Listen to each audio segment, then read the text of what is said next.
Hello and welcome, my gentle and of course very modern apes. Today is the 7th of July, 2025, and welcome to another phenomenal episode of SkepTalk, which is where me and my guest, who is Dr. Adair today, will be taking your calls about things that we're skeptical about, but you are hopefully not.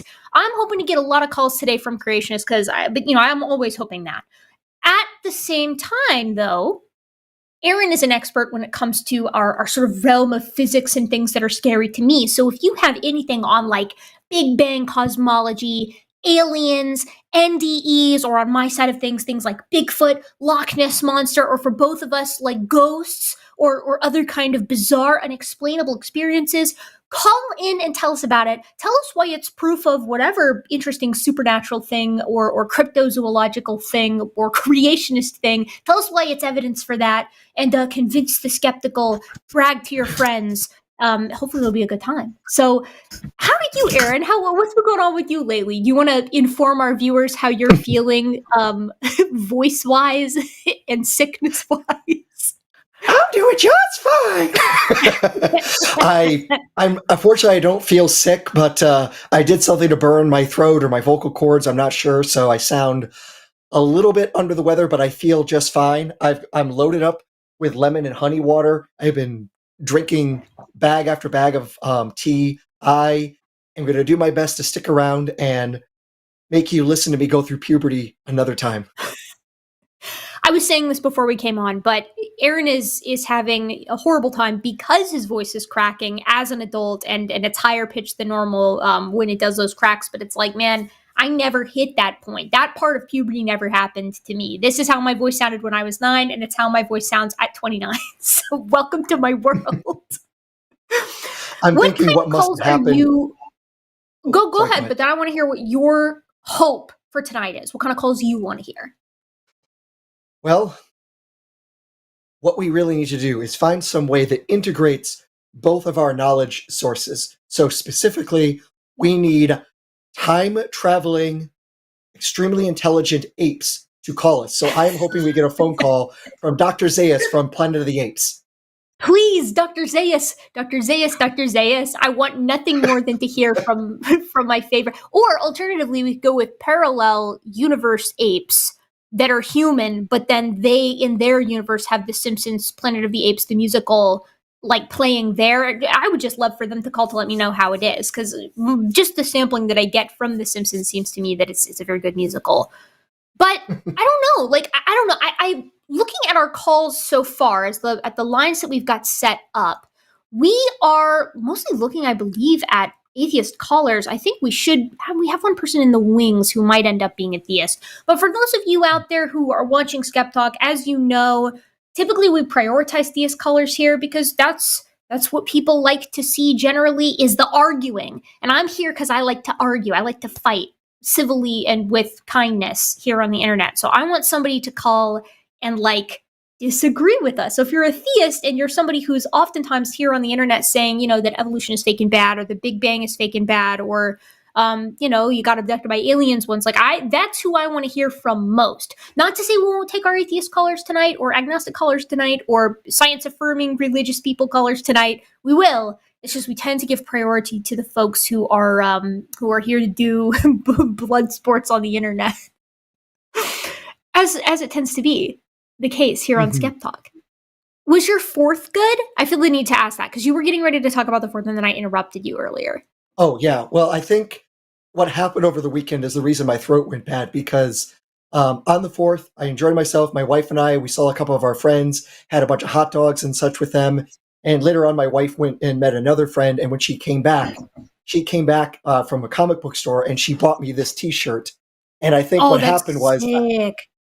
And I think what happened was I got so excited and just screamed so much that's why my throat is bad. That's my best estimate right now. What happened? Just going. Listen, I empathize with you because that's the reaction that I had when I got this shirt at Christmas time from my sister, which has a bunch of gibbons on it of various varieties, various species of gibbon. I don't know where she got it, but it's very me. It's got, everything from Symphalangus syndactylus, to Hylobates muelleri. We got our Lars on here. It's a real party. But that being said, Do you want to? I feel like I can knock out this first call pretty quickly. Unless you have anything else that you want to kind of touch on real quick before we get to it. Just because it's on my mind right now, you brought up Planet of the Apes, Simpsons, Dr. Zayas song. Would in the parallel universe the musical be in German? Because the musical with Dr. Zayas, that's actually a riff on the Austrian Amadeus. musician Falco's Amadeus. Amadeus. So I'm just wondering, in that alternate universe, do we have to do this in German? Man, I think, okay, you guys can hear me, but my camera busted out for a sec, so I've got to fix it. But, oh wait, did I just fix it? Did I just do it? Okay, sweet. Okay. Excellent. I think you'd have both. I think you'd have one where it's in English, and then you'd have one where it was in German. If we're going parallel universes, we can just have it in every language that we desire. No, it won't be that, because it's half and half. The song Amadeus is half English, half German. Could we not have one, though, where it's half English, half German, one where it's fully German, and one where it's fully English? I don't know. I think that might break the space-time continuum. Oh, you think? Okay. All right. This. I am sure we could write at least 2 physics papers addressing this important question. I feel like this is finally getting to the core of the big questions in life generally as well. So let's carve out some time. I know neither of us are very busy. None of us have anything going on or anything pressing. So we just have a wide open schedule. Let's pencil it in and we could get this manuscript written. Yes. Okay, let's see. All right, folks, we're going to take this first call here. We have Mike, pronouns he, him, from West Virginia. He is an atheist, and he is asking about the human chromosome 2 fusion. Hit me up, Mike. Hit us up. Erika, good evening, and hello to Dr. Adair. And I just wanted to question Erika this evening about the human chromosome 2 fusion. And I've got By all means. But real quick, Mike, you're sounding a little staticky, so maybe move back just a touch from your phone speaker. I think that might be the reason why you're coming in a little rough. Thanks for telling me. How's this? That's better. Okay, I'm holding the phone about 2 feet away. Okay, cool. So basically, about human chromosome 2 fusion, I want to ask 3 quick questions, and then I'll get out of the way. Number 1, was this a one-off? Did it happen to one person? Or was it happening in the population? Now, the second question would be, if the person had this fusion and was the first one in their line to have the fusion, would they have to find a mate with also the fusion? Because otherwise, a person with 23 chromosomes would be mating with a person with 24. And I wondered how that worked. And the final question is, would this bring about an immediate change in morphology, such as less hair, a bigger brain, or maybe better reasoning powers? And those are the only 3 little questions I have. And I'll get out of the way and listen to your answer. No, by all means. I'm trying to pull up some papers here in the background just because I think they might be helpful to you for this specific question. And I can't remember who was exactly responsible for the most recent one that I think is particularly helpful here. But I should have it here in a second. I will keep... Well, that's one of them that'll work. Either way, let me begin answering your question, and maybe once I finish with this beginning part, I can finish finding these papers for you that might be helpful. So, as far as whether or not it happened in one individual or in a population, my understanding of the way that this is proposed to have worked is that if you've got 2 parents that are capable of reproducing with one another, it's quite possible that the predisposition for that human chromosome 2 fusion existed because of that specific mating. And so it's not just that they would have one child potentially with that fusion, but they could potentially have multiple kids that all have that fusion. But you don't actually need both parents to have the fusion for that to proliferate in the population. So there's we call it a sort of like a genetic disorder that exists today called a Robertsonian translocation.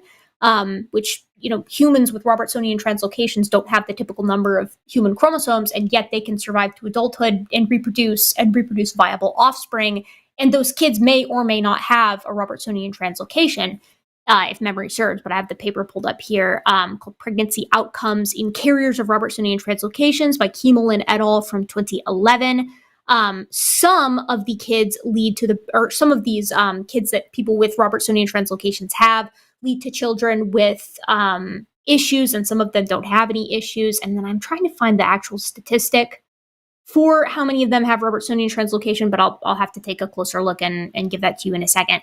As for whether or not it has like a benefit to the population, I'm not really sure about the answer to that question. I don't think so. I don't think that the fusion itself necessarily has any easily detectable massive benefit to humans, like nothing with relation or with a relationship to, I should say, hair growth or neurogenesis or like a reduced muzzle or, the minutia of our teeth, whatever.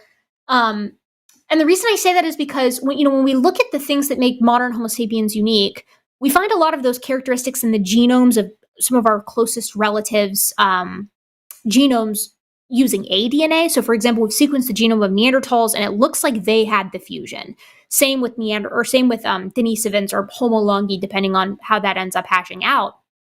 But that suggests to us that the human chromosome 2 fusion happened sometime between about 7 million years ago and 1 million years ago. When that exactly happened, though, I'm not sure. Like, did Lucy's species have the human chromosome 2 fusion? That would be like Australopithecus afarensis. Did early members of genus Homo? I think it's hard to pin down when exactly that happened, because without the aDNA to show for it, you can't really say with any certainty, especially because we don't necessarily know what that fusion is linked to in humans and how it's beneficial, if it's beneficial at all. Does that help at all?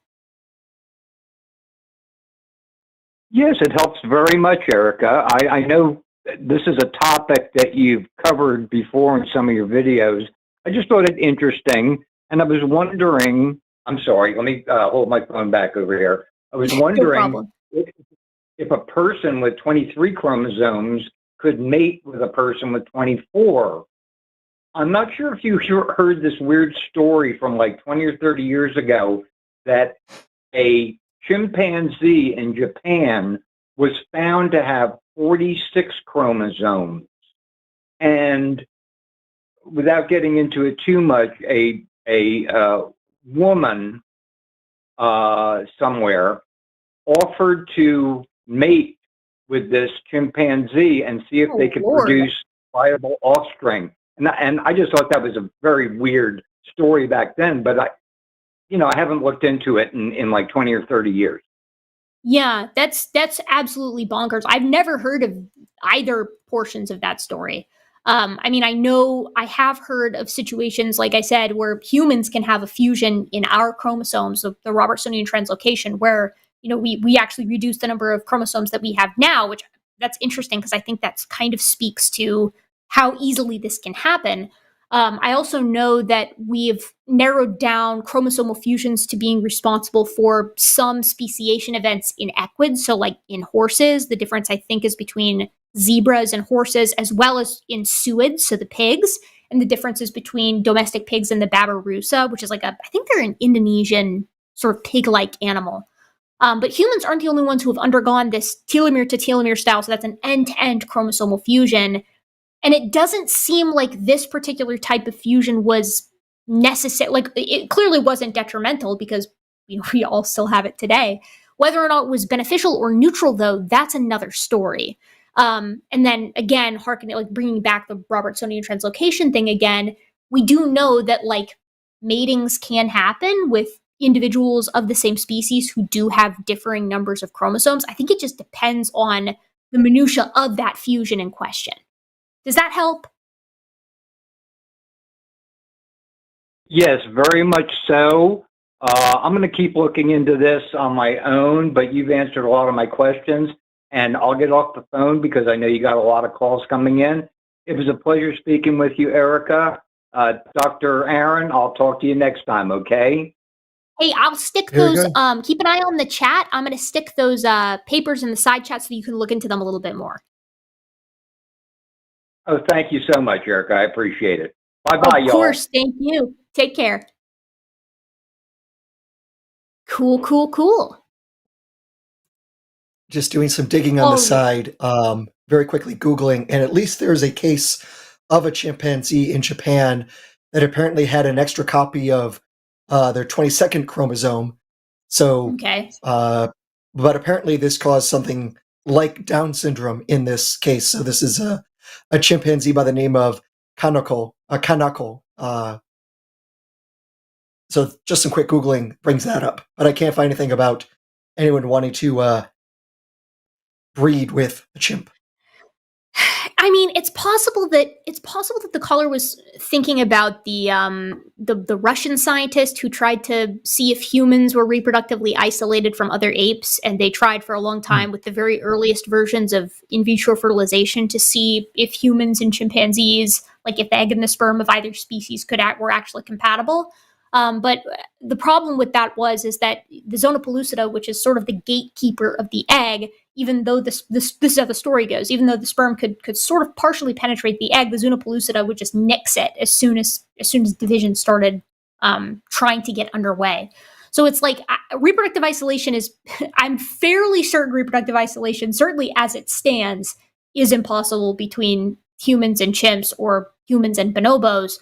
But you know, you get into this dicey situation with speciation where it's like, okay, if you could, with modern in vitro fertilization, make something like that happen, God forbid, would that be considered reproductive isolation? Like, of course it would, right? But then we're playing a weird game there because mechanically speaking, there are a lot of pre-reproductive and post-reproductive isolation mechanisms that exist in like different dog breeds. Like technically, a Great Dane and a Chihuahua can interbreed with one another, but we have to intervene with that kind of thing. So species are messy, and it's like I'm always telling people species are not a real biological concept in the sense that they're like this objective, universally applicable biological entity, at least insofar as I can tell, because no one can agree on a single species concept, and none of them work universally across all organisms. But, you know, it's a messy deal. I gotta mute my Discord. My Discord is popping off. Okay, we have another call. Oh, Aaron, you are going to be so happy about this. Are you ready? Ooh. This is a call specifically for you. This is Beth, pronounced she, her, from Texas. She's an atheist, and her question is for you. Why is the Big Bang not an explosion? Beth, can you hear us? Are you there? Welcome to SkepTalk. I am here. I'm here, and that's my question. I don't understand why a rapid expansion isn't the same thing as an explosion. All right, so on the technical point of like what makes an explosion, so if I am blowing up a balloon, we don't call it an explosion necessarily unless I blow it up so fast it tends to make a lot of noise. So my understanding for like, at least with like bomb explosion, the criteria is the expansion is faster than the speed of sound in that medium. Now, with the universe, we don't want to talk about sound because, well, it doesn't really transfer all that well. But the main thing is to have an explosion, that is something that takes place in space. And here we're talking about space itself moving about, in a sense. So it's kind of hard to talk about an explosion of space when all explosions are in space. So it's, in some ways, comes down to a choice of preposition, and also to distinguish it from how we understand explosions in the chemical blow things up sense. Nonetheless, though, it's still the case that... sorry, go ahead.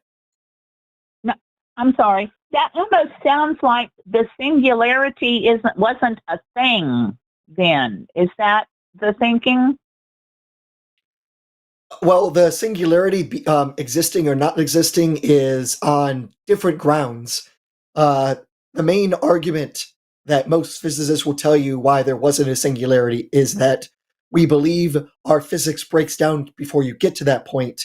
And so there's no reason to think that we should just blindly follow the equations of general relativity that would suggest there's a singularity, because it completely ignores the effects of quantum mechanics. It basically says once you get down to extremely small sizes, ignoring quantum mechanics is like, well, it's like trying to do chemistry and ignoring atomic physics at that point. It's like you could do a lot without necessarily knowing about what atoms are, but if you talk about it at such a small scale and you ignore the smallest things, you're not going to have reasonable predictions. There's also just the general thing that with a theory, if your theory ever divides by zero, you point to there and say, okay, something wrong happened here. Something must prevent that, because divide by zero doesn't just explode calculators. It's a way of indicating something is not going as expected. Something does not really work.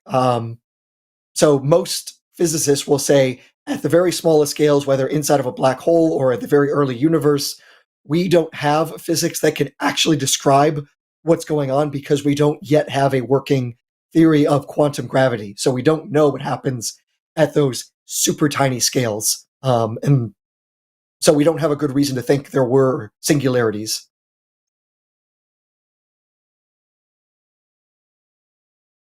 Okay, so because the singularity, we don't know what the singularity was, or even if it was, it doesn't make sense to think of it exploding.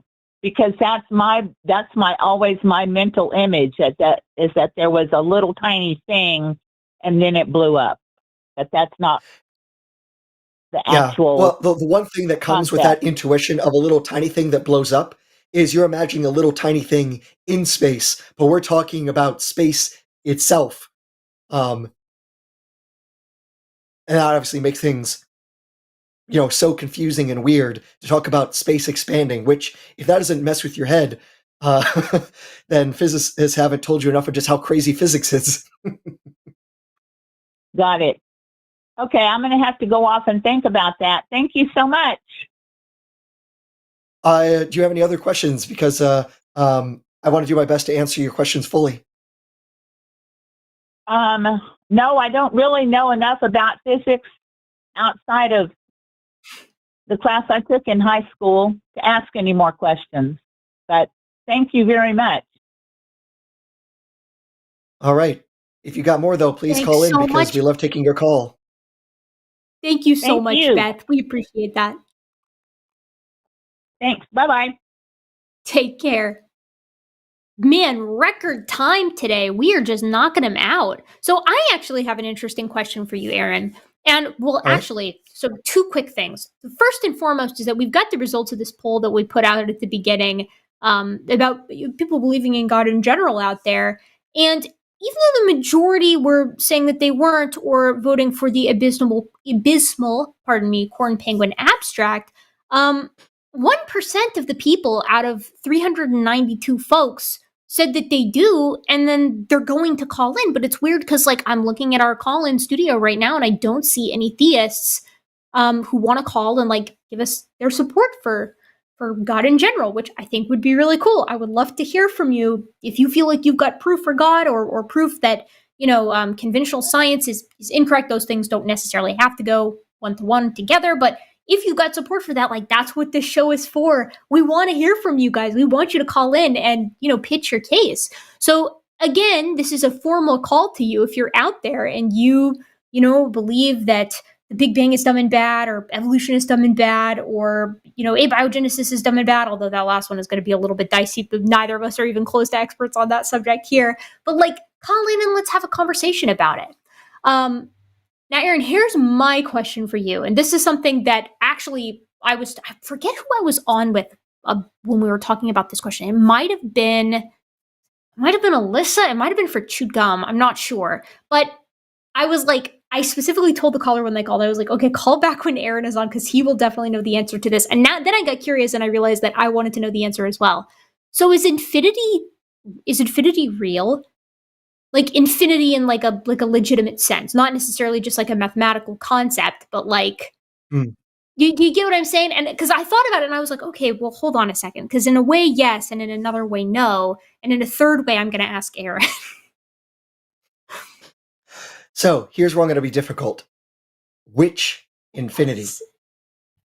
I don't know. That's part of it too, right? Is that I was kind of like, okay, what is the context, right? And if memory serves, I think the caller was going for sort of like we could kind of slip God into the concept of infinity and get away with it. Like infinity, the concept is God and thus is incomprehensible and all of those things.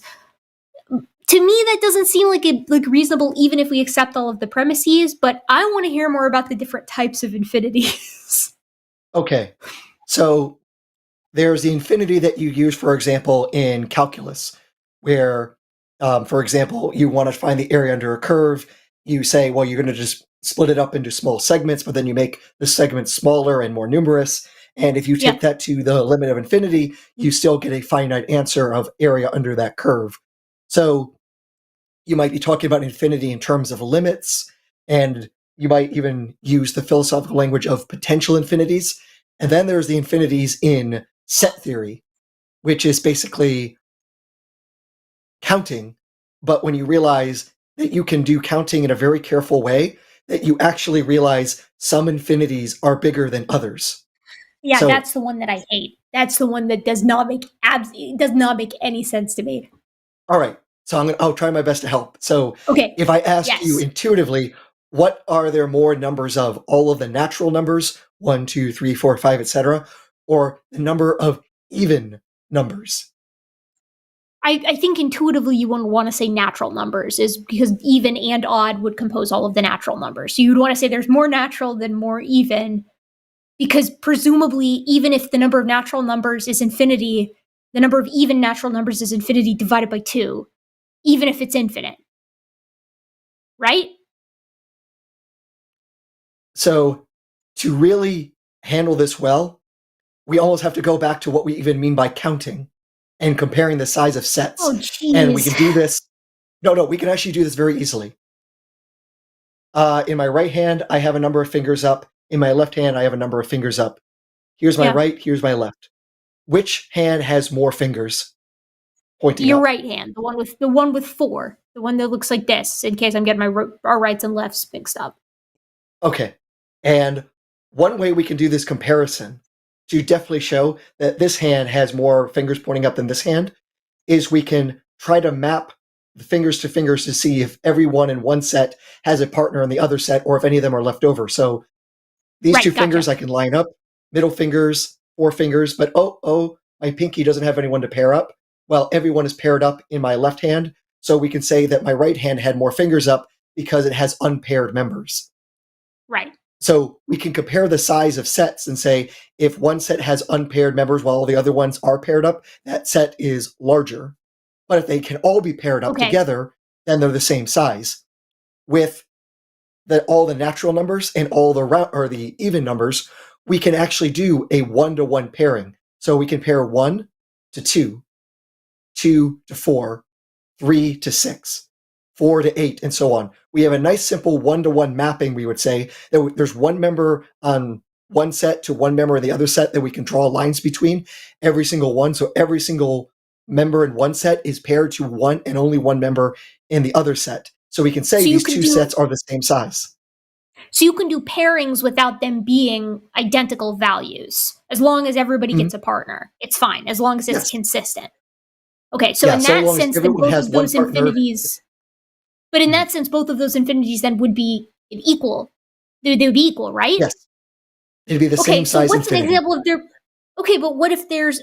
You said earlier that you could have a bigger infinity. So how does that happen?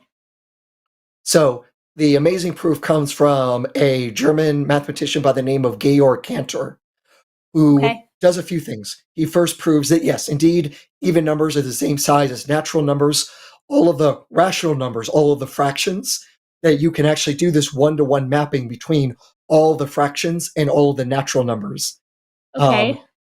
But then eventually shows with the real numbers, which includes things like pi, the square root of 2, all the numbers that can be represented, not necessarily with fractions, that set, you cannot make a 1-to-1 pairing. He creates something called a diagonal proof, and he shows that even if you write down an infinite number of irrational numbers, there are still more numbers that you could write that won't be paired up. And so he proves this way that the rational set, So this is all of the natural numbers, all the fractions, and all the numbers that can't be represented as simple ratios. All of those, that set is larger than the natural numbers. And so this is a larger size infinity.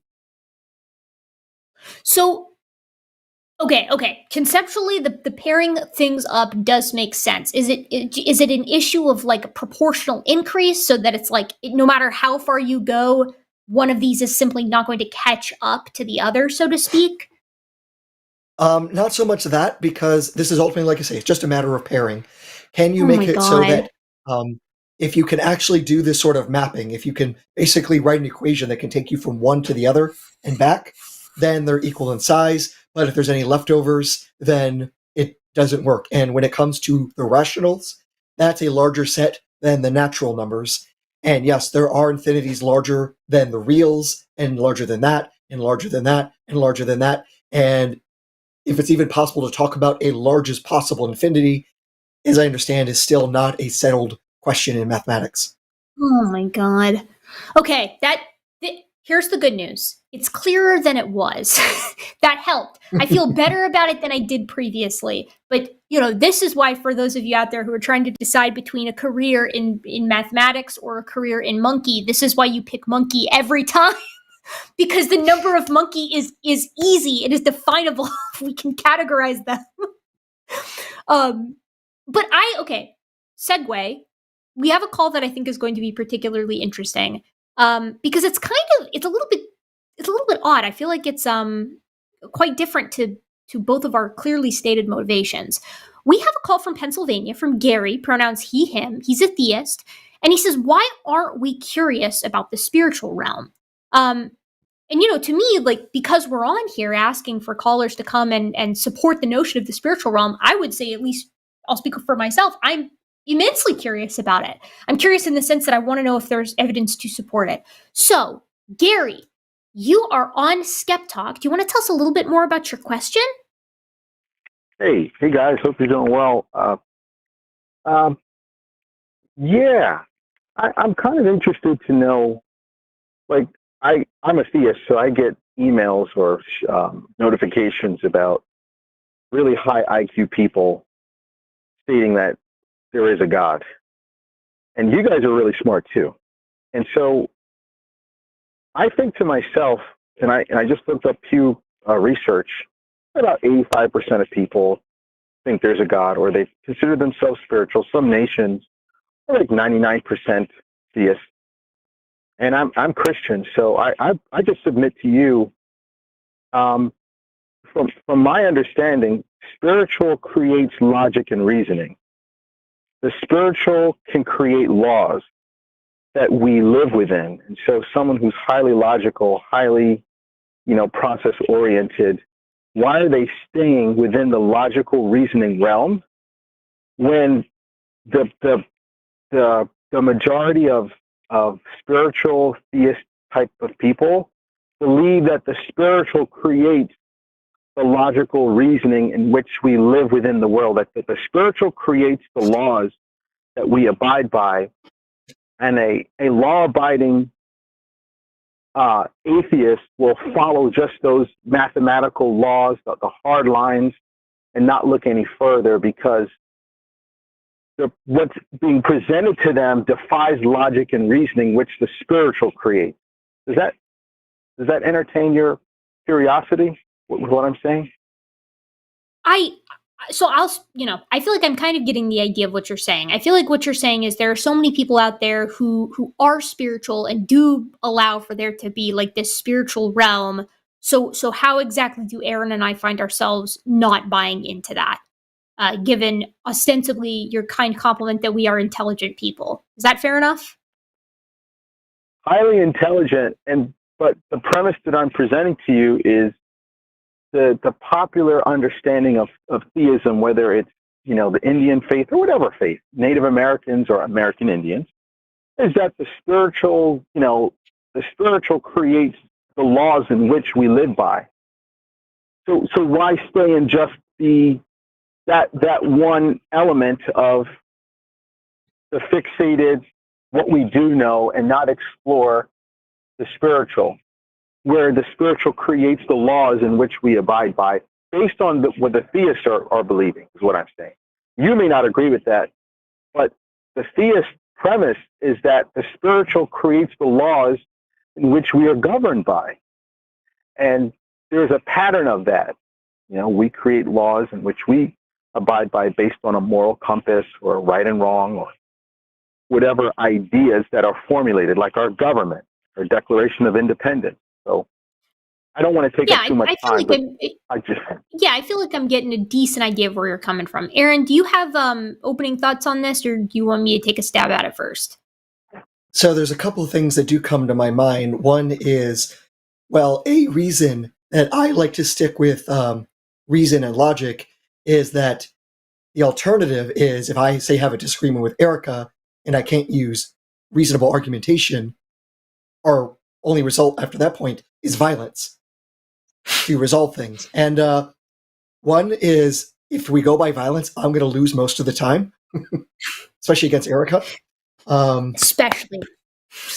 But yeah, I mean, in many ways, we do reasoning because we can actually resolve conflict without basically, bloodying our noses or actually losing life and limb.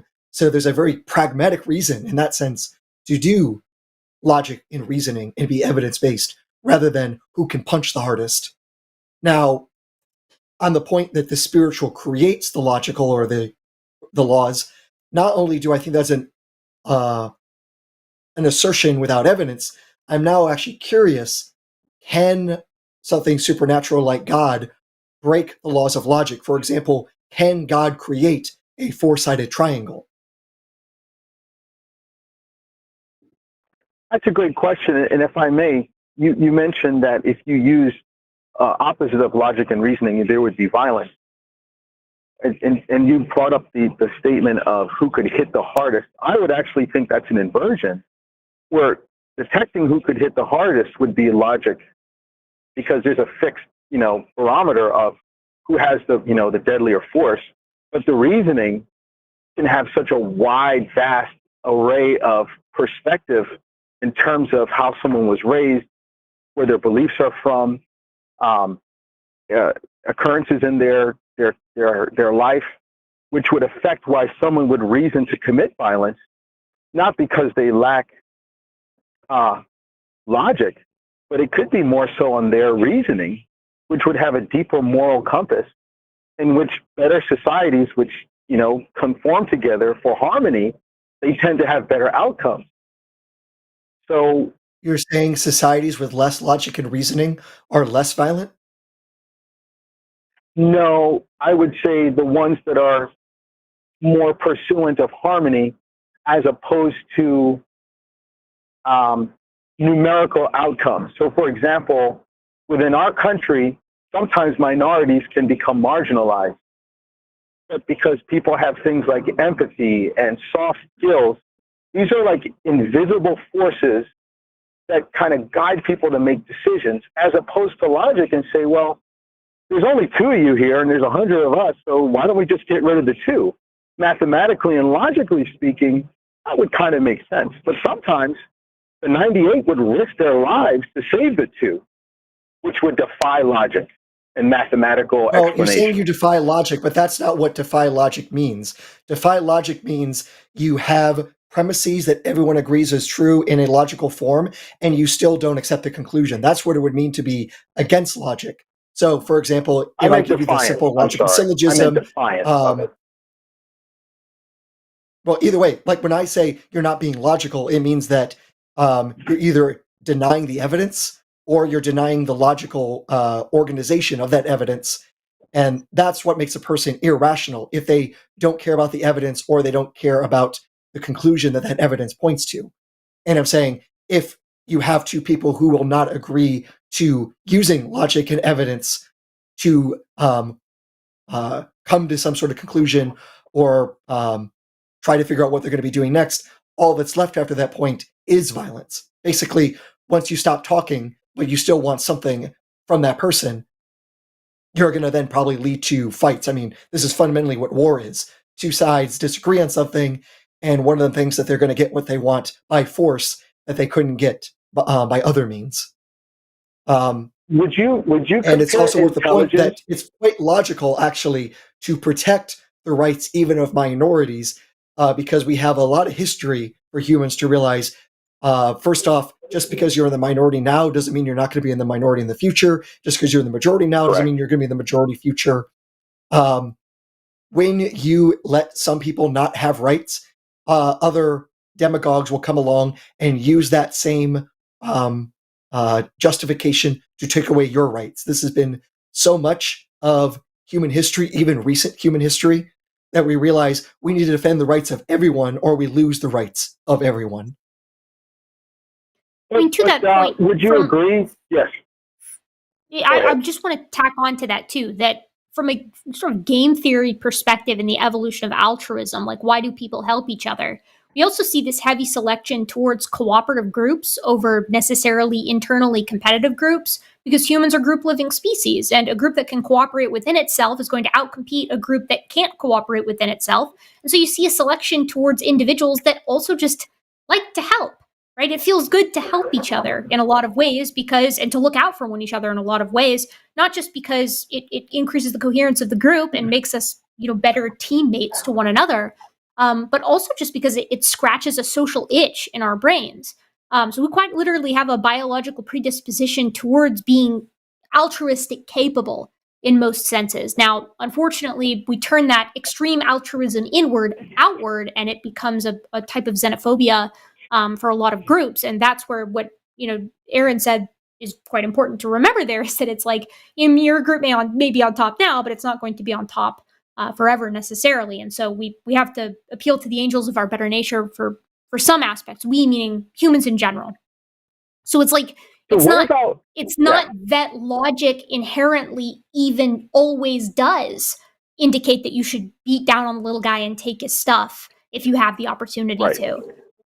We're not even evidently biologically wired to think that way, at least not in all cases. And feel free to take other callers. I really just wanted to call in because I heard no theist call, and I'm like an overthinker. So if you have more, suitable callers, but I could go on. Another thing I'd like to ask, but what about loving your enemy? That would defy all logic and reasoning to love someone. So, for example, you hear about a very violent person committing a horrific crime, and you'll typically see this, and forgive me for saying this, but you'll typically see the poor or the more destitute people having greater senses of sharing, kindness, and forgiveness. And then you'll actually hear people be like, wow, I could never do that. How could you forgive this person? And that person who suffered so much, they tend to kind of learn kind of values. Again, values, harmony, altruism, aren't these invisible notions that don't really equate on the mathematical, logical principles that govern us in law? Wouldn't that kind of go into the invisible nature of who we are as beings? I'm going to push back on the notion.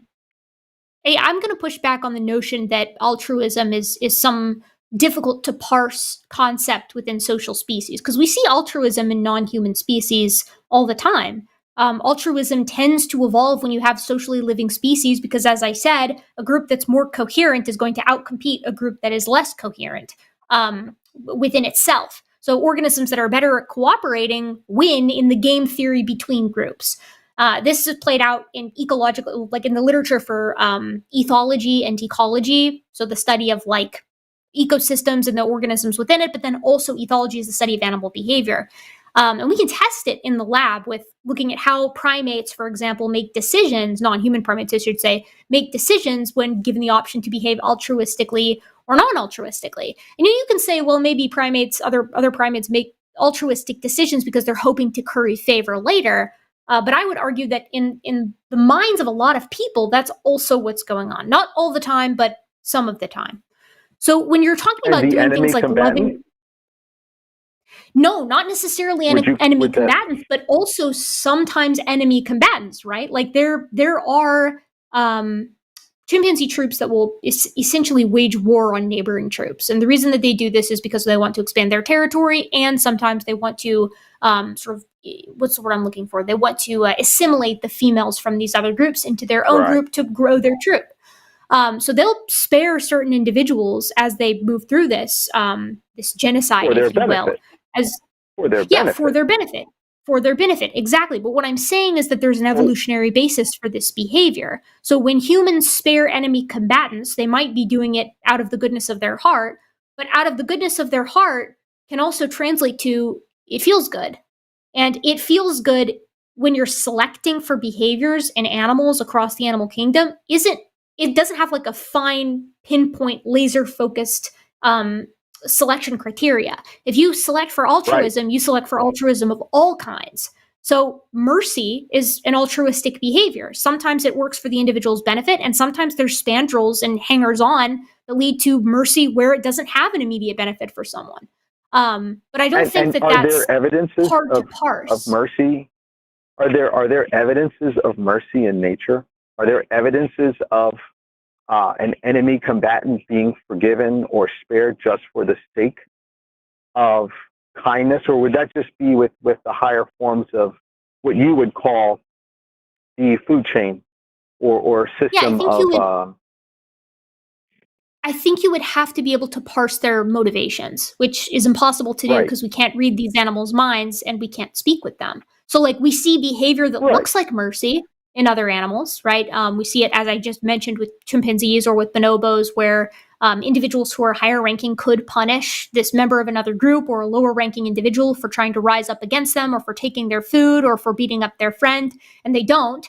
And to us, that looks like mercy. It may be because they're hoping to get a favor later, or maybe because they're genuinely being merciful, but we can't tell the difference because we can't ask them, right? So what I can say is we see behaviors that look like mercy, but is it mercy? I don't know. And I don't know how one can know.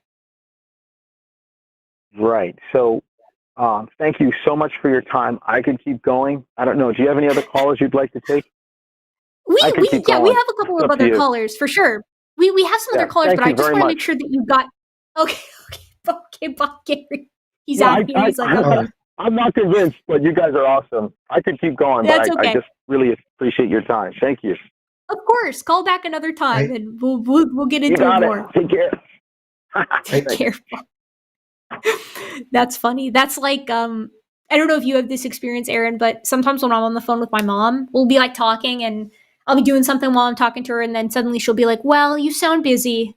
I'll let you go." And then I'm like, "Mom, you can just say if you want to go. Like if you're busy and you need to leave, that's okay. You don't have to say that I sound busy." That with Gary reminded me of that. And that's probably not what was happening, but it's just funny because that's usually how it goes with my mom. I kind of actually did the opposite today, where my mother was calling me and I was trying to hint, I'm about to eat dinner. Yeah. And you're like, okay, well, they don't. My mom over picks up on the hints sometimes, I think. Mm. We have a couple of calls that are going to be fun and good to get to. I think, go to 14 or 3 here on your end if you're looking, just so you can see, because that's our theist caller. And then we have 2 atheist callers. Right now I'm not looking at Call-In Studio to see things. What I should be doing, though, is looking at the chat, because as you guys know, we read super chats at the end, and Erika says she wants to have a lot of punishment this evening. Do you know what happened before I even came on here? So I said to Aaron, I was like, you know what I'm planning on doing? And then Aaron just takes the conversation and runs with it. And he's like, I'm hoping to encourage the maximum amount of pun super chats tonight. And I was like, but your voice hurts. Like you should want it to go less long than normal, which means fewer pun types of super chats. Anyways, I was actually going to be pithy tonight, and I decided not to be pithy, because if I have to listen to all these bullshit puns, then Aaron has to talk for longer and ruin his voice for tomorrow. It's going to be a bit of a tit for tat kind of situation. I'm willing to suffer really through cool, it for what we know is, I have to say, I'm willing to take the punishment so we can do punishment. Morgan just mentioned, so just for those of you out there who somehow have this bizarro bird brain conspiracy theory that I actually think the puns are cool, both our producer tonight, Morgan and Aaron, are both in cahoots, conspiring, that's it, conspiring to intentionally drive as many irritating super chats as possible here, which is not something that I enjoy or think is fun. And in actuality, is a massive waste of time for everybody involved. So what I'm trying to say is don't listen to these people, and we're going to take the next call. I'm going with our theist caller here, Oriel, pronouns he, him. And he's a theist, and he says string theory, numerology, Pythagorean mathematics, and I want to hear where all of that is going. So, Oriel, can you hear me? Yeah, I can hear you, Erika. Tell me a little bit about, let me read your things again, string theory, numerology, and Pythagorean mathematics. Yeah, so I actually called in. I was just going to watch you today, but you actually brought up our last conversation about infinity, so I was like, I guess I'll call in. I did just talk to Forrest a little bit ago. Yeah, it was me. No, that's phenomenal. I'm so glad you called back. I don't think I saw that. I didn't realize it was you because, I don't, unfortunately, I don't remember everybody's names whoever come on. But I remembered that I had a conversation. I mean, you probably already heard me ask Aaron about it, but now you can talk to somebody who's actually an expert on infinity. Yeah, I'm excited.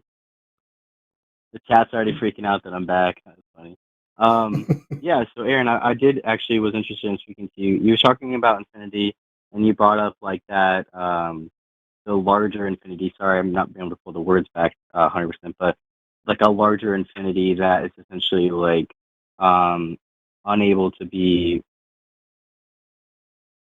Forgive me. You said like there was just such a large infinity that you can't even put it into any sort of framework or logic, right? No, you could definitely put it into logic. In fact, the entire argumentation is 100% logical. The way, though, of saying some infinites are bigger than others is this idea of pairing up the members. And if you can't make a one-to-one mapping between all the members of one set and all the members of the other, one of those sets is bigger than the other. So the one with unpaired members, that's the bigger set. And so, for example, the rational numbers is a larger infinite set than the natural numbers, which is also infinite. So in math parlance, this all goes under what's called transfinite set theory. And the natural numbers is given a special character. They use the Hebrew letter aleph for these different sets. So aleph 0 or aleph null is the natural numbers. And then for the real numbers, they'll use aleph 1 as the subscript to say this is an infinite set bigger than aleph null. Okay, so if one infinity can be larger than another, is there not like the largest infinity? Would that not be a concept that exists? My understanding of this is it's an open question how that works out. So I do not know where the field is at that point.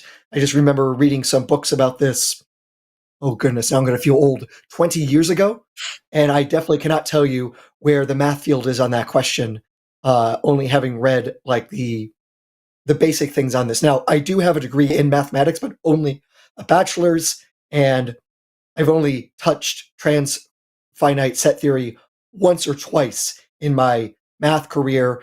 It came up a little bit in physics because one of the physics proofs we had in my electromagnetism class in grad school basically had a way of trying to say, here's why we can treat such and such as zero, because we can imagine basically a spinner zipping around in a circle, and if it's just going around randomly, there's just as much spinner as it is pointing up, as pointing down, left is right, so it should all cancel out.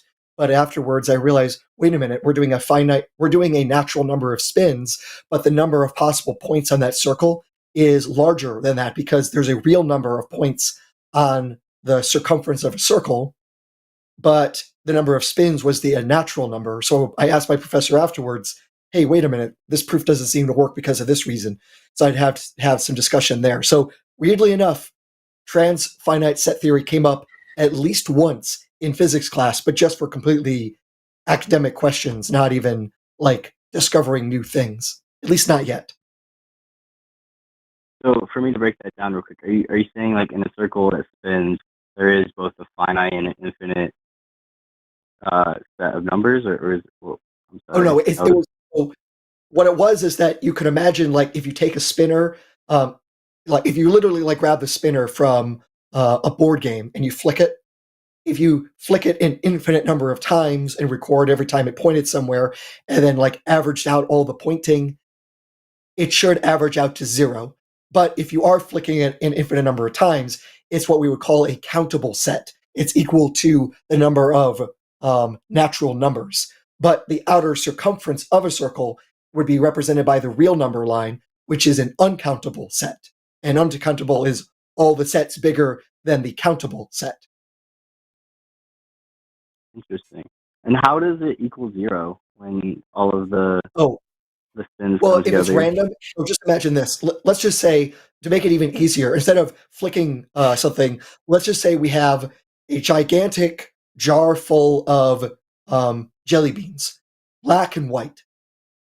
So if you say the black one has a value of 1 and the white one has a value of -1, and you just pick one after another, and you ask, well, what's the average value of all those things you're picking out? If you're picking them at random, there should be just as many negatives as positives, so they're all adding up to 0. Take this number that's close to 0, divided by a number that gets bigger and bigger and bigger. The average value should be approaching 0. So doing it with a spinner is just like that same sort of thing, but in 2 dimensions instead of 1. That's really interesting because, like, in what I was trying to bring up soon is Pythagorean mathematics. I'm not sure if you're familiar with it. Not from like the Pythagoras theorem or anything like that, but more Pythagoras as a teacher of mathematics.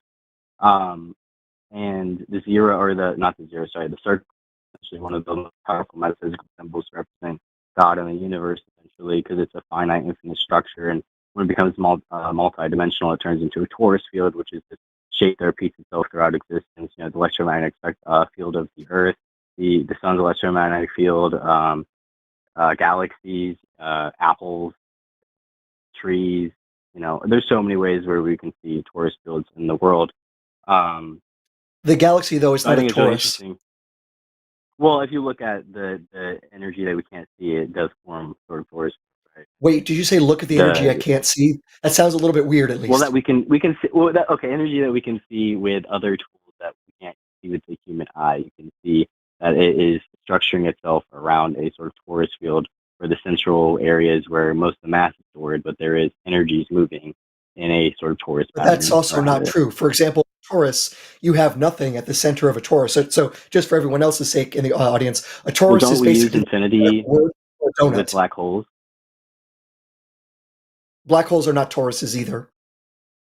No, what I'm saying is, like, as a black hole, a part of the mathematics to discuss a black hole, infinity is required within it, and it's also something that consumes mass and has a sort of beyond the wall of. Gosh, a lot of my knowledge of black holes is missing from my head right now, but there's a lot of things that like break physics and like stores like infinite mass inside of it. So essentially,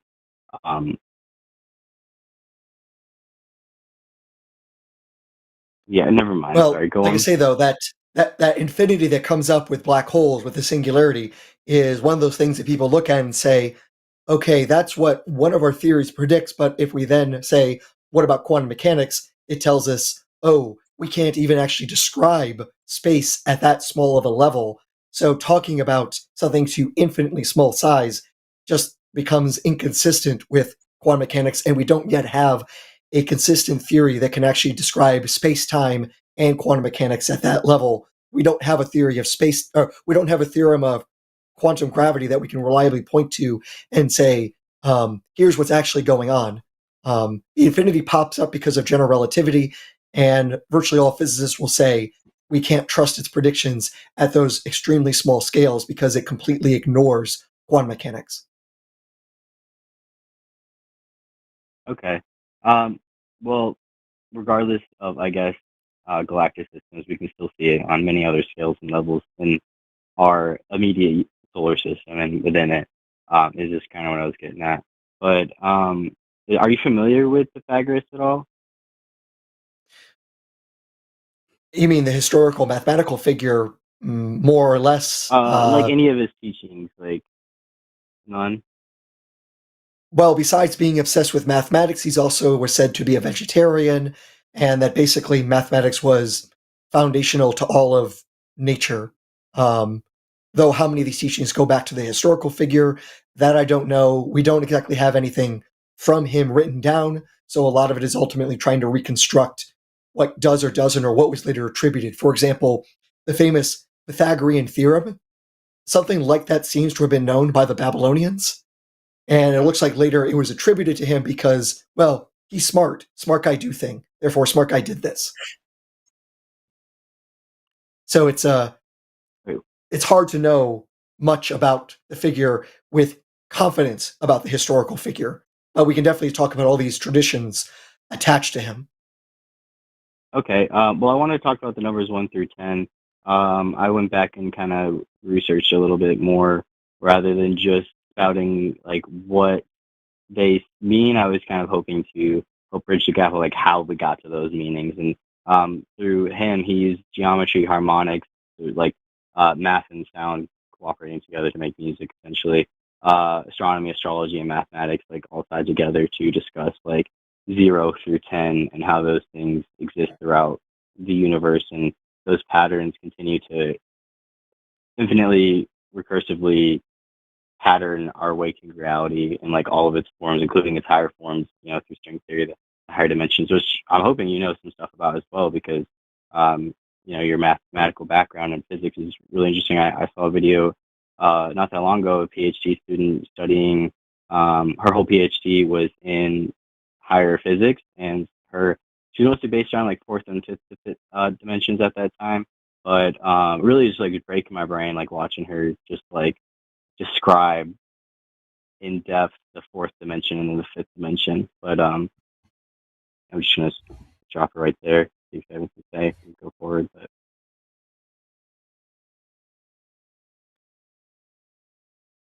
Well, I no? guess Okay. if we're going to talk about 1 through 10, maybe we should take this one at a time. Yeah. No, absolutely. no, we Well, haven't we even started 0. super chats yet. Don't let him get away with that, Oriole. He likes to slip these puns in. They're unsanctioned. No one is paid for them, so he likes to think that he has an unlimited amount, but he doesn't. Because I'm going to go to his house and throw, I don't know, rocks at him. Okay. I'm a pun hater, Oriole. That's something you need to know about me. I really dislike them. I think they're the lowest form of comedy. So, okay, let me intervene here because You never I watched remember. Carla Zeus? I never watched what? Carla Zeus on CNN 10. No, No, I that's still more of a can't hear younger you. thing. So, I said Yeah, Carl I mean, Zeus. He was on CNN 10. He did puns at the end of every single episode. yeah, that sounds like a nightmare to me. I'm interested in Yeah. this 1 through 10 thing because you mentioned it last time and I did not really grasp what you were saying. So, could you dumb the 1 through 10 thing down for me, and maybe maybe Aaron can pick up from there.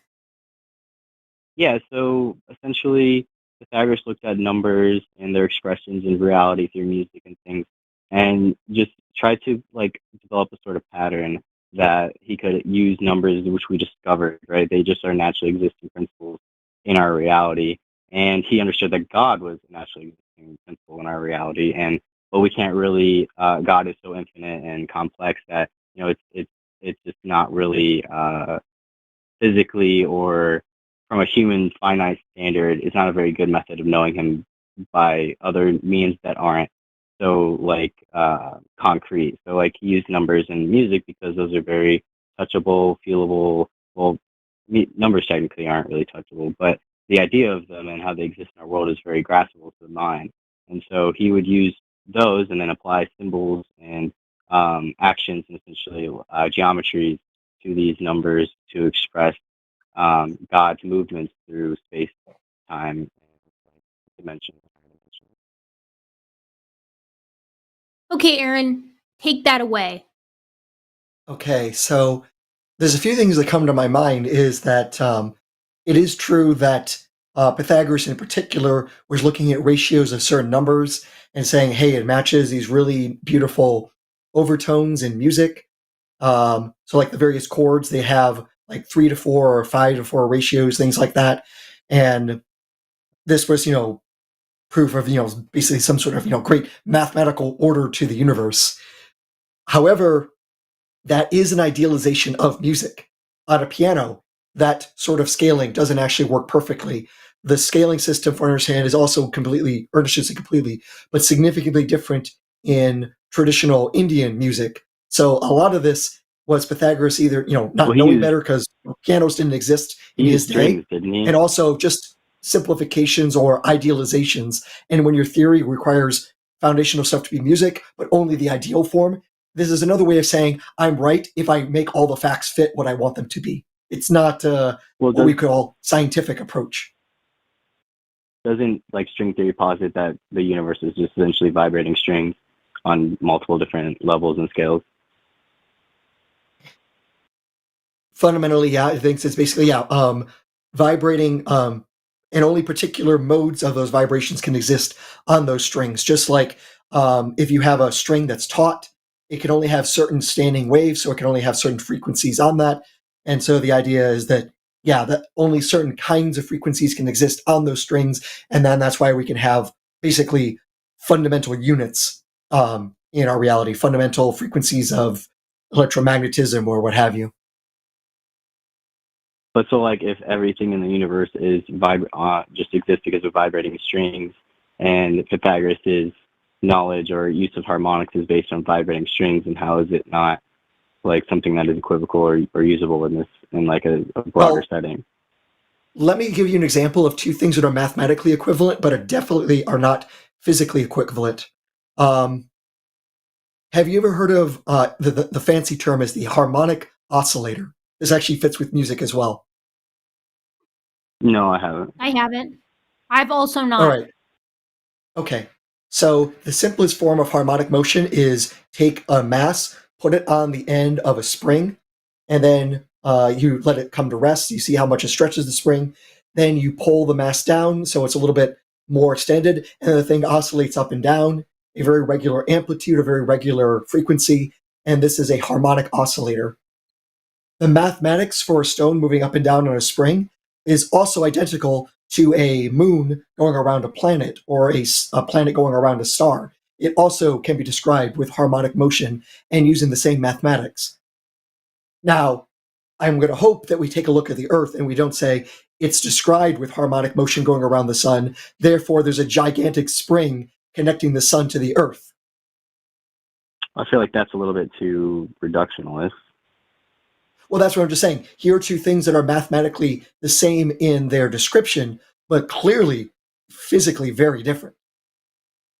Well, right, because when you add metaphysics through string theory, things get really weird when you get into higher dimensions. They don't really always look like how they do in the third, or the second, or the first.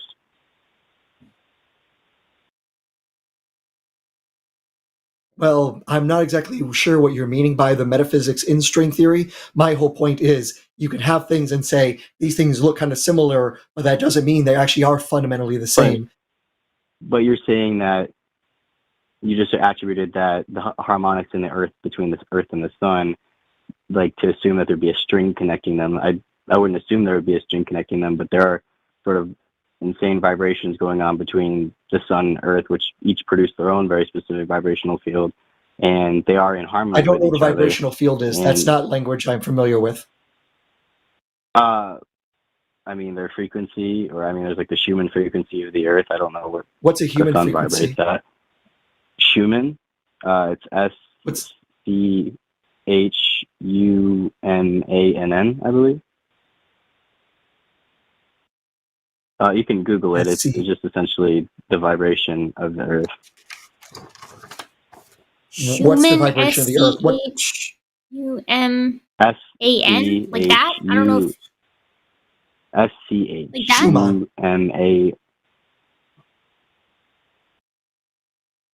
You think that's it?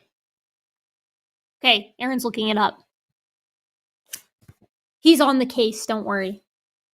Okay. See, I told you you'd have more fun with Aaron than you would with me, Oriel. I just sit here dragging my knuckles and trying to figure out if one infinity can be bigger than another.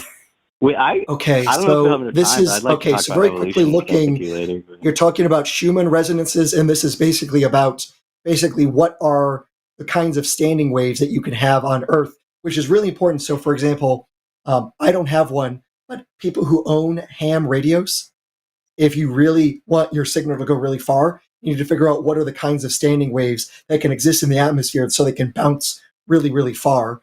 And I think that's what these Schumann resonances are about. But this isn't the same thing as a human frequency because humans aren't electromagnetic waves. We actually give off lots of different kinds of radiation across the spectrum just because we're bodies with heat. I don't really understand this at all. This does not sound like anything that Pythagoras is talking about. This doesn't seem like anything that is we got off rigorous. a little bit of a tangent, but yeah. So hold on, if I may, Oriel, you threw me a bone there. Hold on. What did you say? Yeah, you said potentially talking about evolution at some point. I would love that, but I don't want to hijack. Yeah, on like a different line. Yeah, I don't want to like, hijack Aaron's topic. Yeah, call again and let's talk about that. But I want you guys to come to a nice conclusion here. They really don't like me, which I'm cool with. I really don't care, but.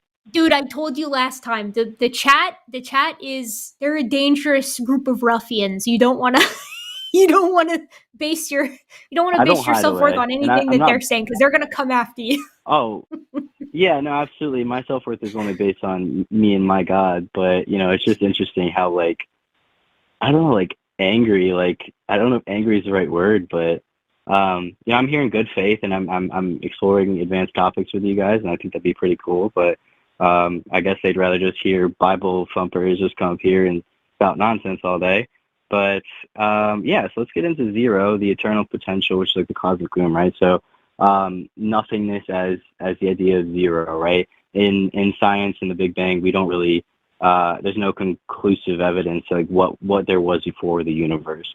But in number theory, zero is nothing. So essentially what that would state is that before there was something, there was nothing, and you can't have something without nothing. So that's where zero comes in. It's kind of like a placeholder of all values, and it gives positional power towards the others. So it's like a sort of juxtaposition, you can't know light without darkness type of thing. And it's also the perfect circle. It's infinite in circumference, center everywhere, boundary nowhere. Not only that, but I don't know if we depict it as a circle because we understood it truly or what, or if it's just a coincidence. But the circle is a sort of perfect paradigm to express that sort of infinite finite regression that everything exists within and everything returns to. And it represents silence, the space between sound. The precondition of music, of having sound is silence. And lastly, it's just unmanifest potential. It's the pre-being of all things in recursion to a ground state. Okay, this seems like we're bouncing from a lot of things, but let me just start with, you have to have silence before you have music. That sounds I've gone to a few orchestral productions before listening to Beethoven or things like that. And the first thing that's there is in silence is everyone tuning their instruments. And it's kind of an interesting, almost melodious cacophony before it actually then becomes the orchestra coming together to produce music. So I don't have silence going to music. I have everyone getting into tune to then create the music. So from that chaotic state of everyone in their own unit trying to get their own instrument working to beautifully coming together. So I don't see from silence to music. I see from individual disorder to beautiful harmony.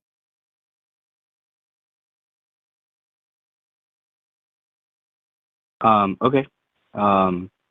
But I mean, if we can just disagree on that, that's fine. That there isn't silence between sounds. Because you're now making me think about fundamental frequencies, which also kind of comes into your Schumann resonance thing from earlier. This whole fundamental frequency thing is a fundamental way of actually how we produce music from chaos. So you say you're a theist. How often do you say you go to a church or any sort of religious building? So I was atheist till I was 17, so my religion's always been unorthodoxy. I definitely came to my own thoughts and conclusions all by myself. So yeah, I don't really prescribe to any sort of specific religion. I would say I follow Christ, but I don't think most Christians represent me and what I believe. So it's okay. Well, I'm mostly just getting to a question related when you're going to a building like that, do they have a pipe organ? Oh, that's usually Catholics, and I never was around the Catholic denomination. All right. Well, it's not very often I advocate for this, but it might be worth going just to hear the pipe organ. But the interesting thing is the way a pipe organ works is that you are just blowing into the pipe, and because of the length of the pipe, only certain frequencies will actually constructively interfere, and all the other frequencies will destructively interfere and cancel themselves out. So you just get this one tone and a couple overtones in that pipe. So you can then have a note. So quite literally, the chaos of blowing and all the different frequencies and just blowing air becomes a note. So literally, from chaotic noise comes music.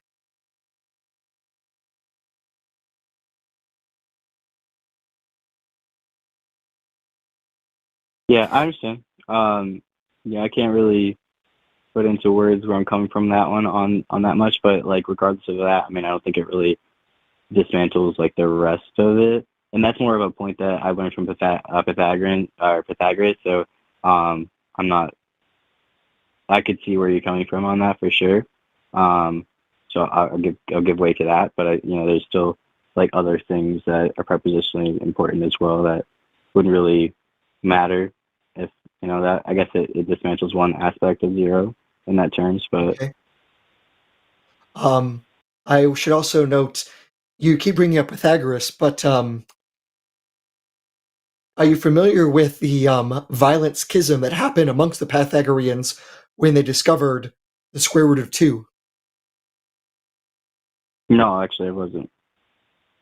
So this is, of course, very legendary, but according to the story, one of the later disciples of Pythagoras, or at least someone in the cult of Pythagoras, was working on a very simple right triangle. So a right triangle is a triangle with a right angle, and as you know from Pythagorean theorem, the sum of the squares of the sides is equal to the square of the hypotenuse, the long line of a triangle, of a right triangle. Now, the most simple triangle you could have is it has a base of 1 and a height of 1, and then the question is, what is the length of the hypotenuse of that? So from Pythagorean theorem, that gives you square root of 2. And according to the Pythagorean metaphysics logic, all numbers should be able to be represented as whole numbers or rational numbers, ratios between whole numbers. So a fraction is like 3 over 2 or 2 over 5. These are just a whole number divided by a whole number. All of these are ratios, so they're rational numbers. But then a later person did the work and figured out, hey, the hypotenuse of a unit triangle, the square root of 2, is not rational. You actually cannot describe it as the ratio of two whole numbers. And allegedly, when he proved this, he pissed off his other fellow Pythagoreans and they threw him off a cliff to his death. It was my knowledge So, that they burned him alive. I didn't hear about there might him be being different thrown off a variations of cliff. the story, but either way, it's be careful what you tell the Pythagoreans, because that they got angry about the square root of 2. Imagine what they will hear about the square root of -1. But it was to my knowledge that Pythagoras was burned by a student he wouldn't take on, and so he went around telling everyone a whole bunch of lies, and then they came and burned him alive with some of his students in his house, and his wife continued on to like teach his stuff. Looks Well, like I'm I just pointing googled out it. that It looks like there are a couple of different ways that. So what Aaron said looks like it's correct, at least from a cursory Google search. That it kind of depends on how you think. Like it depends on which legend you're looking at. In some he commits suicide. In some he's burned alive. In some he jumps off a cliff or is thrown off a cliff. In one, a deadly snake bites him, and then he bites it back and then dies. There's a lot of interesting ways that it seems like this guy bit the dust here. Gotcha. I'm trying to All see. right. I don't know. I mean, look, I'm not here to litigate the death of Pythagoras, but that's the end of the sentence. Fair enough. So, Real, do you want to I- take this anywhere else with Aaron before we call it? Oh, you guys just want to finish it? That's fine. Well, I have 4 other calls on the line that I would like to get to. So, if you have like a one last core point that you want to talk to Aaron about, like talk about and then kind of wrap it up, that'd be cool. I guess I'll just say, like, I feel like this sort of environment is really difficult to prove or discuss God in like any sort of meaningful way. Because like if you want to get into just like I feel or I believe or the Bible says, I feel like that's a pretty quick discussion to have. But to have like these conversations of these, you know, vast topics, you know, of God as this massive entity, and to like just break it down into something just so quick and easy to get through is just really a struggle for anyone, I feel like. And you know, it's your guys' show. You guys run how you want. I don't really mind. But I'm just saying, like, I feel like a lot of the topics of like actual substance are like not something that you're going to get through really quickly, especially when you're going to have like a debate type of format in it, between 2 or 3 different minds of varying intellect. And that's all I gotta say, because like there's so much more to go on about this, and I have other things that I would love to talk to you about, like evolution, abiogenesis, and stuff like that. But I just never really have enough time to really get through things, and it is what it is. And I don't really think like many theists even watch this, to be honest, because you look at the chat, it's all just a bunch of angry atheists. But you know, if I could change even one mind, that'd be cool. But I just don't really have the time to do that, I feel like. But I do appreciate talking to you guys. I feel like every time I call in, I'm treated with good faith, and you guys, you know, really honor the argument that's at hand, at least. So I do appreciate that, at least. I'm glad to hear that. It's, you know, it's hard to run one of these things because we usually only go for, well, it depends on who the hosts are, but we usually only go for 2 to 9 hours. On the off chance that I'm hosting with Forrest, it can get very long. So call when I'm hosting the show with Forrest, and you might be able to get through 2 hours on with a single pair of individuals if you'd like. But you know, it's tough to get to the meat of some of this stuff because, as you say, we're not just limited by time, but we're also limited by the fact that this is happening on the internet, and you can't, you know, pull out diagrams as easily as you might like, or get into the minutia of this subject or that subject. It can be tough for all parties involved. So, you know, please feel free to call back and sort of dive into the specifics of another sort of angle of theism that you're going for with another pair of hosts. I'm sure people would be happy to have you. Yeah, I just appreciate having the discussion, but I'm just kind of noticing. I know you say like the chat doesn't matter, or whatever, but like who am I serving? Like, what point am I? Where's my energy going? If it's just going into a bunch of closed minds that just have nothing but mockery and like I don't know, like you're here having an open mind, having this debate, but they're just here to just like tear you apart. And I get it, they're having fun with each other, they're a little echo chamber, but it's just like, yeah, Oriole, you can stop whining about chat, okay? If you call in, don't look at chat. You're talking to our hosts. Got it? Yeah, well, I'm talking to everyone. I mean, they are the audience, so. It's okay, recommended Oriole, that you talk to us. Yeah, please feel free to call back another time, and get in depth with another one of the hosts. You know, as I said last time and earlier this time, chat's a bunch of ruffians. They'll shake you down verbally, so don't let them get to you. They come after me sometimes too with the puns, so I empathize. But we're gonna go ahead and hop to another call here. Again, feel free to call back some other time, and I wish you the absolute best. Thank you for chatting with us. Oh, he's already gone. Okay. All right. Well, I dropped we're gonna go to. Mm. Oh, you dropped. Okay, gotcha. Yeah. All right. Yeah. And just to quickly address his criticism of, hey, it's a really big topic, when my thought is like, okay, then let's make it so we are very clear and concise about what we are going to talk about, because if you can't digest things down into a singular point to talk about, you probably don't have a clear idea. And, well, that's not a really great conversation starter if you don't know what you're talking about. Make it so you come in and say, here's this one thing I want to talk about, and then we can really drill down on that one thing. That's actually a really good point, and that thought occurred to me while he was talking, but then I got caught up in telling him not to worry about chat. But you're absolutely right. Oriole, if you're still listening, next time you call in, pick a specific aspect of theism or God that you really want to drill down into, so that way instead of like a lake that's 2 inches deep, we've got like a nice borehole of a well, and we can go really deep with a single topic. That might feel a little better as far as the conversation goes. So hopefully Oriole will take that under consideration into his counsel. Now, we have some more callers that I want to get to. I want to get to all 4 of these calls. So we're going to start with our 2 who are waiting the longest. Actually, we're going to do atheist, theist, atheist, theist, I think, to make sure we get to everybody. So first, is that okay? Sandwich. Yeah, it's a believer sandwich. I was kind of thinking that's what we would go to. And the reason is because normally we do prioritize theists, but we've got like all our atheists have been waiting for a lot longer than all our theists. So we kind of, I gotta be a merciful host here and gauge my altruism bone. So let's go with Mika, pronounced she, her, from Israel. She's an atheist, and she is interestingly coming in with the statement, it's better to believe in God. So I think that's an interesting juxtaposition. Mika, I'd like to hear a little bit more about where you're coming from. Tell me a little bit more about your question/statement, and also, can you hear us? Yes, hi, can you hear me? Yes, we can. Yes. Great. Okay, this is something I'd love to talk to you about. I'm conflicted about this. So I feel like in this like cruel world that we live in as humans, we need help, as in, let's say, for example, death and grief.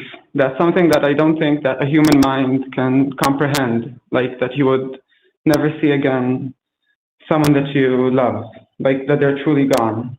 And if you believe in a God, then you don't have to comprehend that. You can believe that you will see them again someday and they're in a better place, you know?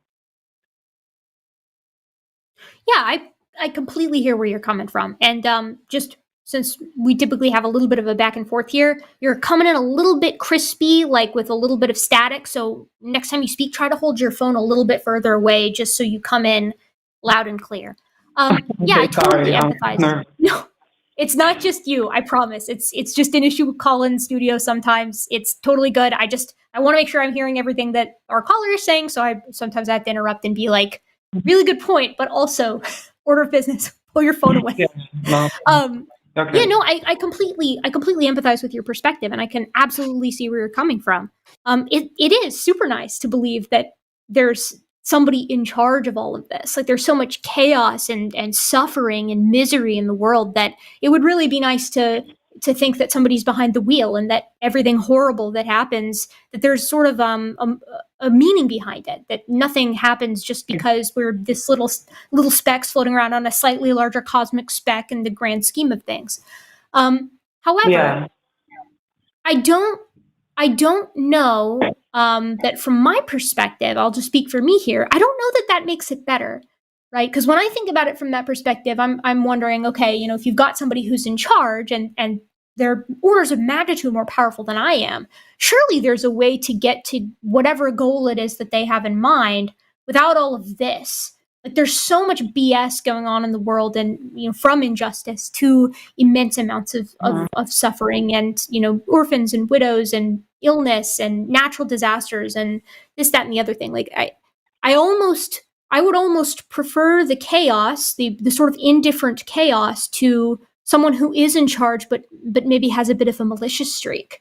But on top of that, oh, go ahead. Sorry. Okay, I'm sorry. No, you go ahead. You're saying, like, because there is so much injustice and chaos, like, you would prefer that there isn't someone in charge, because if there is, you would blame the person? It's not necessarily that I would blame them. It's that I would find their actions a bit suspicious. I would be very wary of them as a cosmic entity, because we live in a world that it seems like, and maybe this is my micro brain of a little mortal talking, right? But I have to believe that if you've got some kind of entity, some kind of deity that is truly all powerful, I mean, it's a problem of evil thing, plain and simple. There's got to be a way to get to their end goal without 9-year-olds getting cancer, or animals being ripped limb from limb, or nuclear holocausts, or regular holocausts, or genocides here and there all through space and time, and starvation, and all this stuff that seems superfluous to an overall point. Like, it seems hard to parse what the motivation could be. And I know you could argue that it's like, well, the motivation isn't mine to know. But then why have those who are subject to all of this be such curious individuals who are trying to make sense of it all? That seems to be sort of like a cherry on top of a miserable cake.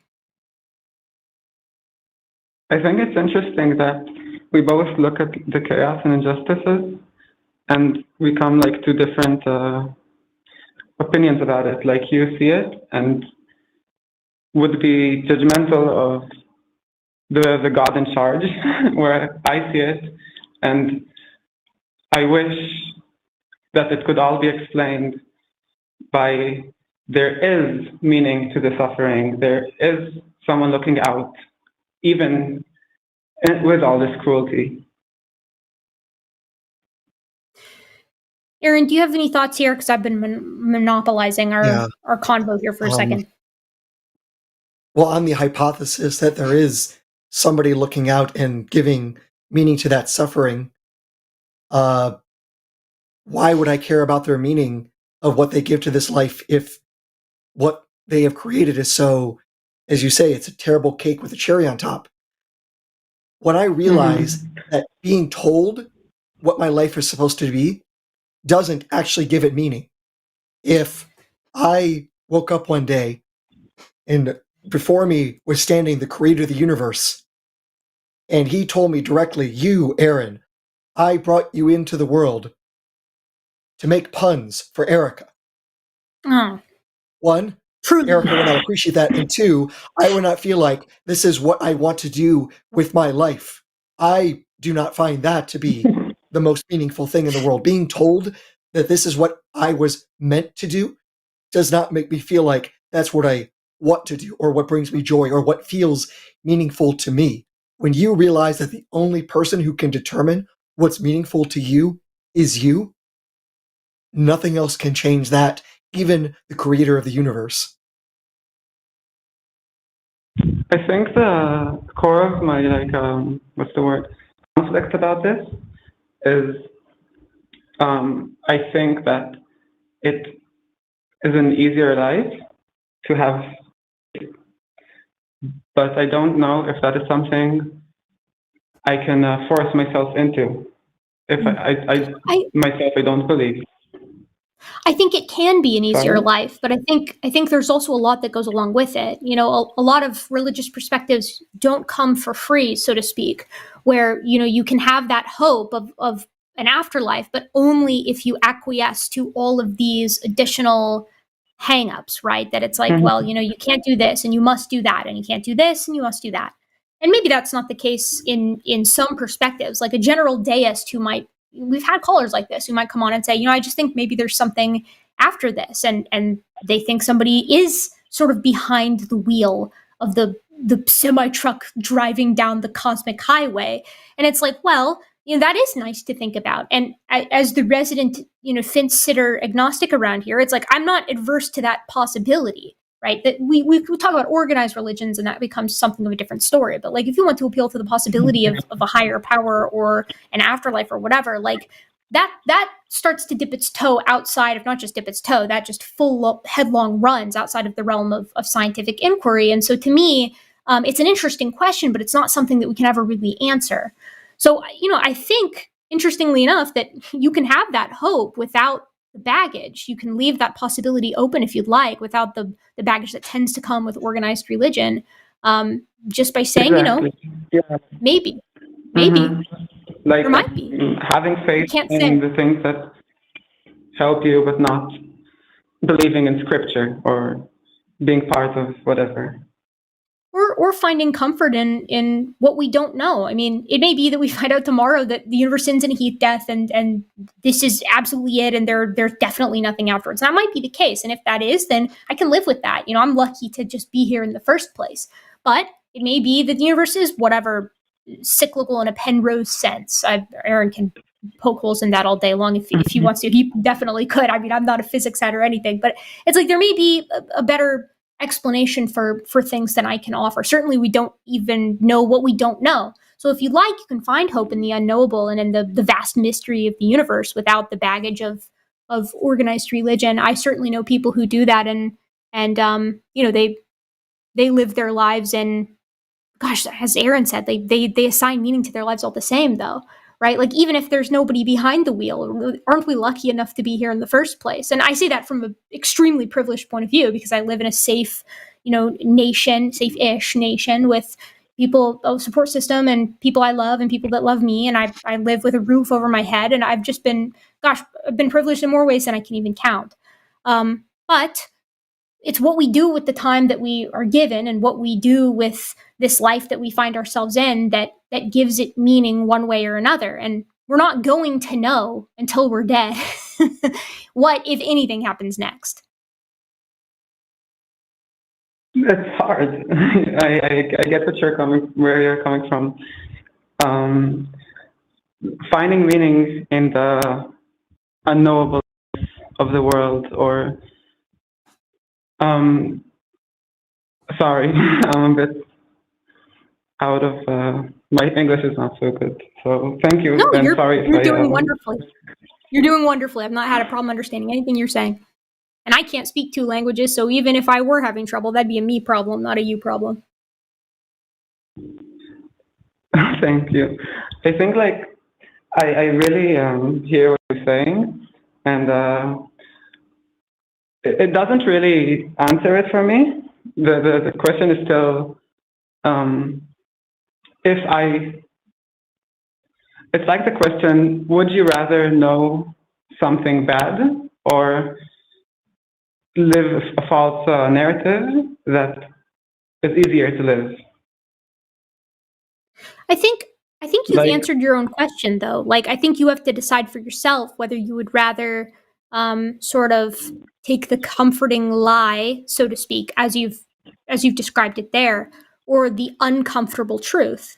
And I guess the position that I hold is that the uncomfortable truth just isn't so uncomfortable to me. And it has the added benefit of being true. And it can do things. It has utility and application. And, from my perspective, it doesn't preclude this idea that it's like, maybe this isn't all there is. Maybe it is. I haven't seen any evidence to suggest that there's something more, but that doesn't mean that there isn't. So it's not something that I think you have to view in under any particular strict lens. That's the wonderful thing about science, is that, and objective reality, I guess, is that it's open to change as we discover more. It's wonderfully flexible in that way. Part of science, I'm coming from an atheist perspective to this. So the point is, you said that for you, it's like not so bad. It's bearable that there isn't an afterlife or there isn't a higher power. Like, you can live through life fully non-spiritually, and it's not like too hard. I don't know what maybe is different between us, but that is like sounds impossible to me. I mean, I'll correct a little bit there, right? Because I'm not living under the knowledge that there isn't a God or the knowledge that there isn't an afterlife, because I can't possibly prove either of those things. I don't think anybody can.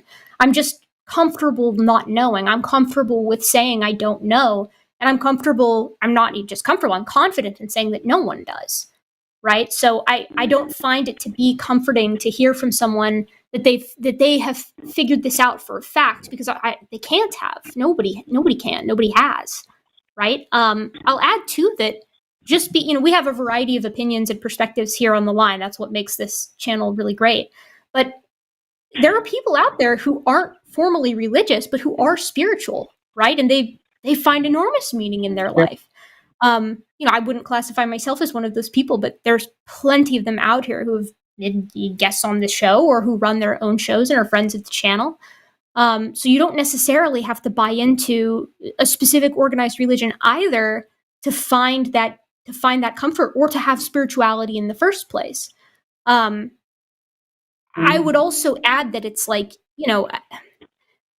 there's things, I'm a big science head, right? Like, that's what I love, and that's what I love to talk about, and that's what I find comfort and wonder in the world. But that's not the only thing out there. It's not the only thing that matters for human existence, right? There are things that science can't and shouldn't answer that we take enormous joy in.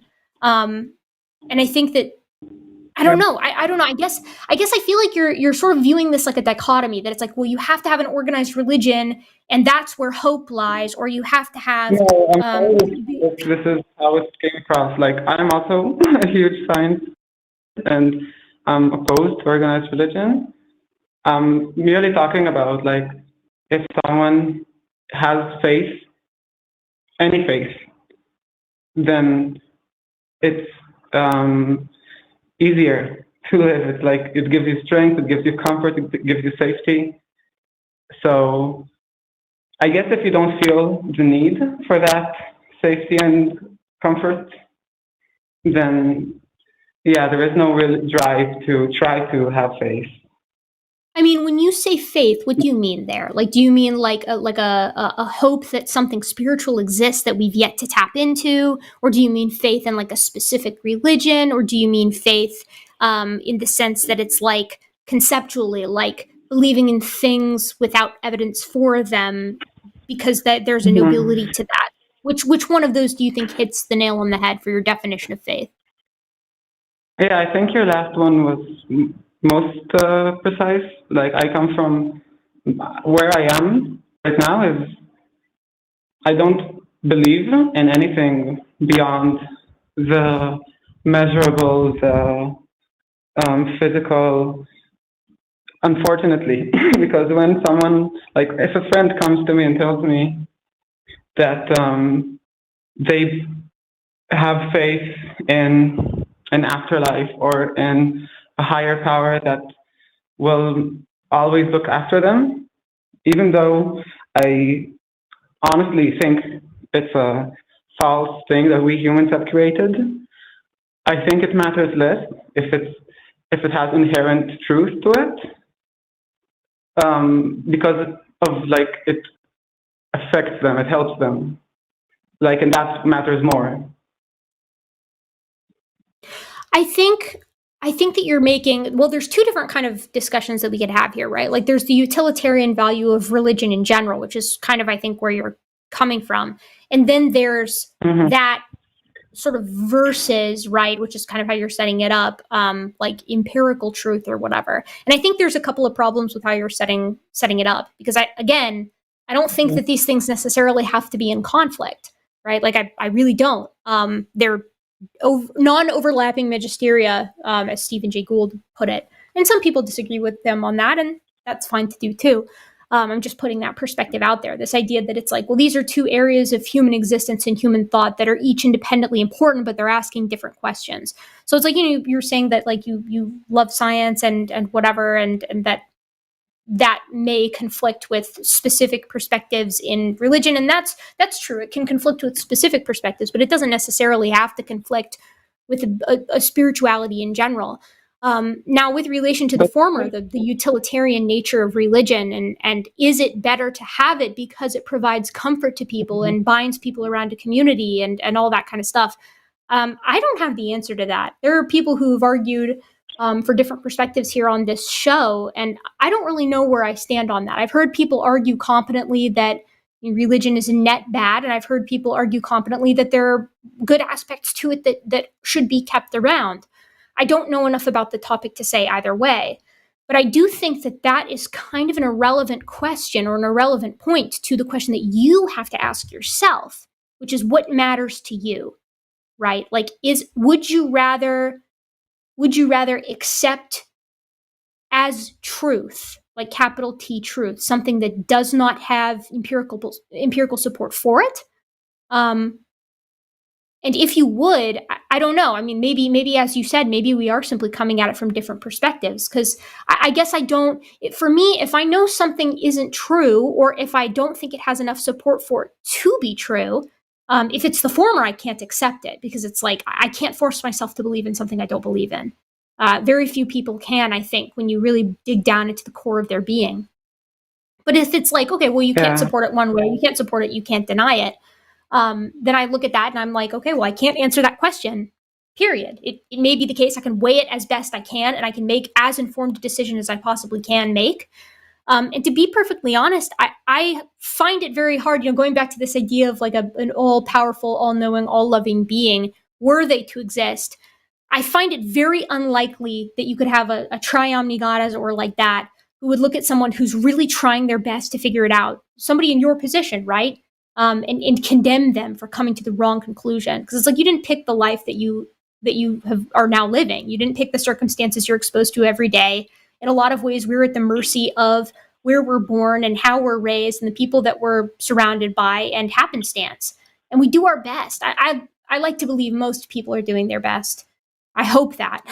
That's something, there you go. That's something that I have faith in, is that people are trying their best. I can't possibly know one way or another that they are, but I want to believe that, because if the alternative is unbearable. Right? Like, it's something that feels good to believe. I also have faith in that way, that people try their best, whatever that means for them, like under their understanding how much strength they have to try. And yeah, I think, like, to be honest, just trying to reconcile with the fact that there is no God or higher power in my understanding of life. And if the universe is indifferent, how can I hope for the future? How can I feel like I need spiritual help, but I have no spiritual, I'm anti-spiritual to my core in that sense. I mean? think that, yeah, for sure.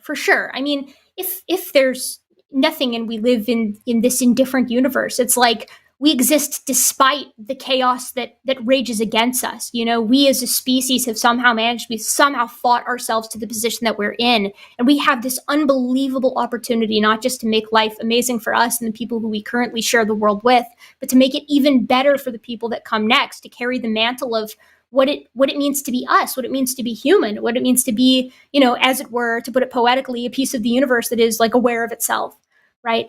There's beauty and nobility and honor and wonder in just being alive despite everything else, and making a plan for you, finding purpose in the face of all of this, right? And every single day, and all of the little things that we do, we rage against the dying of the light or whatever.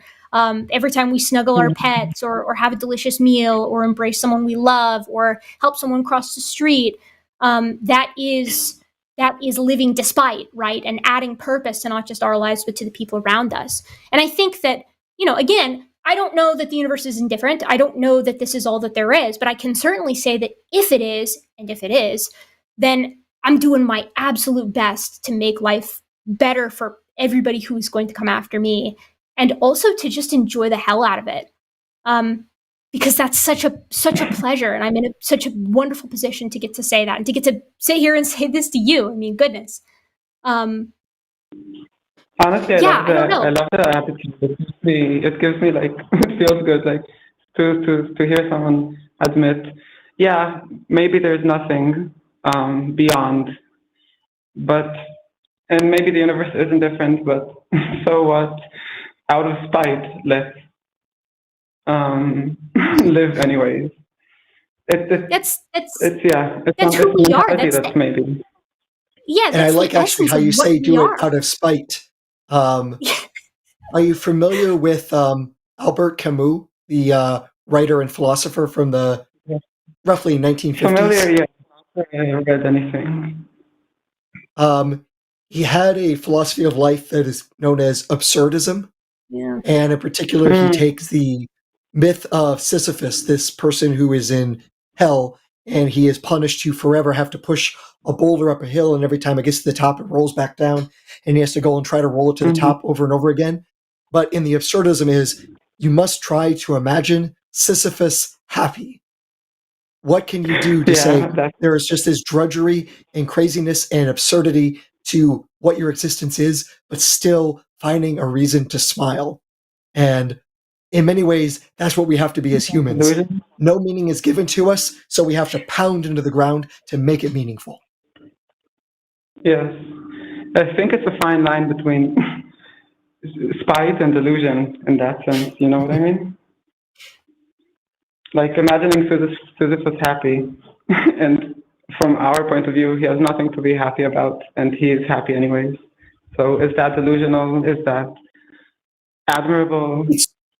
It's only delusional if you are thinking certain things about the world are true to make yourself happy, And this kind of then goes back to the religious narrative. If there's no good reason to believe it, then that would be an example of delusional thinking, to believe a thing that you don't have reason to believe is true or actively know it's not true and still believing the non-true thing. That is, I don't want to say the definition of delusion, but it's at least in that ballpark. And it's also a bit scary because when you believe things that aren't true, you actually make yourself vulnerable in new sorts of ways, because once you make your belief and your purpose perpendicular to the truth, when the truth comes along, it's going to just knock down what you build up. Yeah, it's safer to believe in the truth. You can't be disappointed. It can feel but very emotionally heavy, though, because in that moment, like, I don't want to, I'm not exactly old, but I'm about the halfway point in my life. If I went to the doctor tomorrow and they told me I have cancer and it's terminal, that's not a truth I want to hear, obviously, but better to be told that and try to actually then figure out what to do with the rest of my life than to ignore it and then leave this world in ignorance and not do the things that I want to take care of my loved ones or what legacy I want to leave behind. In that moment, do I want to be told I'm going to die? Almost certainly not. But knowing that truth allows me to actually then make meaning from it, rather than just hoping it's not true until it finally runs me over. Yeah. That's exactly what I'm trying to tell myself. That maybe it's better to know the ugly truth and to, I don't know. But I think that's my, that's what I wanted to talk about. Thank you for taking me seriously. Oh my gosh. You have a very serious question. Yeah, please do not thank us for that.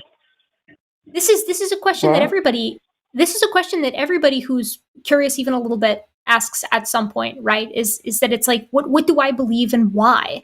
And there is no more grand question, I suppose, than like, why are we here and what's the point? So it's like, you should never, ever, first of all, I don't believe that anybody should ever feel embarrassed about asking a question, period, because not admitting that we don't know something is the first step towards knowing it, right? So it's like that in and of itself is a great step forward. So no, goodness, this was a pleasure of a conversation. I enjoyed it. I wish you the best of luck in your journey, Don't be afraid to ask these kinds of questions. I don't think you are. I think the fact that you called means that you're not. But, continue to have courage and forge forward and trying to figure out what do you actually think about this question? And why do you want to believe the things that you believe, and what is it that you actually do believe? Because as Aaron said, we should never fear the truth. Ignorance is always worse than knowing. Mm-hmm. Yeah, you've given me some things to think about. But it's like 4 a.m. here, so yes. I stayed up waiting for the call. But I think I'll go to sleep now. Awesome. Thank you, Mika. Take care. Bye-bye. All right. Oof. I love a good call like that. I am not a philosopher. Did we lose Aaron? Did he disappear? Is it just me? Oh my God. No, just stepping away for a quick bathroom break. Oh, okay. Whew, I thought I was completely driving the bus alone. That's the spoiler for all of you. Someone is driving the bus, and it's me. Actually, it's not, because this universe has lowbrow humor in it. If I was in charge, that kind of thing would be completely extirpated, at least from the area that I inhabit.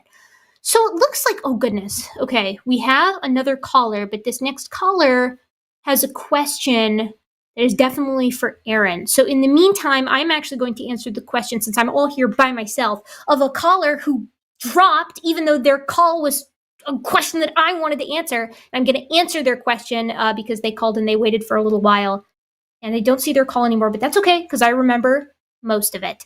The call was something to the tune of like, how do we know that genetics and the fossil record sort of corroborate each other? And this is like an evolution question. Like, how do we actually know that evolutionary theory and genetics corroborate one another paleontology and genetics corroborate one another and support evolutionary theory.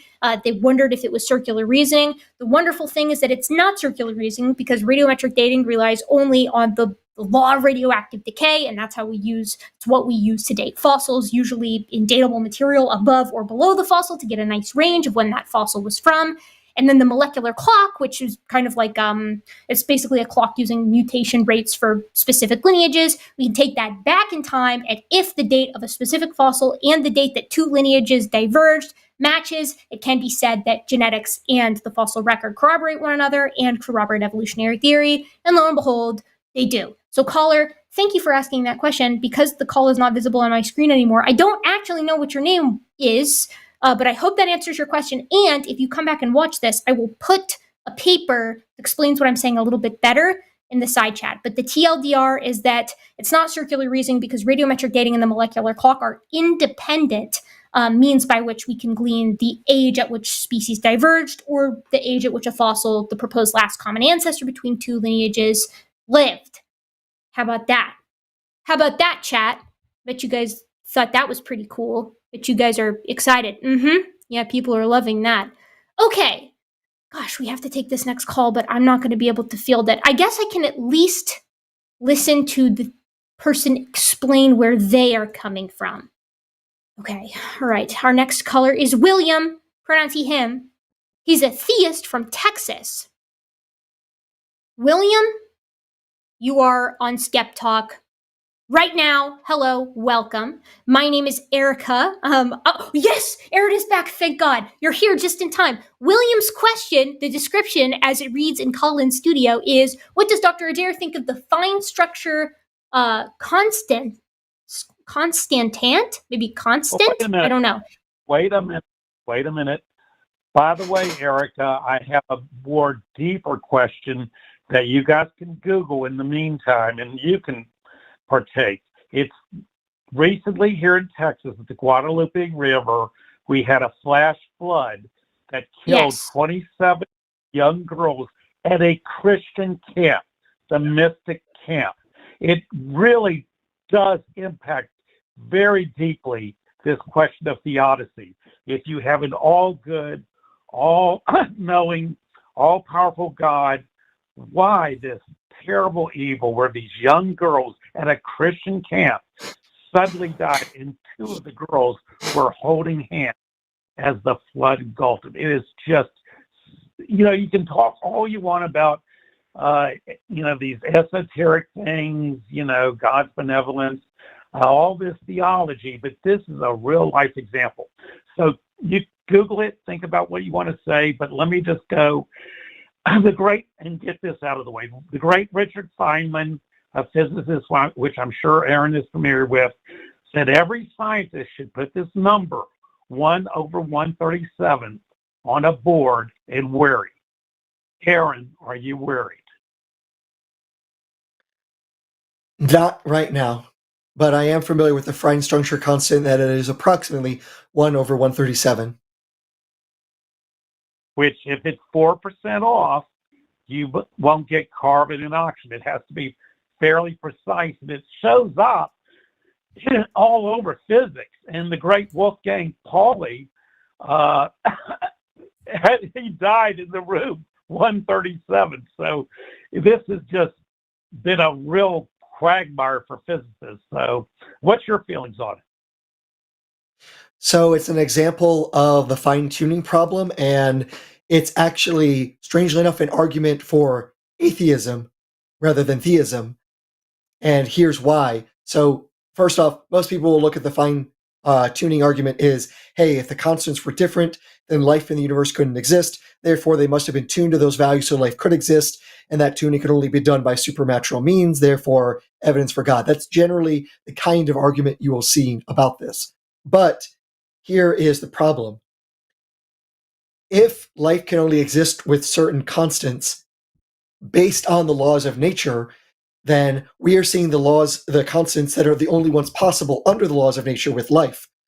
Under supernaturalism, the constants could have been any value, and life could have still existed. So, strangely enough, we are living in the universe that is expected on no supernatural forces, while it is not necessarily expected on theism, because on theism, the constants could have been anything. Okay. But this is what, I've been a theist for 2 weeks. Are you familiar with Luke Barnes, who wrote A Fortunate Universe? I know of his work, yes.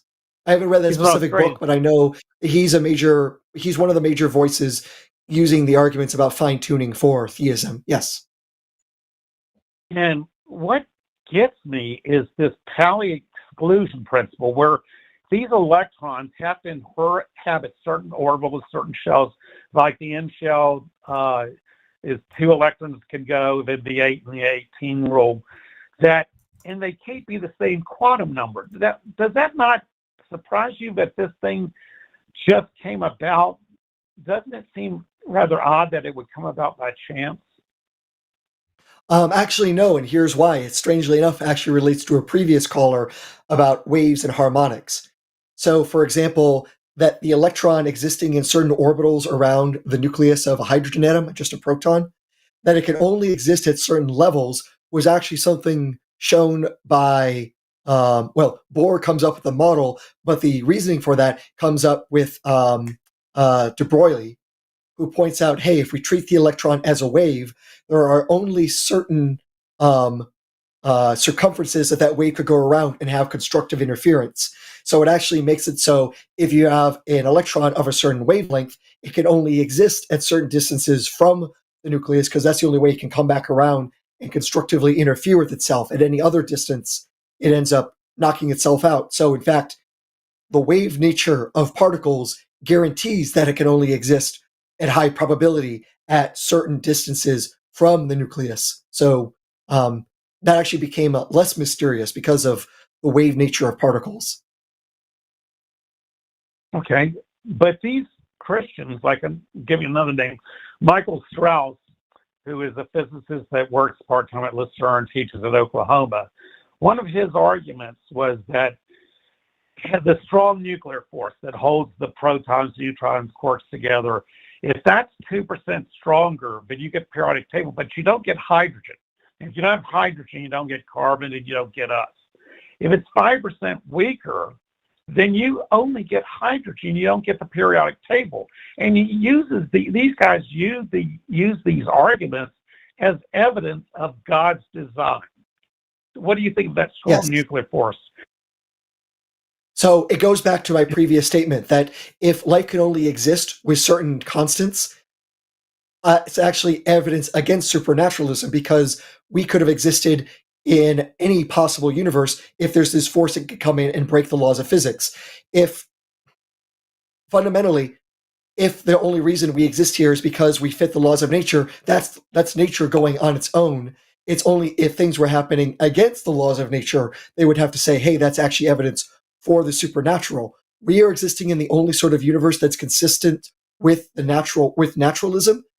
While with supernaturalism, we could have existed in any possible universe. So that's the thing. Now, the other issue, though, with these sorts of arguments is that they will change one variable and say if this one variable was different, then these other processes could happen. But what if you changed both the mass of, say, the electron and the speed of light, and the mass of the proton, and also the Planck's constant, things like that? If you can change multiple variables, then there might be other stable ways of producing a universe with life in it. If you change one variable and say, hey, look, now it's different, but you change nothing else, it's not really that interesting. The question is, what are all the possible universes that could exist with life in them? Yeah, well said. And they do use this mass of the electron, the spin of the electron has to be a certain amount. The charge of the electron, I mean, it just blows you away when all these things, and why is there 2 up quarks and 1 down quark to a proton, and 1 up quark and 2 down quarks to a neutron? Are you saying this is just a necessity?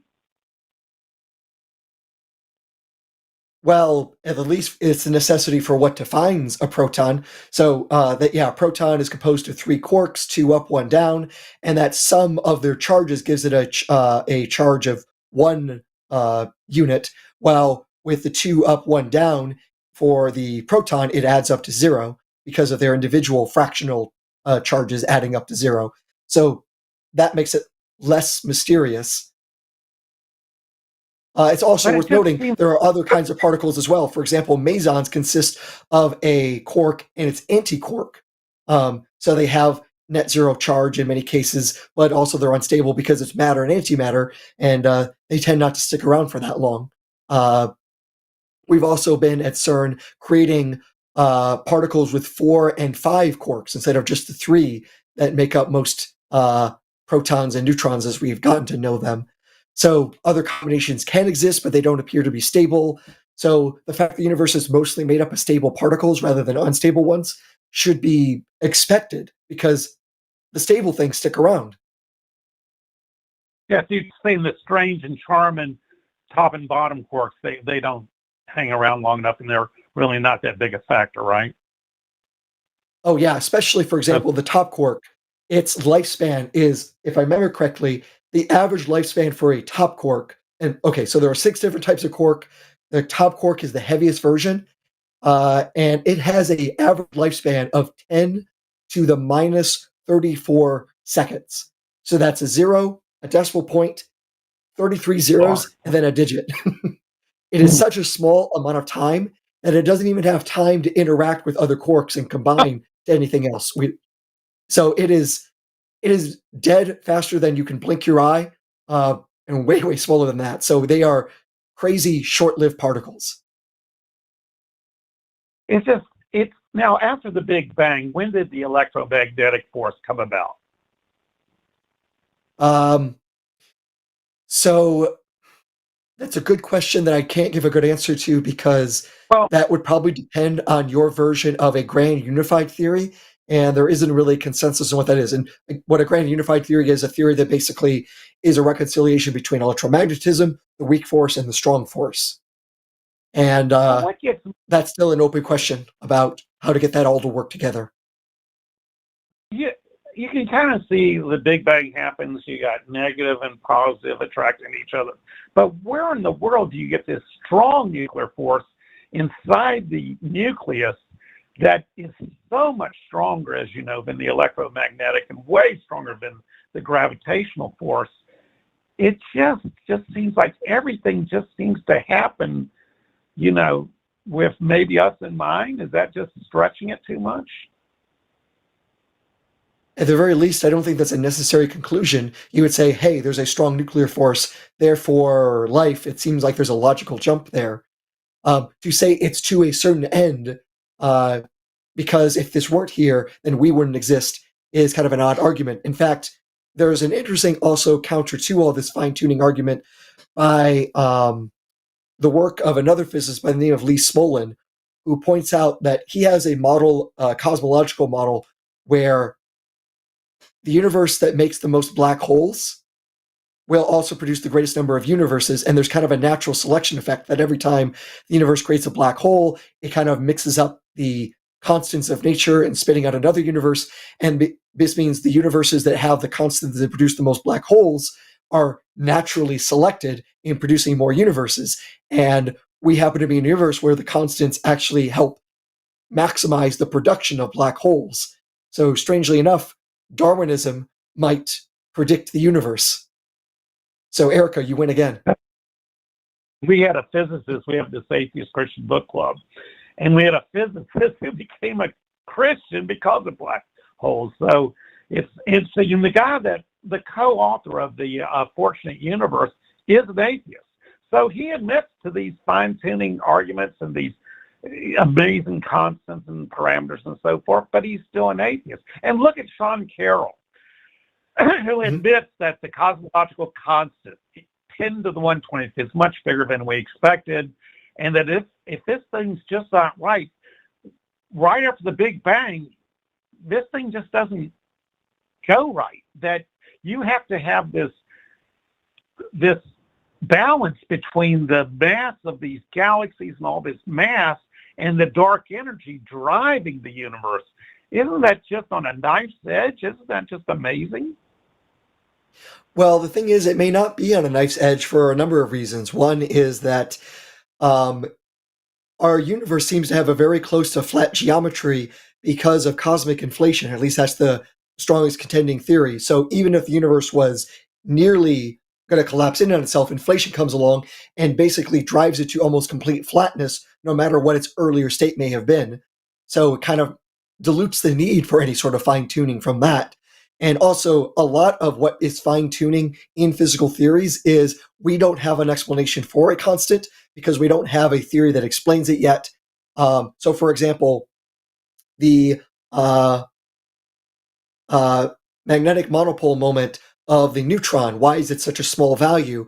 There's no good reason for that. So you could either just arbitrarily set it really small, which seems, again, arbitrary, or there's some other physical process that drives it to that small value, and that leads some physicists to predict a new kind of particle called the axion, which scientists are still trying to investigate to see if it's still a plausible mechanism for what's going on and fit that in with other physical theories. Usually when we say, hey, we don't have a good reason for these values, we then try to look for a deeper explanation. And you were saying, for example, well, isn't it really strange that the electron only exists at these certain levels around the proton?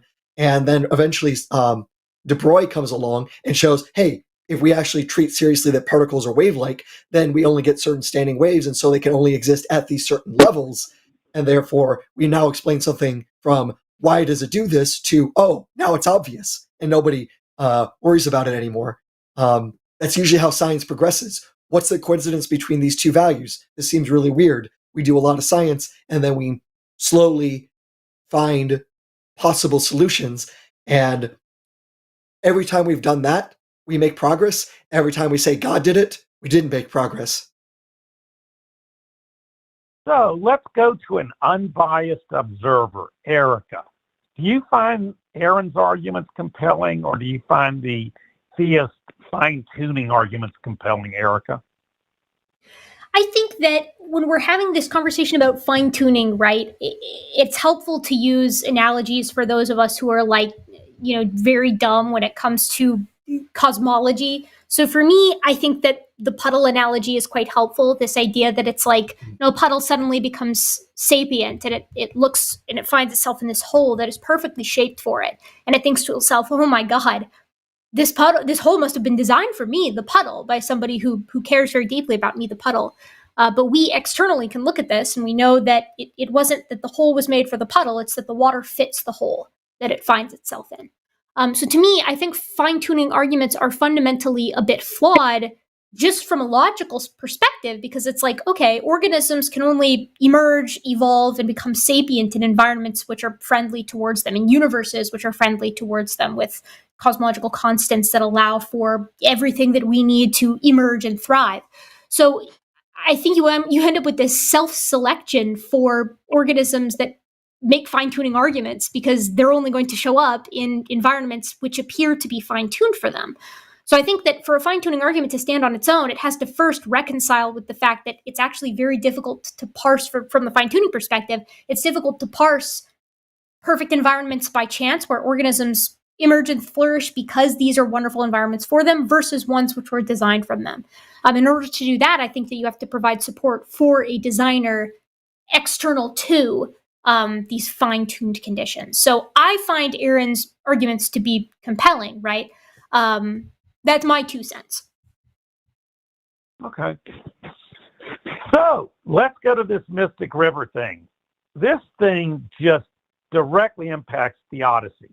How can you have an all-loving, all-powerful God that has intervened in history with Jesus Christ and the miracles and so forth, and you have this girls going to a Christian camp, the mystic camp, and they die, and they're still looking for something. What do you all think about that? What does that say about God to you guys?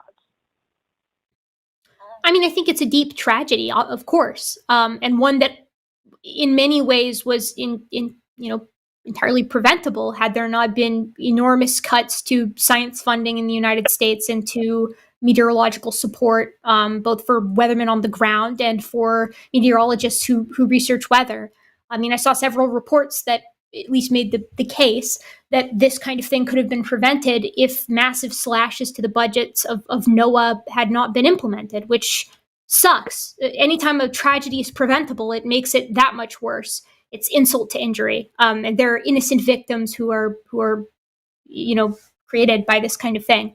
So that pisses me off. I mean, the entire situation makes me incredibly angry, and I can't even imagine what those parents or any of the loved ones of the people who are missing friends and family because of the flooding of the Guadalupe River in South Texas. I can't even imagine what any of them are feeling right now.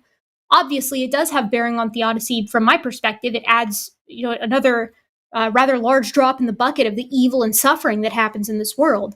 But I think from the perspective of a theist, or not necessarily a theist, but I guess a person who believes in the Judeo-Christian God in particular might look at something like this and say, well, there's always been suffering for believers. That's a consequence of the fall of man, and that's what they always point to. It's like, we did this to ourselves. When Eve ate the apple, she introduced sin into the world, and that's an explanation for all this horrible shit that happens. I find that to be not nearly good enough as an explanation, and somewhat offensive to the people who have lost loved ones to this tragedy, in this tragedy. So to me, it's not good enough. I think that if you've got a triomni God, there's got to be a way to accomplish any means or any result, any end game that they could possibly want without the copious amounts of suffering. So I think you either have to appeal to a demiurge type figure, like I think that's the right word, a demiurge type figure where it's like, they're not actually all good, or you have to say, okay, maybe they're not actually all powerful and they're just kind of doing their best and there are casualties in that, or maybe they're not all knowing and they're limited in that fashion. But a triomni God with what's going on in South Texas right now, no, to me, it's not compatible. So what do you think, Aaron?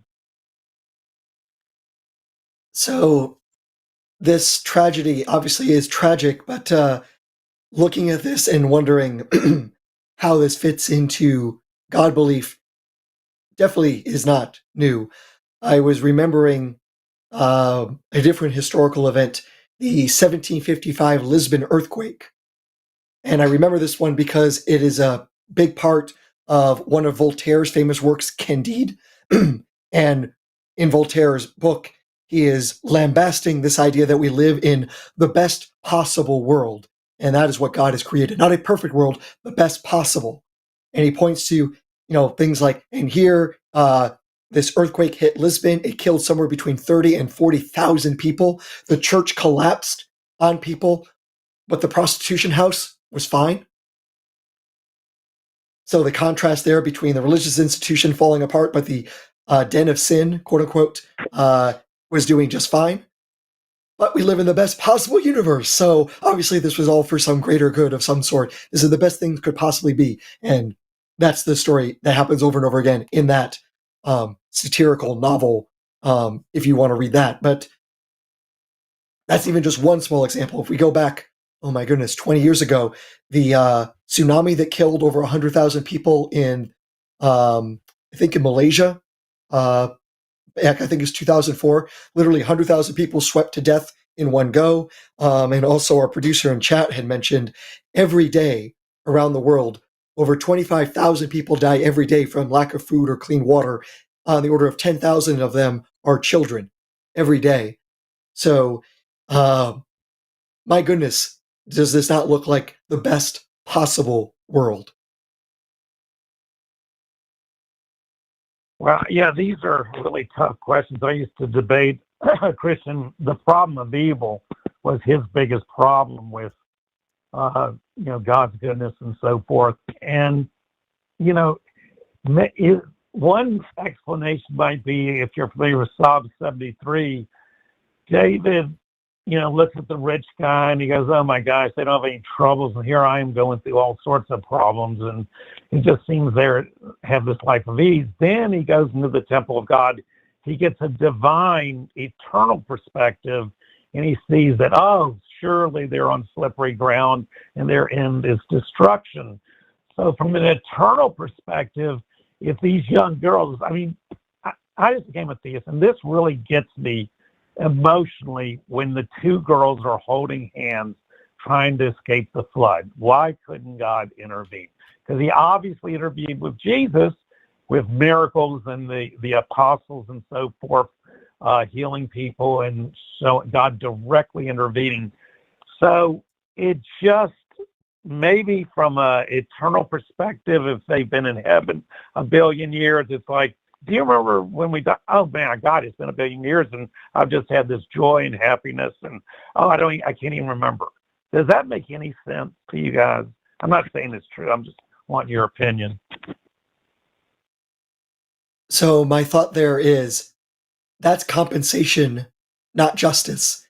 And it also begs the question, well, it begs a few questions. One, if you could just live life eternal bliss, why then are we living in this mortal coil for a few years and not just start in the infinitely good place to begin with? And secondly, if God can't sort out this world correctly, why think he's going to do a better job in heaven? We've seen his handiwork around here. We're not impressed. Why do we think somehow he's going to do a better job elsewhere? If this does not provide any evidence of his abilities, then we can't really trust our eyes about anything related to this deity. What do you think, Erika? I mean, I generally echo Aaron's thoughts here, right? Is that it's like, I think the line that I liked the most of what you just said was compensation is not justice. I don't know what kind of, I think it takes a lot of mental calculus in order to make what's going on here. Like, I think you could argue that it's maybe an explanation, but that doesn't make the justification, which means it can't square with the triomni God. That would be my thoughts. Well, what I would say to Christians is I've churches and seminaries and stuff, and they always have these packed, it's full. Oh, well, we got two angels in heaven now. Those two girls holding hands. They're in heaven. They never want to look at the deeper questions and really think about this. And what just kills me is they'll never read a book or watch a video with like you guys do, which you guys have fantastic answers, by the way. They'll never look at anything besides their little bubble and their little bias. And, what I would say to them is read a book other than what your minister says. Get outside your little bubble. Is that a good recommendation, guys? Man, I think it's probably cathartic to say. Certainly I want to tell a lot of people that I encounter, I want to grab them by their shoulders and be like, please, I'm begging you, show me that you're literate, read a book. But insofar, I don't know, I think you have to ask yourself what you're wanting out of the interaction, right? Like, do you want to convince them or do you want catharsis? Because if you want to convince them, I don't know that that's the best way of going about it, because very few people are going to hear you say that and then be like, wow, William was right. I'm going right to the library. I'm getting my library card out. I'm going to buy every single book that I can on philosophy and theodicy and really get to the bottom of this. Unfortunately, I think a lot of people, when they feel pushback, that tends to make them double down. So I think what might be a little bit more worthwhile, if you're trying to convince them, would be try to get to the root of why they believe what they believe, and see how that squares. Then you start bringing up examples of this situation in South Texas and other events of suffering in the world, and you can ask them the question: why does prayer for winning a football game seem to work, but prayer for saving children in the midst of a horrific local flood doesn't? Right? I think that might be a little bit more useful strategy wise. But then again, as I said, it depends on what you're going for. Well, I think I heard you say, Erika, that when you're talking, I went to Dinosaur Adventureland. Me and Eric Coven. You did? How was that? I'm glad you got out of there alive. They were actually extremely nice. And for that matter, when I've spoken at New Orleans Seminary and churches throughout the nation, they've just bent over backwards to be very hospitable. Eric Coven put me up. And I came out on his Creation Today show and said I was now a theist. So, but what I like about you is when you talk on these shows, you're not going to convince Eric probably, or people in their 60s, 70s, they're hopeless. They're never going to change. But there's young people that haven't been totally brainwashed that are going to respond to you, that are going to listen to you, just like when me and Kent, had a little back and forth at DAL.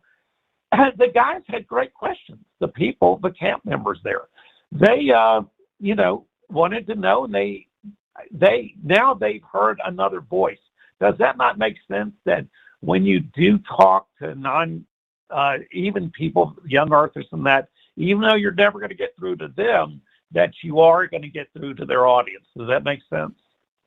Yes, every interaction that I've ever had with like a professional young earth creationist, quote unquote, here online, or just interested layman back when I was in my debate bro arc, when I had a lot of debates or discussions is really what I like to consider them as, here on the internet, right? Like I was never under the delusion that I was going to convince the other person, but those kinds of interactions are useful to people who are watching, who, as you say, might be more open-minded. If that's the goal, then it's worth it every time, because somebody else might be looking on and listening and find something completely worthwhile out of watching the two of you engage. So if that's what you're going for, I couldn't agree more. I was sort of envisioning a one-on-one conversation here.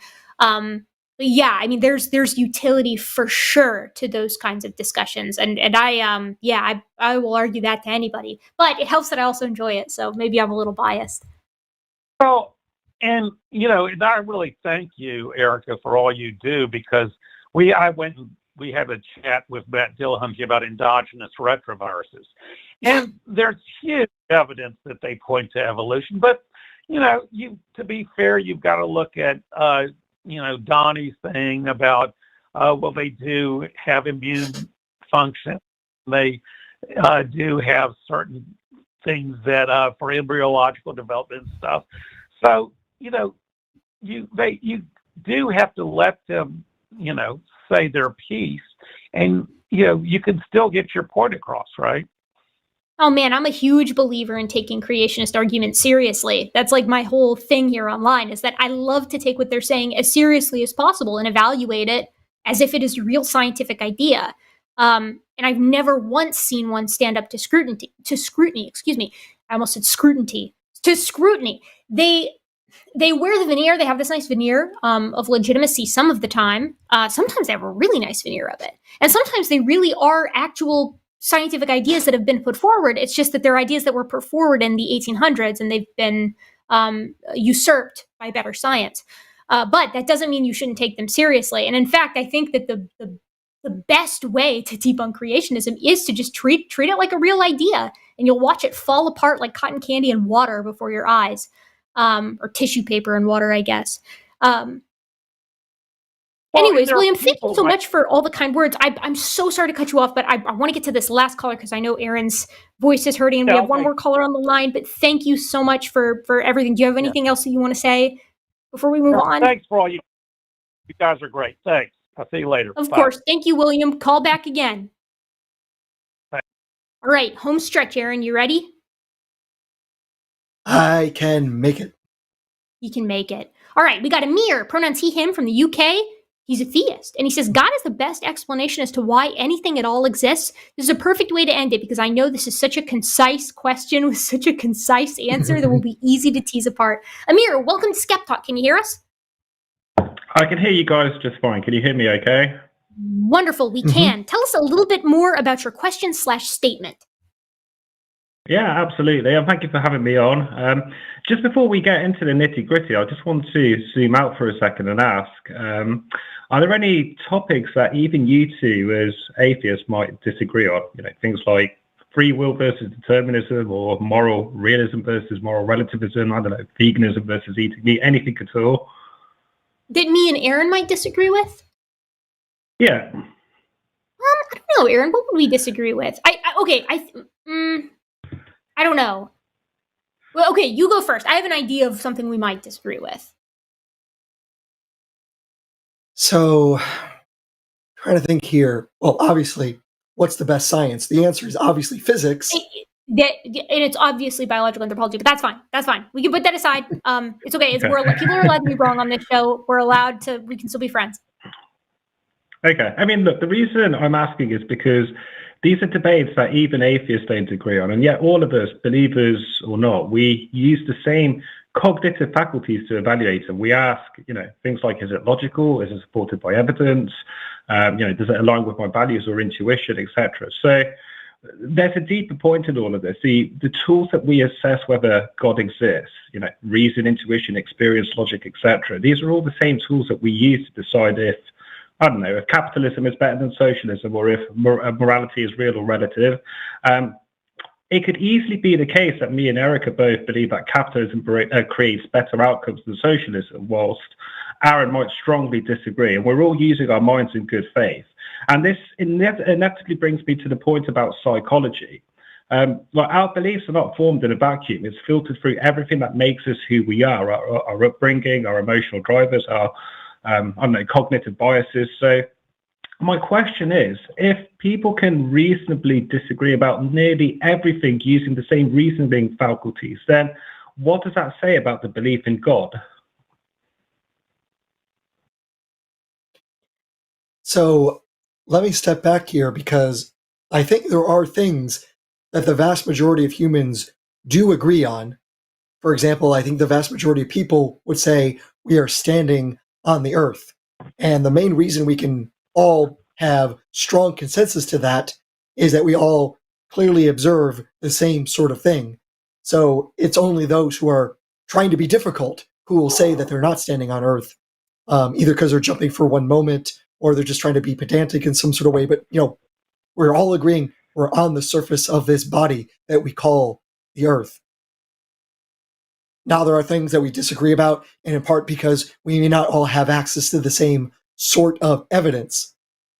Just give an example.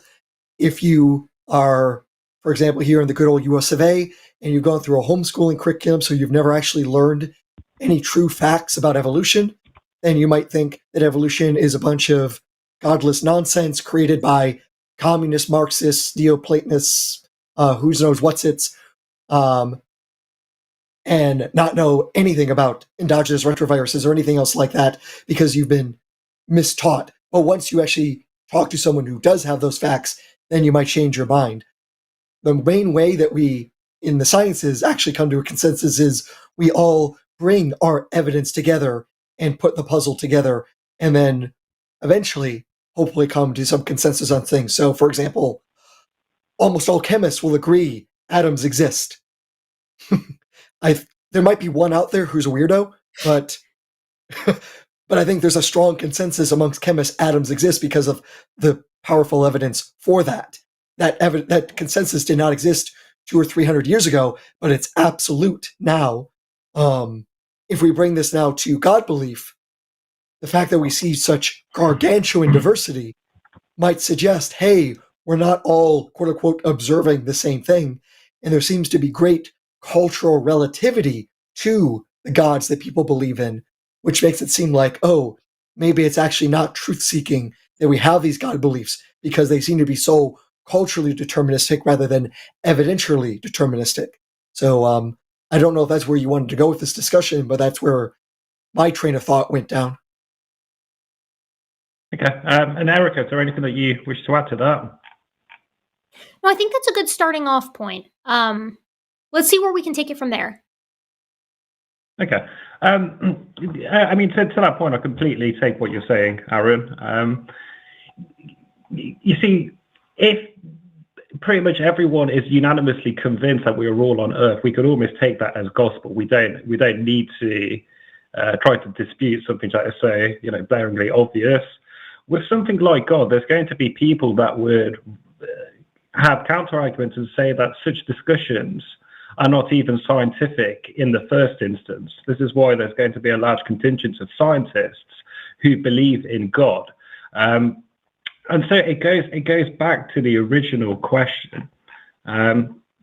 If people can reasonably disagree about nearly everything using the same reasoning faculties, then what does that actually say about a belief in God? I mean, my conclusion from it is probably the most intellectually honest thing that we can do is call ourselves agnostics, or just people that are undecided on the matter, rather than having a firm belief in God or a non-belief in God. I tend to find that the truth usually sits somewhere in the middle, and this is just a point that is going to be debated to the nth degree. Even after this conversation, we're going to continue debating it, and we're never going to have an actual conclusive verdict, No, I mean, I agree with some of that, right? So like I take a firm stance that it's like, yeah, I don't think the concept of deism can be investigated scientifically. I don't think that the idea that a deity or an afterlife exists is something that we can look into with science. We can certainly look into aspects of organized religion with science. We can look at the historicity of claims. We can look at the archaeology of events that are said to have happened. We can look at the prevalence of miracles or NDEs or whatever and have that help inform our perspective. But yeah, I'm wholeheartedly in the same boat with that. Now, there's places that we could take this, right? Like, I also think that the most honest position is to say, I don't know, but I'm not convinced. That's where I stand, and that's what I'm public about here on this channel. But what do you think, Aaron? So there are, I think, at least some versions of the God concept that we can actually say there is strong argument or strong evidence against. If you believe in the God that created the universe 6,000 years ago, sorry, but pretty much every science, including dentistry, is against that. And I say also dentistry because creationists deny that T-Rex ate meat. So, like, in the most absurd places that even you have to fight the dentists about what teeth are for to be a young earth creationist. In that extreme case, I would say the science is strongly against. Other places, it might be more philosophical. So when it comes to a personal God who wants to have a relationship with as many people as possible, there's this clever argument called the argument from non-resistant non-belief, that if there's a personal God who exists and he wants to have relationships with people, there ought not to exist any people that are open to a relationship with him that would be non-believers. But there do appear to be non-resistant non-believers. Therefore, this is at least strong evidence, if not a straightforward disproof of the existence of that kind of God.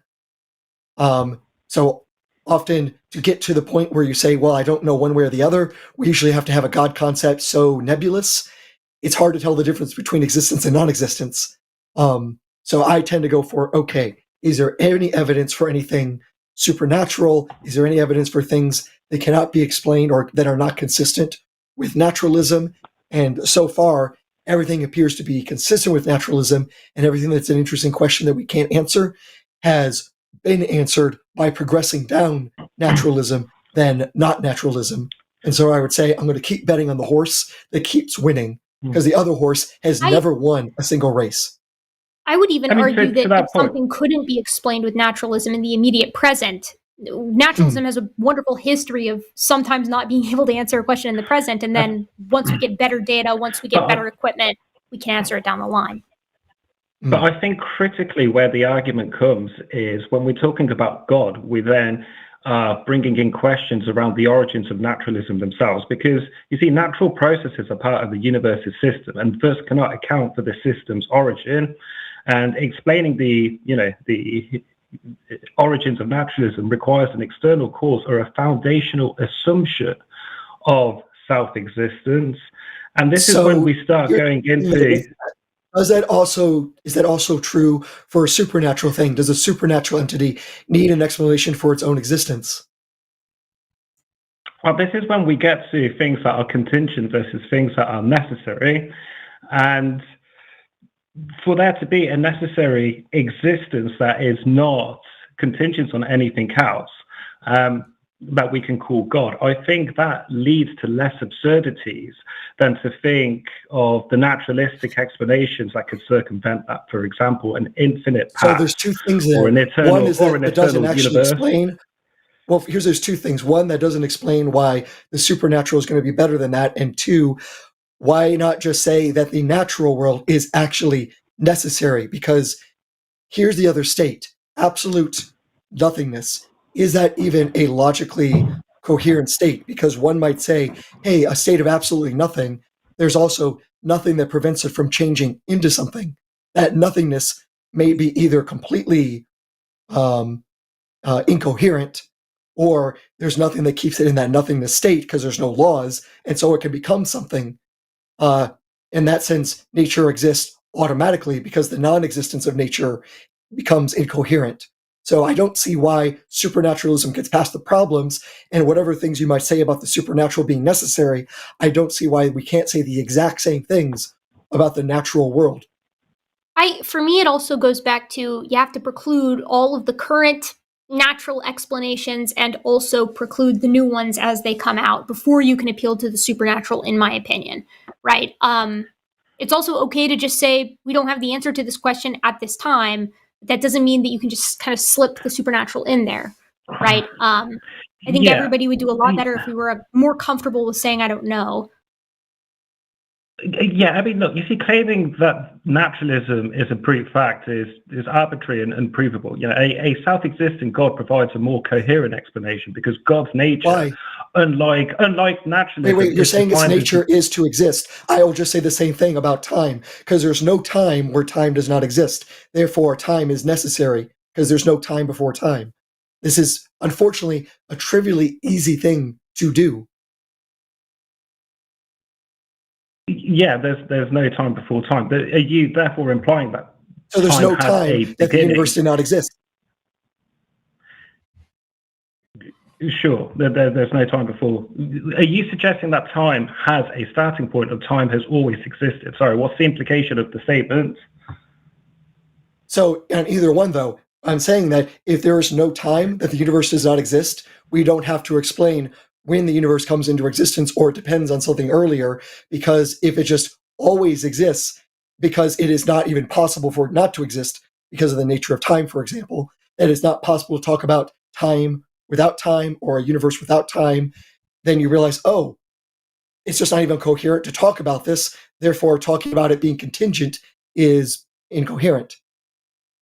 Yeah, I agree with that, but I also think it's incoherent to talk about an eternal past that lacks a first cause, because that leads to an infinite regress. Does God have an eternal past? God, you see, that question is loaded, because to say he has an eternal past still puts God within the parameter of time, and God transcends time completely. So things like if God is outside of time, how does he do anything in time?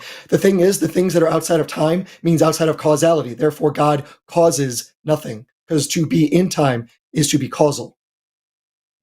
Well, no, I don't think that's fair to say. I think that if something could I think that's actually the words that we're using. Space. That's the problem, is that we have to define words in such a way to not automatically dismiss God, which is a way of having a terrible, terrible hypothesis if you have to change the meanings of words as you go along, so that way you don't instantly throw it in the waste bin.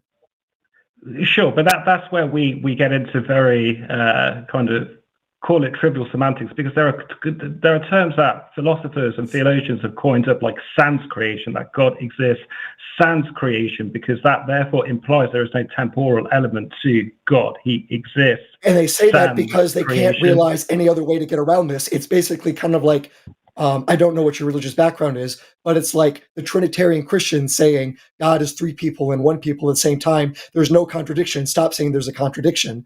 When in reality, you're just basically saying, I'm going to declare something that sounds incoherent, but I'm going to say there is some way that it's not incoherent, therefore I'm right, therefore I should believe everything I claim. It's not actually an argument, it's an apologetic.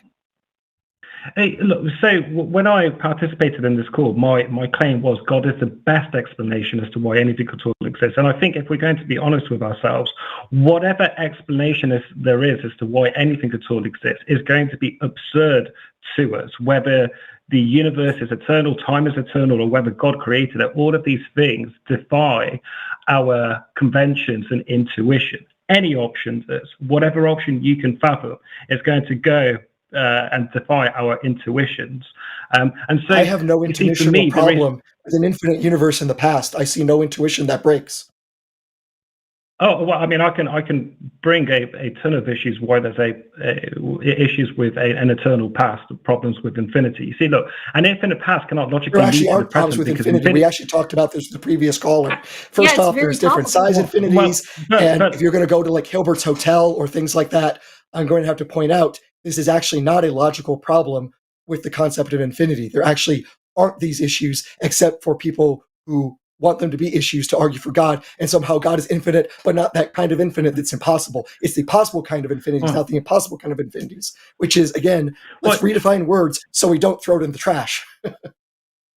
Well, you see, look, Hilbert's Hotel illustrates the conceptual issues with actual infinities, whether abstract or physical. You see, claiming the universe operates on principles beyond intuition without evidence doesn't resolve these paradoxes, but instead of just actually, it does. It's actually completely mathematically consistent. There is not a logical problem with Hilbert's Hotel. Now, what is everyone wondering with this hotel? This goes back to the issue I was talking to you earlier about with Erika, with the different size and infinities. So imagine a hotel with a countable number of rooms. An infinite number of rooms starts with 1, 2, 3, etc., forever. Now, every room is occupied, and a person comes up to the counter and says, "I would like a room, please." Now, your first thought would be, well, all the rooms are occupied, but you, the very clever person running the hotel, will say, "I can occupy, or I can bring this other person to a room. Everyone in their current room just move down one down the hall, and every room can move to the next room down the hall because it can be matched in that one-to-one mapping, which opens up the first room that allows that person in. And we could do this with 2 people, 10 people, an infinite number, a countable infinite number of people can come in, and we can accommodate all of them. But if an uncountable set of people come in, we can't accommodate them in our infinite rooms. So that's where I agree. There are different types of infinities, but you see, look, the disconnect between mathematical possibility and empirical reality. There's a disconnect there. You see, look, mathematics, it operates on an abstract, idealized concept, and that ignores real-world constraints like perfect circles. So where's the real-world constraint with there always being a cause before a previous cause? Because if you're saying the problem is Hilbert's Hotel, but you also say there's no logical problem there, then why bring up Hilbert's Hotel? No, I'm saying there's a problem with being able to traverse infinity. How would I say there's a fundamental issue? If the past is infinite, it would require crossing an infinite sequence of moments to reach the present. And since infinity if you have an infinite amount of time to do an infinite number of things, problem solved. Stop telling me things are impossible when they're trivially true. Well, okay. Well, I mean, to that point, I'll ask you, imagine trying to count all the integers starting from negative infinity to 0. You would never finish counting because no matter how much time you have, there is no negative infinity as a starting point. If you start with a false premise, you will get false conclusions. But if the past is eternal, then you are starting from negative infinity. How is that not? No, you're not. Because the word starting means there's a starting point, but there's no starting point. There's only a point. You can always just imagine moving that point further and further back. But again, infinite amount of time to cover an infinite distance, no problem. Just do it 1 second per second. Problem solved. You cut. Sorry, the line cut out there. Aaron, can you just repeat the last part of what you said, please? You can cover an infinite number of seconds if you go 1 second per second for an infinite amount of time. Problem solved. Look, think of a line of dominoes just stretching infinitely into the past, where each domino represents a moment in time.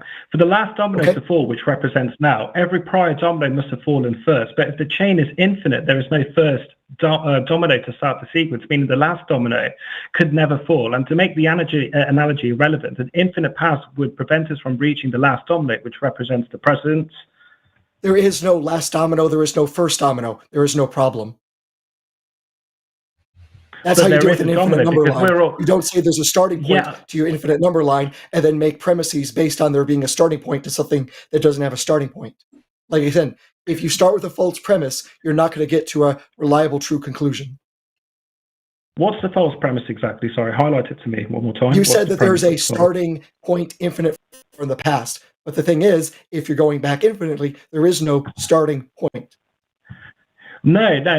Sorry, I think something has been lost in translation. I'm saying that if there isn't a starting point, then these are the issues that arise as a result of No, because your whole issue comes up with there being a starting point infinitely far in the past. And I'm saying there is no starting point because that requires a point that corresponds to negative infinity, and that is not a coherent concept in mathematics. Say this a little bit slower, because I really feel like we're getting to the crux of the issue now. Say that slower so I can just completely you're starting with the false premise that infinitely far in the past is actually a point in the past, and that is fundamentally not true. I'm not saying that there is an infinite point in the past. I'm saying it's a finite point in the past. That's the whole thing. I'm saying your argument against there being a point infinitely far in the past has in it the false premise of treating it as some point in the past infinitely far away. And that leads you to what you're trying to this say. mistaken conclusion. Let's try it another way, because I don't completely understand your rebuttal. Are you suggesting that there is an eternal past, Aaron? I'm saying that doesn't seem unintuitive to me. It doesn't seem impossible, but we don't know one way or the other yet because we still have not resolved quantum gravity, so we can't talk about things before the early hot state of the universe. So I'm going to just say, that's fine. I don't know. Okay,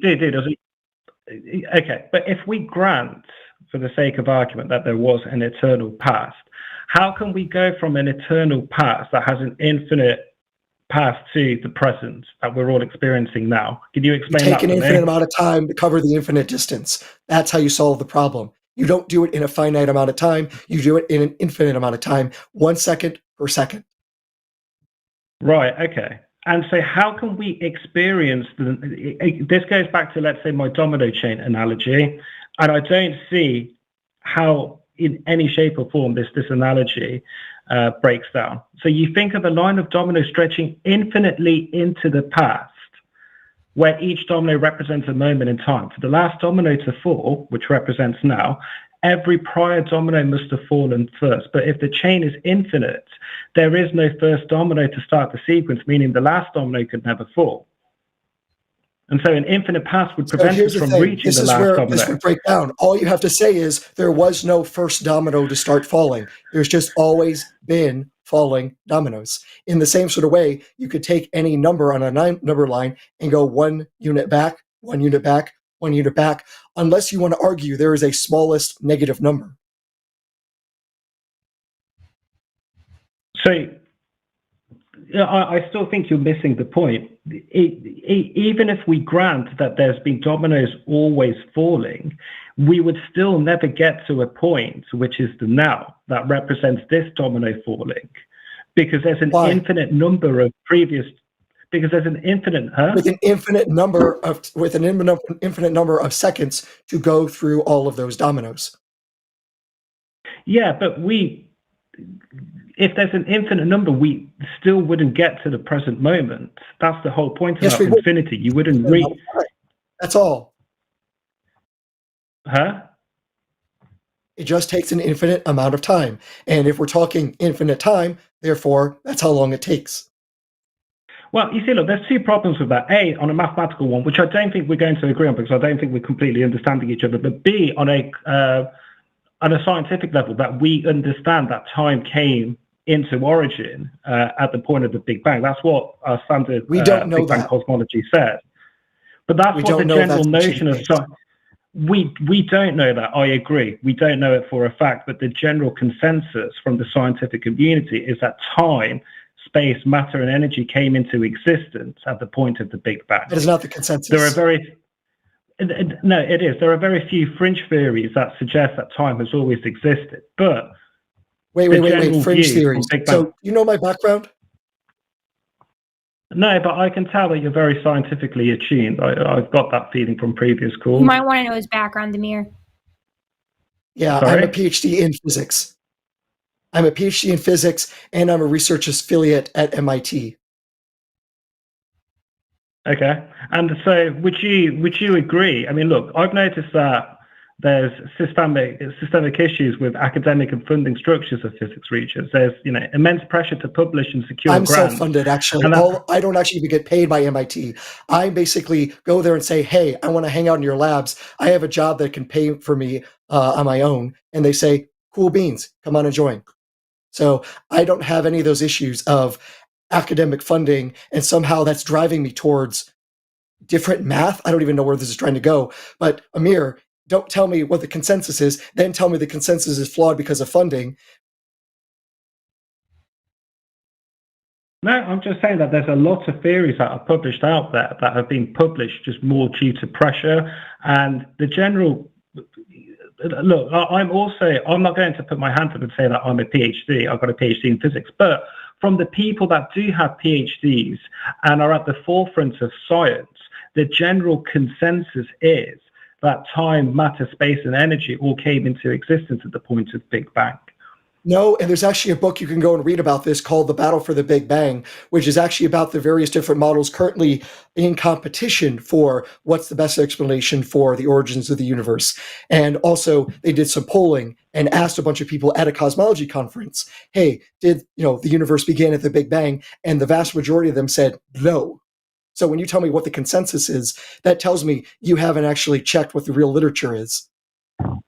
Sure, but whatever other explanations we can fathom, like let's just say the multiverse theory, they're all amenable to the same points of critique that we have for just the universe. That okay, if we grant something like the multiverse, then Amir, that's a different argument than you just said. You said the consensus among physicists is that time began at the Big Bang. I called you out on that, and now you're acting like it's a different argument. No. Let's actually get this one hammered out first. There is not a consensus that time began at the Big Bang. That is probably the minority view at this point, but we don't actually know, and there are many competing hypotheses, and the reason there's competing hypotheses is that we don't know, and we're trying a whole bunch of different methods to see what can try to explain the most data, what seems to have the fewest number of premises, what can actually explain other phenomena along the way. That's where we're actually trying to make promise. It's not just we're trying to come up with things out of desperation for funding. It's we don't know what the right answer is, and so scientists are trying all sorts of different things, and we're going to find out through further investigations which ones work the best, which is actually how science has worked for 500 years, and is doing a pretty good job. So what camp do you sit under in terms of what you think is the most likely explanation for the cause of the universe? I don't know, but one of the hypotheses that I do kind of like, because it also helps explain the era of time, is a model from Sean Carroll that basically has time going in two opposite directions from our point that we call the Big Bang. And because the universe is expanding in different directions, that actually helps point the direction for the increase of entropy, which gives us our era of time. So effectively, before the Big Bang, quote unquote, time goes in the opposite direction as we experience it in our universe. And because this can actually explain the era of time, it actually feels plausible as an avenue to explore this. Is this the Wheeler-DeWitt equation? No. Oh, okay. I thought that's what Sean Carroll advocated. So Amir, I think that we have reached a good spot to kind of pause and say, maybe let's pick this up next time. Like you can look into some of these alternative ideas that Aaron has proposed. But unfortunately, as the host, I got to keep us moving, and I've been informed by our producer that we have a whole lot of super chats to get through. So, do you have any sort of final thoughts before we end this? You can call next time Aaron is on and pick up where you left off. Well, look, first and foremost, thank you so much for giving us theists the opportunity to be able to call in. I will just make a very, very quick point that, some people are just naturally better debaters. They're quick with words, persuasive in tone, confident on the mic. But that doesn't necessarily make them right. It just makes them good performers. And the best speaker isn't always the one with the best ideas. Sometimes they're just the best at packaging those ideas. So in a setting like this, where persuasion can be mistaken for proof, I think we need to be especially careful. So I'd encourage everyone listening, don't just ask who sounds more convincing. Who sounds more convincing? Ask which ideas actually hold up, even when stripped of style, convenience, and performance. And I'll end it with that. Thank you so much again. Thanks, Amir. Take care. All right, man, Aaron. that was a big one. You were bopping those off fast. That's because many of them have been pre-bopped. So Yeah. No, listen, I get it. I know exactly how you feel once you start going down a specific avenue. I saw you with the Hilbert Hotel thing. I was like, okay, he's like grabbed onto one of these trails, and once you find a sort of with creationism, it tends to be like a classic talking point. I'm immediately like, oh boy, I start salivating. I know exactly where this is going to go. So I saw your eyes light up when you were like, oh, I already know where this is headed. Yes, I visited Hilbert's Hotel a few times. I stayed as long as I could. Yeah, ha. All right, let's get these over with. And I say over with because I know how many stupid, expensive puns are going to be in here. 5 pounds from Dernwin with no animal PFP. So let's hope it's a good one. I hope your money is worth me coming to your house and breaking in and looming over you menacingly. Hey, Erika, after Ham and Enos, why didn't NASA send a non-human ape to the moon first? They were afraid they'd get a gibbonous moon. Like a gibbous moon? Wow. That's so funny. They never sent a gibbon, though, so this is just reminding me that NASA never does what I want to do, despite the letters that I send them. Hashtag Hilo Batted Pun. All right. $5 from Brett H. Did you hear about it? The hotel that serves prunes in the morning. It's their Intercontinental breakfast. Let me just get my counter going. We got the first diarrhea pun of the night. That's just amazing. I gotta count the different varieties of doo-doo jokes. $10 from Ray Gatto. Hi, Erika. I had a dream recently that my spirit was rising out of the toilet. Here we go. Was rising out of the toilet bowl. It was an out-of-potty experience. Also realized why toilets never lose at poker. That was how flush. The ones that I hate are the ones where they squeeze 2 puns into a single super chat. You guys are very good at making use of your character counts. The first one of these 2 was better than the second one because it relies at least on you saying it out loud to some degree. It's not just like it's not just mere wordplay. There's some phonics that go into it. But overall, horrible. And you're saved again only by the cat that I know protects you. All right. So $5 from Moira Bannister. Erika, I have a Polish friend who's a sound guy, and one from the Czech Republic, too. A Czech 1, 2, Erika. A Czech 1, 2. We won't. We got a lot of sound-based jokes tonight. That's just adding to the punishment list. This is going to be the amount of bees that I pipe into your windows while you are sleeping to kill you instantly. $5 from Zachary Henrink. Herink. That's it. If each organism has its own unique genome, what is the human genome or the chimpanzee genome? Is it just the average or something? No, this is actually a really great question, and it's a question that people are trying to answer right now. So there's this really cool project that I recently became aware of because of my dabbling in the genomic similarity kind of question. It's called the Human Pangenome Project, and it's basically like once we got the human telomere to telomere genome complete, people started to really appreciate, which was only in 2022, mind you, people have started to really appreciate just how much individual variation there can be amongst people. And now, granted, most of this variation is in areas of the genome that don't do anything, right? So in the portions of the genome that do stuff, humans are 99.9% similar to one another, like a minuscule difference. But when you open it up to just raw alignment numbers, the difference can actually get a lot greater because just in a parent to offspring relationship, you could have a mutation that deletes thousands of base pairs all at once, and another one that duplicates another 1,000 base pairs. And that's going to be, if that happens in the same individual, a 2,000 BP difference from child to parent. It's like these things can accumulate quickly, especially if they're not subject to selection. So to answer your question, it's not an average, but that's not like super far off base. So you have a genome that you sequence, that's your reference genome. And then you usually have an alternative haplotype because you have a diploid genome. So you've got a haplotype from mom and a haplotype from dad. So you've got your reference genome. And then the goal of the Human Pangenome Project is basically to answer the problem that creates, which is that there is no average human genome. There's an average-ish. There's a portion of the genome that everybody is going to be very, very similar on, and that can serve as a pretty good reference genome. But the Human Pangenome Project seeks to sequence a ton of people's entire genomes for the purposes of health and medicine, obviously, to let us know how similar we are, and also in the areas that we do differ, how does that bear on medicine? So it's not an average, but we do use a reference genome that is not arbitrary, but close to it. Oh, thank God, this one's you. All right. $5 from Adam. I don't have any dumpy puns. Just want to say how much I appreciate y'all and the work you do. Thanks, Strong Bad character per holding a gunchuck.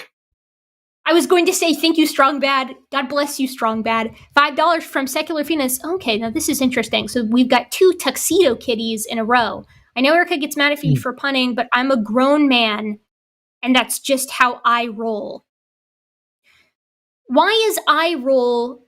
What's the pun with eye roll? How does that connect to the punning? A grown man makes That's sense. How I roll. Because I'm rolling my eyes. See, this is the problem though, because I don't groan or roll my eyes when I hear these puns. My blood pressure raises and my kill count goes up. So it's sort of a different physiological response for me than it is for most people. That's probably why I didn't get it. And also, these jokes aren't funny. Your turn. All right, £5 from Mystic Minds Analysis Tavern. In that tavern, I hope you have a beverage for me. Oh, a beverage has appeared. Oh, I wish that was happening to me right now.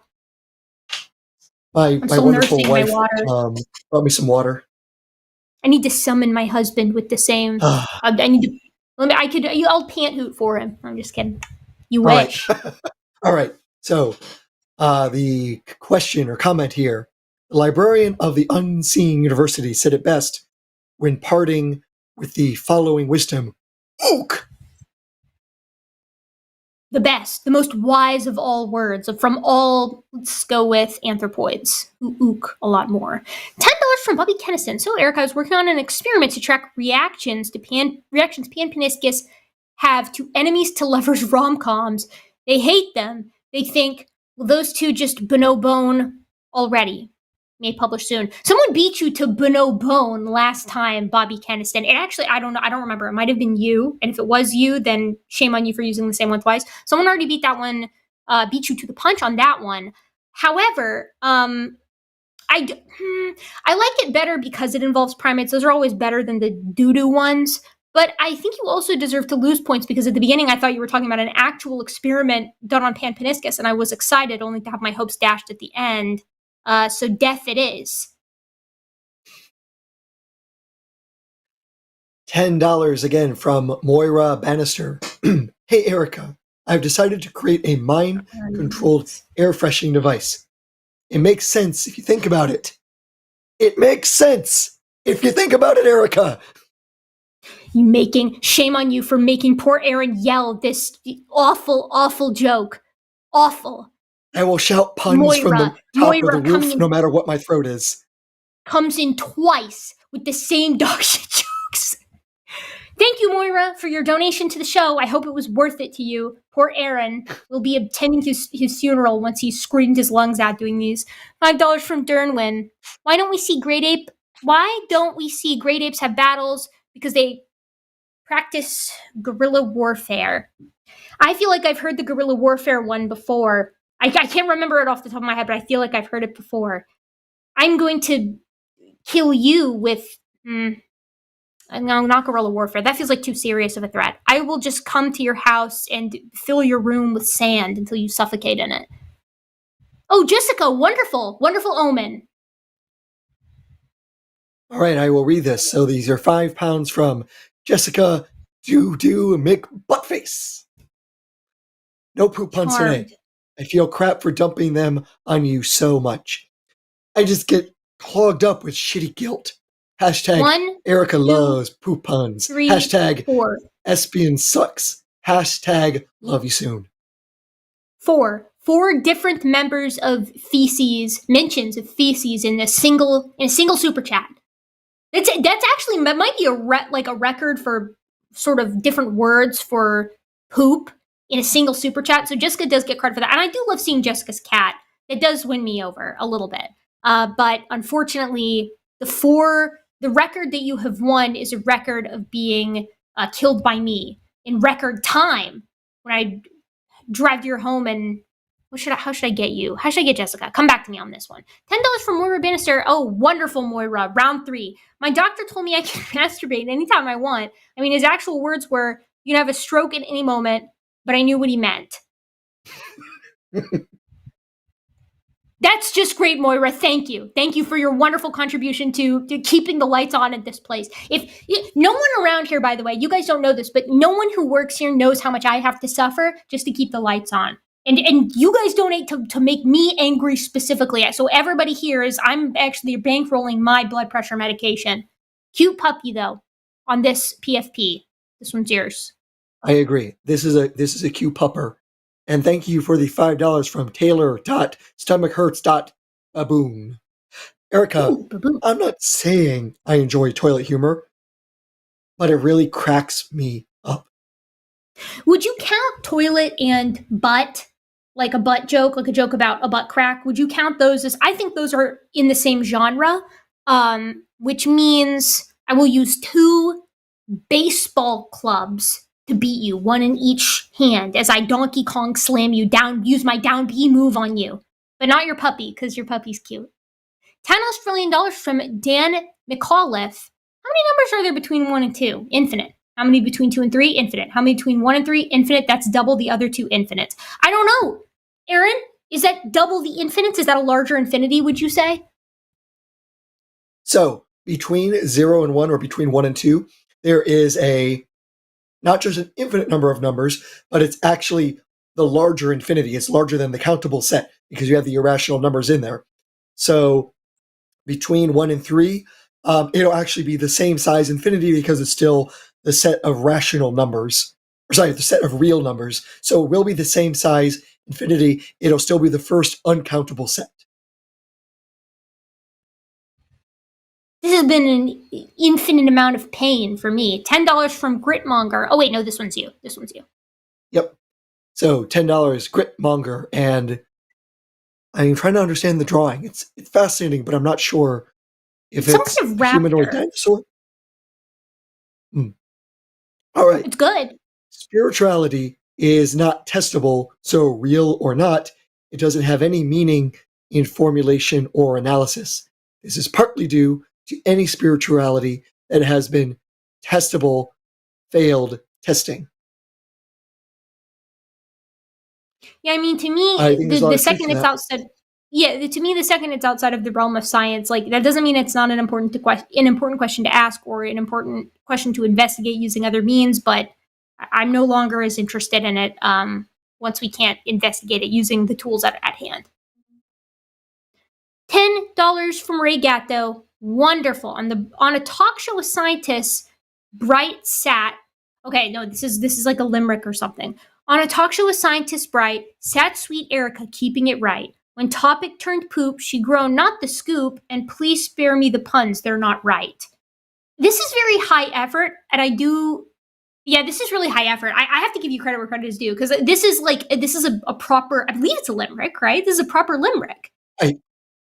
Yeah, it goes A, B, B, and then back to A at the end. Yeah. Yeah. Okay, this is really good. This is high effort. You can have points for that. So when I come to you with my baseball clubs, 1, and it will be a 1-2 punch. You won't even see it coming. You'll be like getting a midnight snack.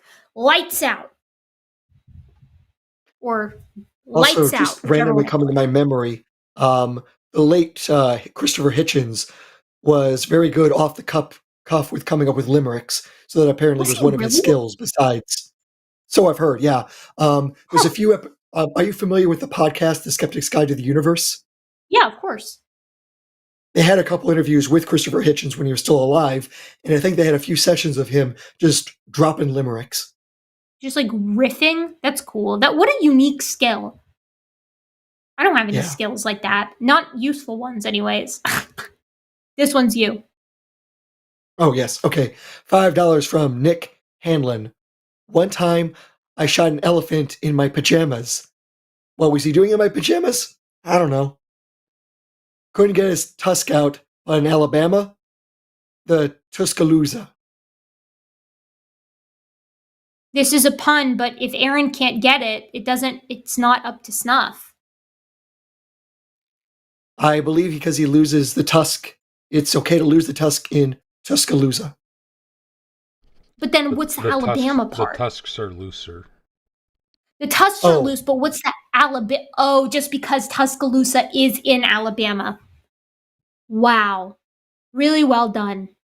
Not psych, because all of them suck. $4.99 from Derek Billings. GG, can you please say how comparative genomics precludes common design inference when the creator could do anything anyway for any arbitrary reason? Yes. It's not that common design is precluded whole cloth. It's that common design is precluded unless you want to allow it to go as far as it wants, unless you want to do last Thursdayism, right? Because if God creates every, let's say, organism at the family level, all completely like identical to one another at the beginning, and then they generate their differences through normal evolutionary processes, those normal generated nested hierarchies that form within each family, which everybody accepts, like all the dogs within Canada are related or all the cats within Felidae are related, those individual hierarchies should not be correlated. They shouldn't have anything to do with one another. Under a common design hypothesis, right? Because after creation, it's business as usual, and yet they do. And the same methods that we use to create a family tree within each family, those join all the family trees together to create a tree of life or a bush of life. Now, what you could say is you could say, well, God just designed instead of each family, he designed each genus. And then it's like, okay, well, you've moved the problem down. So now instead of having to explain the hierarchies, the little mini trees within each family, those are also created differences. And now you have to explain the differences in each genus as having occurred by natural evolutionary processes since the creation of each genus. And then you can say, okay, well, maybe we just make creation at the species level. And then eventually you can do this long enough and you're going to end up with God creates every person last Thursday with every gene and every memory in place just to give the illusion of common descent. That's how common design gets precluded because functionally it is not a real model. No person who believes in common design, no intelligent design proponent, has the tools to differentiate the difference, to tell the difference, rather, between which differences and similarities are the result of common descent, because, like, again, they accept some degree of evolution, virtually every creationist does, and which differences and similarities are the result of common design, right? At what level were the creations made? So the way that comparative genomics precludes common design is by showing that at no level is it an actual effective model. It's just last Thursdayism, but applied at whatever level the intelligent design proponent in question wants to place it at. And interesting, if I can bring this to what you were just saying and our previous talk about the fine-tuning of the universe, this actually is kind of similar to my argument in that the universe could have had any possible set of constants that God could have chosen, but chose the constants are exactly what you'd expect on naturalism and the universe growing to produce life. So it's basically the same sort of thing, hyper improbable and hyper selected by the creator to look just like the natural mechanisms. Oops. But what's really cool about this is that we know what evolutionary processes do create. So we know what to expect under actual evolutionary processes that are naturalistic in nature. So therefore we can say, what does everything look like all together? And it's like, well, it looks like it's all evolutionary processes. So if you want to appeal to common design or creation at any level, then you are proposing a deceptive God who just has made it look that he's just, for whatever reason, decided to deceive you into thinking evolution was at play from top to bottom, when in reality it was only present in the families or in the genera or in the orders or in the classes or whatever. This one's you, by the way. Yes. So we got $10 from Zurith Moonpaw. 1. Conspiracizing is bestest word. 2. If you had a tail that you could use like a monkey suddenly and you had full 100% control, what's the first thing you would want to do with it? Hang upside down. Hang upside down, for sure. I want to hang upside down with my prehensile tail, and I want to, just hang there. I think that would be the coolest. I'm sure there are things that weird people could think of that they would do with their tails. Freaks. $5 from the Raven 200. Did you hear, Erika? A 4-foot-tall psychic charged with fraud, I already know where this is going, escaped police custody this morning. Authorities report that a small medium is at large. Wonderful, the Raven 200. I was wondering when you would show up. Yeah, you always show up and deliver these midway through. You lure me into a false sense of security, and I think that you're not present, and then, boom, I get them. $5 from Ash Glitch. Glitch. And my throat is not helping with all the consonants today. Watch Vsauce's video on how to count past infinity if you're a visual learner. I strongly agree. Yeah, Vsauce is cool. Oops. Next, Morgan. He's gone. He thought this one was going to take longer than it did, and he went to the bathroom or something. I like this profile picture, Ash. Okay, $5 from Joshy Scene 19. First ever super chat, no shitty pun, just hoping to hear Erika gush about how ridiculously photographic and adorable my sweet boy is.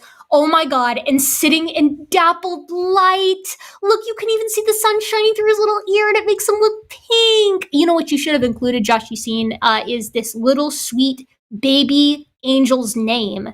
This little orange kitty's name with his tiny paw sitting in just a ray of sunshine. Wow. I changed my mind. Angels are real. This is support for it. We got $10 from Onyx.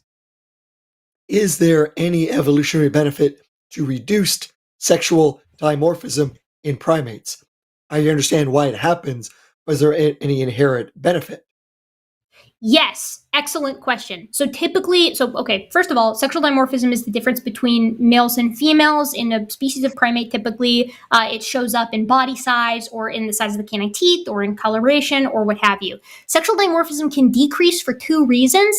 For those of you who don't know, usually, but not always, sexual dimorphism is male biased. So typically males tend to be larger than females. This is obviously not always the case. There are a few primate species where females are larger than males or where females have larger canine teeth than the males, but we'll work on generalizations here because that's what we do to make things easier. So in those cases, dimorphism can decrease because of two reasons. It could be because the males are getting smaller, or it could be because the females are getting larger. Usually the females get larger when they need to have bigger, beefier weapons to compete for resources, or the males get smaller because they don't need to compete as heavily, right? So why invest in bigger bodies or taller canine teeth that can break easier or beautiful coloration if the competition is low and everybody's getting along, right? You're just wasting energy metabolically to invest in those kinds of things. Whereas for the female getting larger, if you can get bigger and have larger canines and you're in a competitive environment, then you can beat everybody else up, have more resources, and fund pregnancy and lactation if that's something that you're currently engaged with. So dimorphism can decrease for individual benefits for males and females if the environment demands it, right? So that's how you might see it happen. But what tends to happen that's particularly cool is that when dimorphism decreases, you tend to see, because the conditions tend to favor this, especially if it's a decrease in male size, pair bonding emerge as the dominant social system in the primate species in question. So we see this in tamarins, marmosets, gibbons, some guenons, like members of DeBraz's monkey, in Presbytus, like basically just like little monogamous, quote unquote, pairs of primates, because the males and females are the same size. And once they're the same size, they jointly defend their territory together. So it's better to have two beefy critters with either gigantic canine teeth or big body size, like what we see in gibbons, so that you can duke it out whenever interlopers come by and try to take your fruits. So dimorphism can decrease for a number of different beneficial reasons for males or females. And once it has arrived, you tend to see the easier acquisition of mating systems like pair bonding. And once pair bonding arrives, not always, but it tends to lock in the sexual monomorphism, because now you've got these individual pairs that are separated from other such individual pairs. It's reduced the male competition and it's increased the female competition so that she can help the male in defending the territory. That's the long story short. Holy mackerel, $102 from Red Trek. Erika, what can we make of the orgy in the middle relative to the Asian hominin fossils? Are Denisovans the same as Dragon Man? Red Trek, excellent question. I just made a video about this. Are Denisovans the same as Dragon Man is a phenomenal question.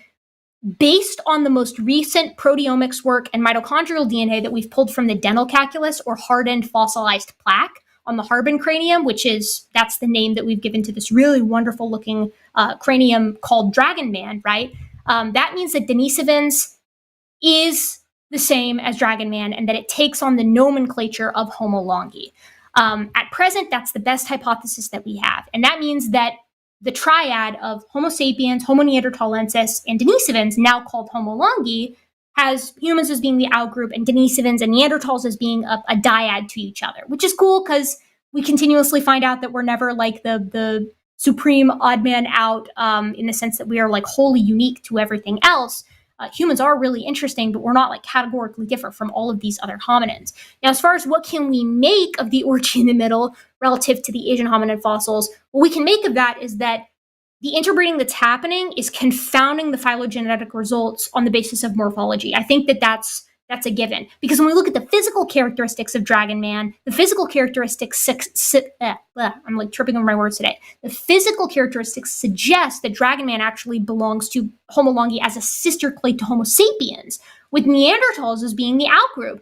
But now the genetics and the genetics and the morphology are like disagreeing. And when in doubt, I tend to go in favor of genetics. The problem is the criticisms of the genetics are arguing that the proteins that they're using for their proteomics work are inherently basal, so they can't actually identify it with Denisovans. So then we have to fall back on the mitochondrial DNA, but the mitochondrial DNA is also like kind of dodgy. The situation is really, really, really complicated, despite the fact that we've got a ton of superstars working on it. And I suspect that it's going to start getting a little bit more teased apart the more DNA, ancient DNA, that we pull from some of these guys. Like, I guarantee you someone is working right now on pulling ancient DNA from late surviving Homo erectus and from the Eastern Asian archaics, who are like these crania like Hualongdong or HLD6. I think, who's the other one? The Maba cranium, I think, is another one. The bottom line is everybody's having sex with everybody in Eastern Asia in the middle to late Pleistocene, and it's making the work of modern paleoanthropologists really hard. But great question. We're trying to figure it out. So this would be an example for paleontology coming in and literally saying, fuck around, find out? It would be an example of that if paleontologists had no sense of humor, or had no sense of humor and had to resort to puns to make our points. Actually, I wish I could say that they were all as cultured as I am, but you will find puns in the titles of conference papers and conference posters and conference presentations all the time. All right, so how about this nice $10 chat from Dave Thomas, 94. Late coming in on the show, was out for my birthday dinner. Happy birthday. Happy Numbers birthday. Don't really explain woo or superstition, but people born on 7/7 are pretty damn awesome. Love your show and you guys. Thank you, Dave. Thank you, Dave. Oh, cute puppy. Again, that's the only thing saving you. Erika, this poop talk is getting a bit clogged up, don't you think? Someone else already used clog this time. Someone else already used it. Disqualified. But your dog is cute. But it needs more fiber because of the clogging. I'm pretty sure people can clog a toilet with diarrhea too. Yeah. This one's you. All right, we got $5 Australian from Hillhugger. Why do people and very modern apes like myths and stories? Because they no longer have tails. Boo, boo. Boo, boo, boo. We do like tails. We just don't like tails because it's a pun. $10 from Hank says, Oriel complaining about the limitations of the venue he chose to have this chat is a rich vein of lulz. He is going to love that you super chatted this in too, because he really enjoys reading about what people are saying about him in the side chat, despite the fact that it's Internet Etiquette 101. I tried to tell him, never look at what chat is saying when you are in a place that is hostile to you. It's going to make you want to jump to a river. So never a good idea, especially with the ruffians here. All right, we got $5 from Eliashana Silverbow. And first off, this picture is the best picture because it's a picture of all the dogs and cats. Aw, okay, that's cute in a cosmic way. I do think that's pretty cute. And I do like to imagine that all the dogs and cats are in the same picture together. That's pretty adorable. Yeah. All right. So the comment is, when Jesus was a toddler, he turned water into wine. My joke about whining is in honor of Oreo because we're all a bunch of meanie pantsies in chat. That was a joke. $10 from Dave Thomas 94. Is it really better to believe in a God for grief or other times of chaos when that God could potentially stop or prevent those things from happening? That was one of my points, right? Like that's how I came at the gate, is that I don't know that I don't particularly find that trust or that comforting. But that's what we were talking about in general, and I think our caller is working through it. $9.99 from Maya Kirostasia. At Aaron, can traffic made of quanta of individual vehicles be compared to quantum physics, since traffic often moves in wave-like patterns? How does it differ? Thanks. Erika's top banana here.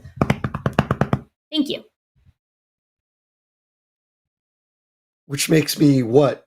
Kumquats? I don't know banana. what fruit. Second mango.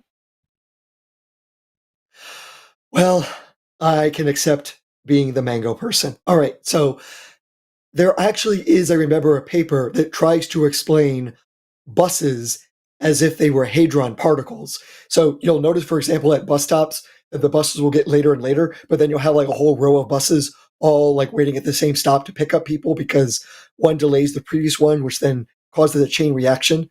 I know there was at least one physicist who tried to explain bus bunching with the same physics that we use to explain hadrons. So there are ways of trying to do that, but in general, wave mechanics can be more generalizable than quantum mechanics because quantum mechanics is kind of a subset of wave mechanics. So that's where I would say is the more fundamental thing. Anything that you can explain wavy is the way to go. Ride the waves. Oh, wonderful. $5 from Raven 200. No joke here. I don't believe you. I prefer to deal with reality over comforting delusion. My dead loved ones are probably gone forever. I've made peace with that. Oh, I really did think you were going to sneak one in, Raven 200. Thank you for your wonderful thoughts here, though. I appreciate that and the super chat. And for having mercy. That's a human characteristic, according to one of our callers. $5. Oh, wait, this one's you. Yes. So we got $5 from Luis Morales. Not sure that an oral history of string theory arranged along frequency lines vibes with what we understand about reality. Hashtag bad wordplay for Erika. Was it supposed to be like, is the joke that it's oral history? Like an oral history? I think that's what Lewis is going for. Lewis, I'm going to take that mug in your... and how it vibes with us. Oh, okay, that could be it too. I'm going to take that mug and smash your face in with it, Lewis. Thank you for the very kind super chat and for your joke. $5 from Dank Memes. I find the idea of divine spiritual purpose to be a nice facade, but ultimately just a trap. I don't care how good that purpose is. I decide myself. This is the absurdism, right? Camus absurdism. Yes, but there's a problem though, is that what Mr. Dank Memes here needs to be doing is, since he is a member of the Greater Brotherhood, our comrade in arms here, he should be listening to the committee decision on what our purpose is supposed to be. Yeah, comrade. I wish I could. The General Secretary has come down and told us what we're going to be doing. Yeah. Oh, let's go. $5 from Bryce Barnett. Think of these thoughts as limitless light, exposing closing circuitry fright. Think of each moment holding its breath as death minute and decimal. Erika's the best bandicoot.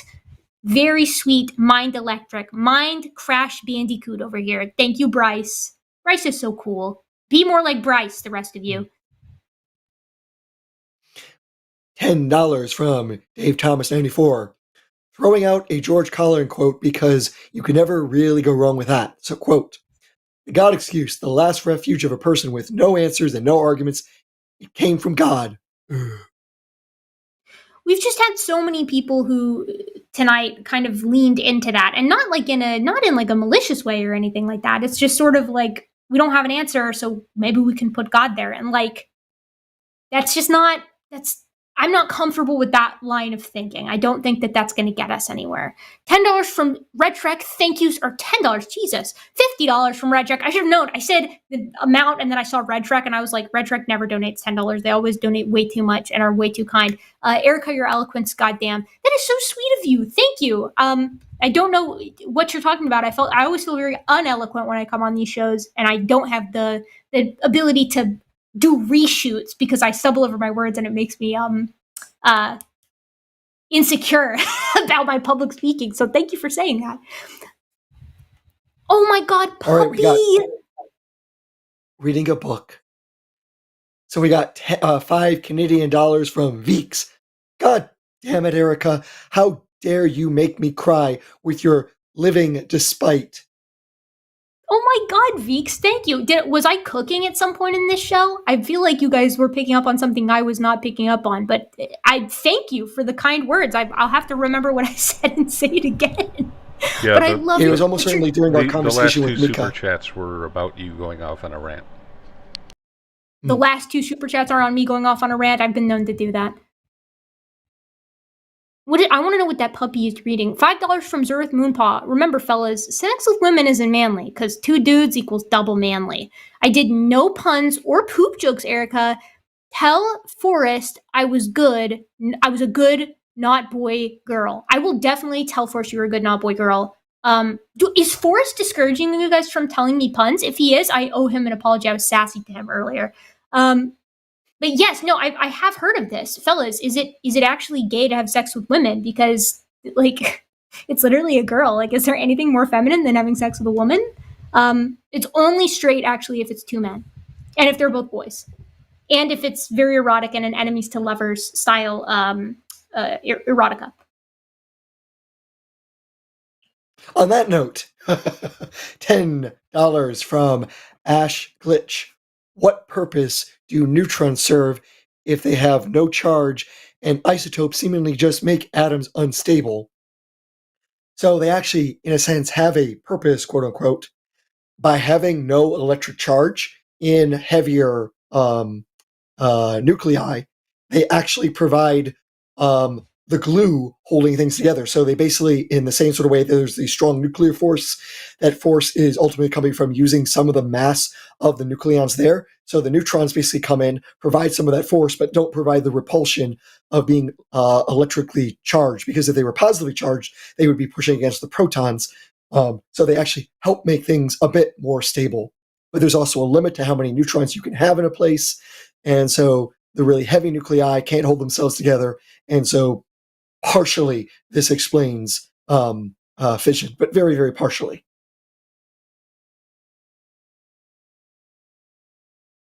$5 from Gritmonger. Super chat for Erika's salient use of sapient and not sentient. Super serious satiety. Thank you, Gritmonger. I'm glad you appreciated that. It was just for you. It was only for you that I did that. Next time you send a super chat, though, tell us what your PFP is. I want to know what kind of theropod is up there and what that theropod is doing.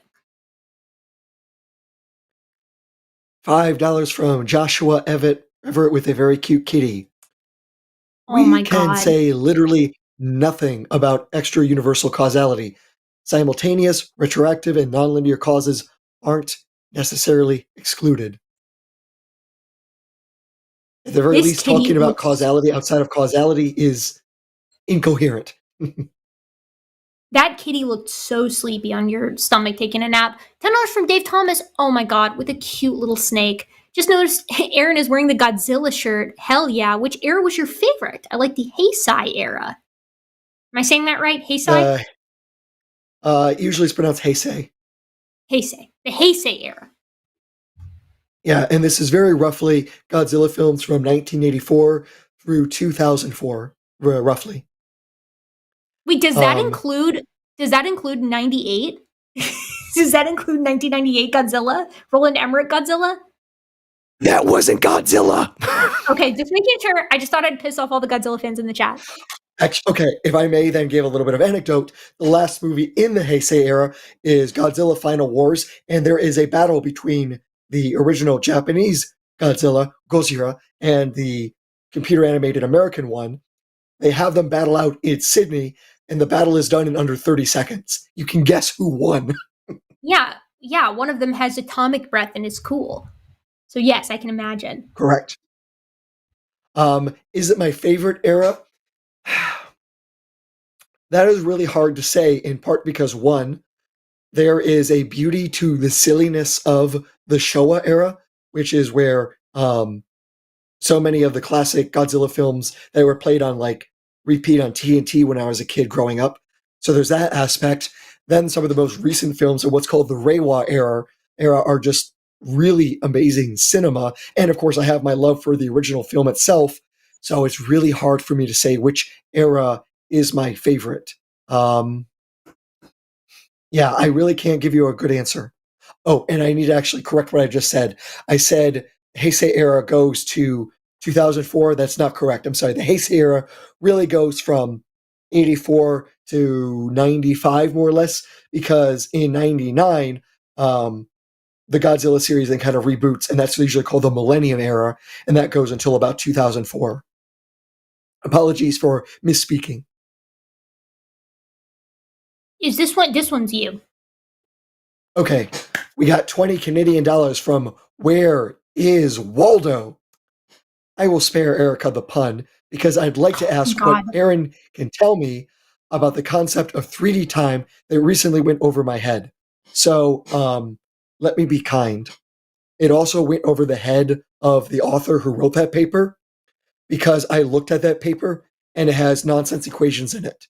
For example, one of the equations is trying to relate the double differential of time of this object to give the three different lepton masses for particles. The problem is that wave equation is missing the double derivative with relative to space. This is what you need for a wave equation, and it's just not there. I have a suspicion some of this paper was written with AI, which explains why a lot of it is nonsense. It's been a problem lately. So, so I can't prove it, but there's a few things. One, it referred to a paper by the wrong title, and it gave its address online to something completely different, which is something that happens when AIs hallucinate. Two, the paper referred to, nothing from that paper was actually used equation-wise. And three, so much of it was otherwise nonsense that I really don't think the person who wrote that paper knew what the hell they were doing. $5 from Legally Mod. If vodka with orange juice is called a screwdriver, what do you call vodka with prune juice? A pile driver, because it makes you take a shit. I get it. Thank you, Legally Mod. Thank you. $9.99 from Bill Dozer. I don't know how to ask, but why is gravity? Why does big-ass stuff pull other big-ass stuff to it? Watched some videos and got more confused by balls on fabric analogy. Somehow time is involved? What? This is me You're every absolutely time. right. Yeah, why gravity exists and the fact it is so different from everything else. There's one fundamental reason why gravity is different. So if you look at like the force of gravity equation and the force of the electric force equation, their form is identical. There's really only one noticeable thing that makes them different, is that with electric charges, they can be positive or negative, but with gravity, all of the charges in the equation are positive, so they're always attractive in that equation. There's no repulsion. And that itself already makes you go, why? Why? And part of it is, it looks like if you actually have negative mass, all sorts of other crazy shit happens in your equations that you can basically get infinite energy to pop out and other weird things like that. If you have something with negative mass and you try pushing it to the right, it accelerates to the left. Imagine playing golf with a ball that you hit towards the hole and it shoots the opposite direction when you hit it. It's really ducking weird. And the fact also that the force of gravity is so many orders of time weaker than the other fundamental forces is part of the reason it's so damn mysterious. So weirdly, gravity is the force we know best and the one we know the least well. Oh my God, $5 from Dank Memes. That shit is so far above my head. So many godless puns on the show. Tell me about it, Dank Memes. Wow, you really are a comrade. Also, I was going to make a cooking pun, but I felt that would have been in bad taste. Right to the gulag. Right straight to the gulag. You are not coming back. You were close. You were close, Dank Memes. 80 generous dollars from Red Trek. Aaron, do we know what led to the universe having more matter than antimatter in the earliest seconds at the Big Bang? We do not have the answer. Our best guesses right now that I have seen is that in that early state, that there are a few things that we've seen that where antimatter behaves slightly different with matter. So there are these kinds of particles called kaons, and they seem to behave slightly different in their antimatter form, that they decay and basically leave more matter than antimatter occasionally it's not enough to explain the difference in quantities of matter and antimatter, but we wonder if there are mechanisms like that that might explain what's going on in the early universe. But really, we don't know. That's why we need more research, more funding, more science to be done to make progress there. It's a bad time to be hoping for that if you're here in the United States, too. Yeah. $5 from Zurich Moonpaw. Erika, how good can you monkey noise? Incredibly good. You people have no idea how realistic. I say this every time. I've said this in a couple of videos, but I learned how to do my chimpanzee pant hoot while I was at Gombe Stream National Park.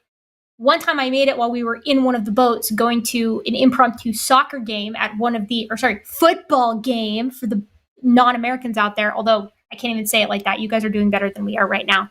And I did my pant hoot when we were in the boat, and it riled the community of chimpanzees in Gombe Stream as the sun was setting. It was very cool. I have also been told by one of the former workers at Gombe Stream National Park, actually not the former worker, one former worker and one of the directors at Gombe Stream National Park, that it is incredibly accurate. And no, you can't hear it, not yet. I've got a goal on my channel. I want to reach 250,000 subscribers, then I'm going to teach everybody how to pant hoot well. There's actually an art to it. I taught my husband how to do it, and now we communicate exclusively in that way. I think that's what they call love. It is. It is. I'm being hyperbolic. We don't just use a chimpanzee pant hoot. We use all sorts of types of primate calls. We do the howler monkey roar. We do all of the different hylobatid sounds. We've been working on the capuchin sounds. Obviously, baboon sounds are very easy and analogous to macaque sounds. There's really a lot to go off. And of course, we do the typical ape communication, which is human speech. I think I'm supposed to read this next one. Yeah, it's you. 1999 from Lone Sky Hominin. Hello, longtime fan of Erika. Would love to hear any ranting you might have in the chamber about Mycenaean apes. I absolutely love the content. Keep up the work, both of you. Let me tell you a cool rant that I have in the chamber, especially for $20. And it's actually going to involve me getting one of my skulls, so you're going to see my PJ pants again, which I always try to hide from you guys. So there's this really weird Miocene ape that's one of my favorites called Afropithecus. The genus is cool because it's really big and it has huge canine teeth, and the canine teeth splay out to the side. This is really strange because canine teeth don't normally splay out to the side, especially in apes, because usually their purpose is display and fighting. And canine teeth that splay out to the side aren't ideal for either of those things, right? They're splayed out to the side, so they're not as good for display, and they don't tend to be as good for the type of fighting that primates typically use their canines for. So Afropithecus is weird because it's big, it's a gigantic ape, and yet it's got these splayed out canine teeth. So what's going on with the splayed out canine teeth, you might be asking? There is one analogy to these splayed out canine teeth that we find in modern primates, which is how we like to do paleoprimatology, is the comparative method. If you see something in the present used for a specific task and only for that specific task, when you find it in the past, there's a strong possibility that it was used for a similar task, right? So we find splayed canine teeth, and we find them in one specific clade of modern primates, and it's a type of platyrrhine monkey called the Pithecines, or members of Pitheciidae. And they're these funky little dudes. Like if you Google them, they're bizarre. Saki monkeys, bearded Saki monkeys, the Wakari, and the Titi monkey. And of those guys, 3 of the 4 of them have these same gigantic splayed canine teeth, and they use them for the same purpose. They use them as chisels to basically bore into fruits that are unripe and husk them so that they can get at the fruits, at the flesh of the fruit underneath, before animals that wouldn't otherwise be able to break the skin of the fruit, which allows them to exploit a resource before anybody else, and so it's heavily selected for. What's weird is the size difference between these guys. Hold on. This is the skull or the cranium of a Saki monkey. You can see from, or actually this is, Chiropodes, so bearded Saki might be. You can see these splayed canine teeth in the front, how they go from either side. And then this is a cast, or rather a 3D print of Afropithecus, one of the best crania that we have for Afropithecus. And you can see it's just the face. This thing was huge. So I asked you the question, just smacked my microphone out of excitement. What the hell is a gigantic ape doing using these splayed canine teeth that these little guys use for husking tiny little fruits. Because we don't know of any gigantic huskable fruits from the Miocene that Afropithecus would have been feeding on.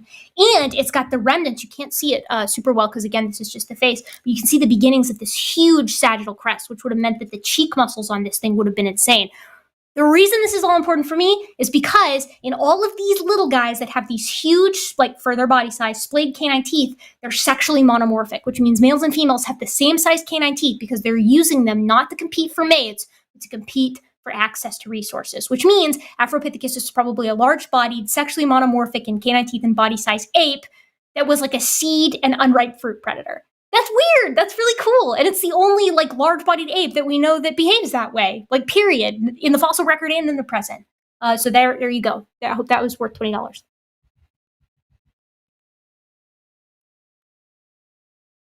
Oh wait, this is me, isn't it? I'm reading this. Okay, $10 from Inane Glory. Are the extra dimensions in string theory really rolled up, or are they actually full-size but humans can't really experience them like a 2D creature can't experience the world in 3D? This one's for you. The usual explanation is that they are rolled up in that the only way you'd be able to probe them is if you had extremely high energies to see the effects of that. But we could only experience them if we were to build a particle accelerator of such absurd levels of energy to actually have those strings at that level actually kind of like expand in size. So when you are colliding particles together with more and more energy, you can make more and more massive particles. Another way of thinking about that is it's almost like having a wave with more and more energy. It can basically be waving bigger. Kind of a similar thing here you could imagine with these curled up dimensions. Give enough energy in one location, then you could perhaps uncurl it enough to actually see an effect large enough to actually be measurable with our tools. But usually the energy said to be needed to actually see these extra dimensions is, well, not plausible for humans in any time in the near future. And that assumes string theory is true.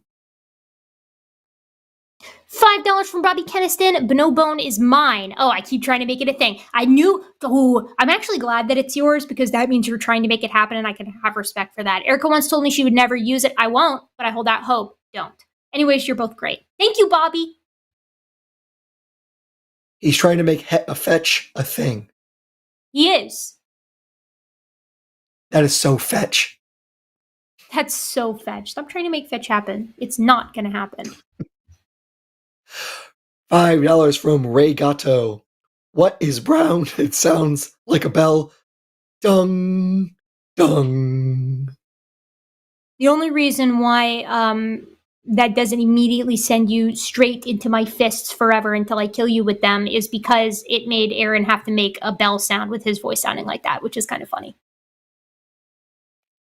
$100 from Red Trek. In all seriousness, geez, Red Trek. Thank you for your generosity. I personally want to thank you both and the rest of the line hosts for this program and the line. Things are really tough in the USA. That is true. This space is really a respite from the madness. That is also true. Thanks to all of you, especially Faya or Faya, for the timestamps. Yeah, they are always on those timestamps, but thank you very much for these kind words. I'll speak for myself, but I know that this sentiment exists amongst all the hosts of the line. It's our pleasure. We all love what we do here, and you know, we are all feeling a similar anxiety here in the United States, and anxiety is putting it lightly. And I also want to piggyback and say, yes, Faya, we are so happy and amazed that you are so willing and able to do those timestamps in such a timely way. 1,000 kudos. Oh, let me read. Yes, $5 from Thump10. How do you deal with creationists who throw precepts and arguments that reverse the burden of proof? It's so much easier debating regular Christians, lol. Well, no, I'm going to note, given your icon, there's a very simple thing that you could do to argue with them and always win. 'Cause I'm Batman! I don't even know how you made that. I don't even know how you did that sound with your voice. When my voice hurts like that, you're going to be paying for that tomorrow. That one joke. Well, let's put it this way. I now have the perfect Christopher Nolan Batman voice. Where are the other drugs going? Rah! Yeah. Okay, well, I'm glad it was worth it, because that's that's hurting my throat just listening. Very easy, because presuppositionalists have one game, and it's basically trying to take it all the way back to zero and say that you're assuming all of these things. This is where the power of the fence-sitting agnostic or agnostic atheist comes into play, because you get to say, I don't assume anything at all. You're assuming everything comes from God, which is one additional assumption that I make, which is I don't know. I allow for the constancy of all of these things. I don't know where it comes from. That's fine. I'm making one less assumption than somebody who uses God as the placeholder there. I found that that's quite good at shutting them down, and it's true. You're making fewer assumptions than they are, which is a gold standard of science. 100 holy Canadian dollars from Ayla Ursus. This is for Erika, because I know how much you like animal pics, and yes, the cat is licking the dog. Oh my gosh. He's grooming her. That is so cute. Oh my god, they're buddies. Oh, you know that that dog is definitely getting the biggest sniff of the cat belly smell. Everybody out there who's got a cat knows what I'm talking about. The smell of their little heads and of their tummies, especially when they've been laying in a sunbeam. It's one of my favorite things. This is actually a problem. This is a sign of the apocalypse. If you remember from Ghostbusters, cats and dogs living together, mass hysteria. Mass hysteria, exactly. No, that's okay. The apocalypse is worth that. Cats and dogs living together, that's the cutest thing. This one is you. £5 God. From Jessica Doo-Doo McButtface. Oh, okay. As you love them, did you hear about the movie Constipation? It never came out. And the sequel, Diarrhea, it leaked. They had to release it early. Yeah, let me just add the two tallies for a diarrhea and constipation joke. Two of the other categories, well, one which we already covered for poop jokes on this channel. We'll put the tally. I'm actually collecting data now so that we can do an analysis on we can rank the types of jokes and how bad they are, even though all of them are going to hash out as equally bad. F tier every time. But data is fun. $5 from Secular Feeliness. No more puns. Silent porcelain. Nature's art swirls in the bowl. Whispers of relief. Poo haiku. This, for me, I gotta be honest, for me, this falls into the same category as the limerick, where it's like, it does take effort to do this. And partially why I hate puns is because they're so low effort. So in a way, you're sort of turning the genre on its head here. And plus, I get to see your cat, which I like to see. $13.99 Canadian from Con Shawnery.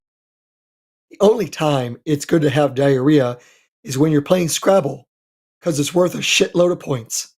I saw this one in the chat when it came, like when it showed up, and I was like, I cannot wait to have to encounter that later. Hated it then, hate it now, Con Shawnery. But I bet it is worth a lot of points, actually. I wonder how many points it is. I bet it's worth a lot. $5 Australian from Raven Lunatic. What does Star Trek and a lack of toilet paper have in common? They leave you with Klingons around Uranus. See, this is the kind of one that I hate, though, Raven Lunatic, because this is so convoluted. What scenario would this pop up naturally? You have to formulate the situation in which you can bring it up. And for that reason, it is also F tier. I'm sorry, but any pata would know their Star Trek puns instantly. Yeah, I'm not a pata. Whatever that is. It's a Klingon insult. Okay, Aaron. Well, you're I was gonna do an ape sound, but I won't actually reward the chat for this kind of behavior. Well, so just know I'm calling you an insult in Panon.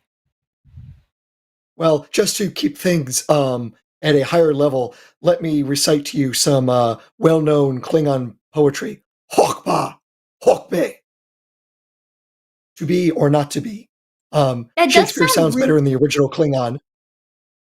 It sounds really good in your raspy voice, too. It sounds like it's actually coming from Klingon. I was originally told by a German foreign exchange student the best way to sound Klingon is to speak with food in your mouth, and also with a German accent, I would presume, given the source. Yeah. I mean, that sounds right. You were pretty close with that. I mean, a swollen larynx is probably not quite the same as food, but it's close enough. $5 from Cad Moore. What's Erika's favorite kind of pun? Punching Chad in the face for making puns. She hates all your puns. Seriously, just stop it. The Gutsick Gibbon. I like that you put my name in the end of this, and I like your PFP. It reminds me of Newgrounds. So I like that. I don't like punching because you're making a pun and sort of trying to hide it by kissing up to me here. But it does come out in the wash, so I guess you were thinking pragmatically. $10 from Mr. Boricua 10. Missed the show. Fastidious and serious question for the Gibbon. Why couldn't we evolve more durable bodies, not to be left with these fragile meat sacks? I hate how flaky we are. Ooh, don't sell yourself too short, Mr. Boricua, because we are actually incredibly resilient as critters. There are a lot of parts about us that aren't very resilient, but the very fact that we can just run for hours and hours and hours on end with just a bag of water and not overheat, that's incredibly rare in the animal kingdom. We're really good at fighting off respiratory infections, which is something that other apes are absolutely awful at. We can heal from really horrible injuries as long as we have the proper care, which is more than we can say for most animals in the animal kingdom. And the fact that we can heal at all from things like a broken leg or a torn tendon or whatever is really something of a marvel. The reason we're not made with like super wonderful hyper durable bodies is because evolution works with what it's got, and it gives you what is necessary, not what's best. Right. So that's kind of what we tend to see with this. Enjoy the good bits about being human and the good bits about where we aren't fragile. We don't desiccate in the sun. We don't freeze to death too easily because we have the good sense to steal other animals' skins. When you think about it, we're really kind of like a horror movie monster to basically the entirety of the animal kingdom. One thing that is really interesting, though, that we did get the short end of the stick for, which is cool, and I've been looking for a place to say this, is that humans actually heal external wounds slower at almost a three times slower rate, I should have phrased it a little bit better, than other primates.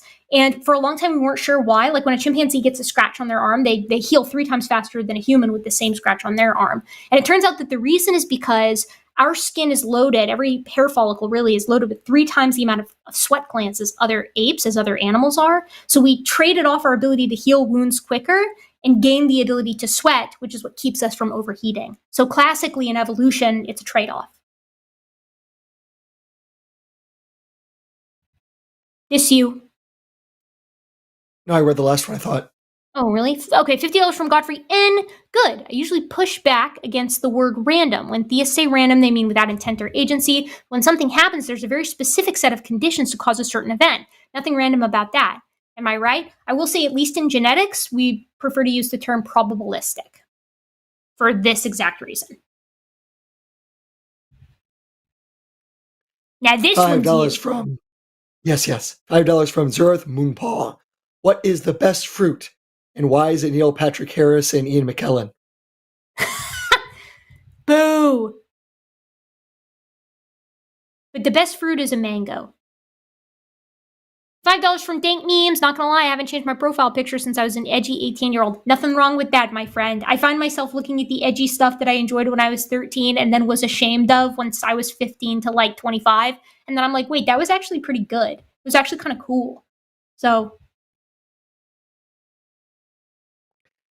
$10 from Mr. Boricua 10. Boricua 10, I'm sorry. Seems Dr. Adair is ill. No, just my throat's bad. I am actually not sick. I just got too excited, said too many things over the weekend. Have some money to put towards your meds and you getting better. Be well. I appreciate that. And the best medicine I've been doing is just gulping down as much tea as I can. Tea is also just good.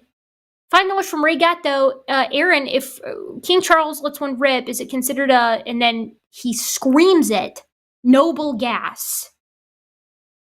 You're about to get guillotine like the French Revolution, Regato, to keep things monarchical. Interesting you say that because King Charles III, the current monarch, is named after ultimately King Charles I, who did get his head chopped off because he basically went overboard trying to be a monarch, caused the English Civil War, and at the end, he was tried, found guilty against the country, and was beheaded. Oh, God, dang it. I hope nothing like that happens here. I hope nothing like that ever happens here, ever, because I love our elected officials. $5 from Onyx. Thank you to Erika. I'm currently doing a research on Homo naledi through a program over the summer, and you were one of my inspirations. Onyx, that is so sweet. Thank you for saying that. And you will be pleased to know it's been done for a while, and patrons have access to it and have for a couple of weeks now. But I've got a 4.5-hour video on where we stand on Homo naledi that's done, dusted, and ready to release. It's just in line. So get excited. We're about to do a deep dive into Homo naledi. 100 Canadian dollars from Melissa Ursus. Erika, what species is the first human? What criteria differentiates us from other apes? Amazing question. The criteria that differentiate humans from other apes is super large brain for our body size, small canine teeth, and no dimorphism in those canine teeth. We have obviously like lower body fur, but that's harder to actually clock in the fossil record. We grow up super duper slowly, right? So we actually have these longer developmental periods. We add 2 periods into our development called childhood, which is between infancy and being a juvenile, and then adolescence, which is a period of time in between being a juvenile and being an adult. And all 5 of our periods are actually marked with distinct morphologic events. So for instance, the eruption of specific teeth or sexual maturity or whatever. So we grow up super slow. Obviously, bipedalism is something that massively separates us from other apes because we are the only apes that are obligately bipedal today. Now, the second you open this up into the past, obviously these no longer separate us from other apes because you see the emergence of these characteristics slowly through time. But the first hominin that you see that has all of those characteristics is super duper late in time. Even Neanderthals didn't grow up exactly like humans did. But I would say that the first species that is human in the sense that we consider something familiar to us is probably somewhere in between Homo habilis and Homo erectus sensu lato. Who it actually was specifically, I don't think we can say yet because it's hard to clock behavioral modernity, which is one of the other aspects that we tend to associate with modern humans, but we're getting closer.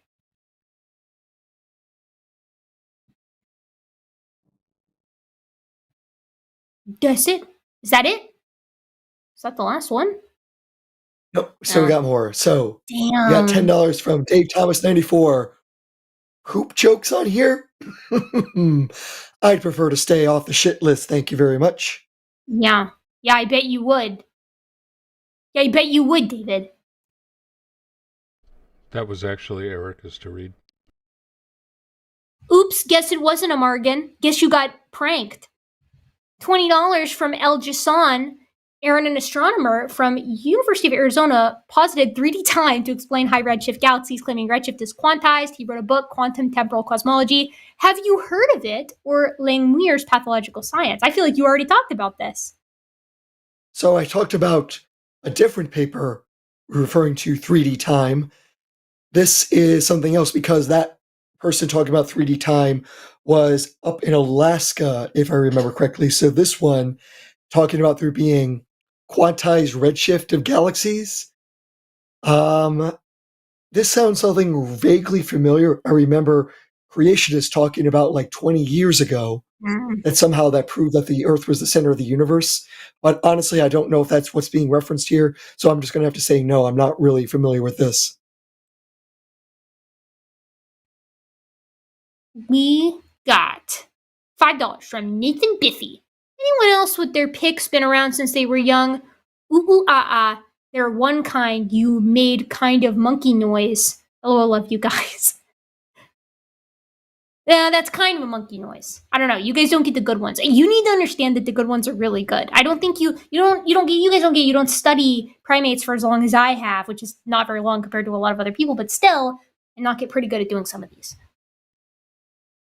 Okay, $5 from Cade Moore. All right. She hates all your puns. Seriously, just stop it. Gutsick, the Gutsick Gibbon. What's haiku? I like that. Bonus. Aaron's awesome shirt Aaron's awesome shirt. Radioactive lizard. Go, go, Godzilla. Approved. If this is going to be a haiku, we have to make one change.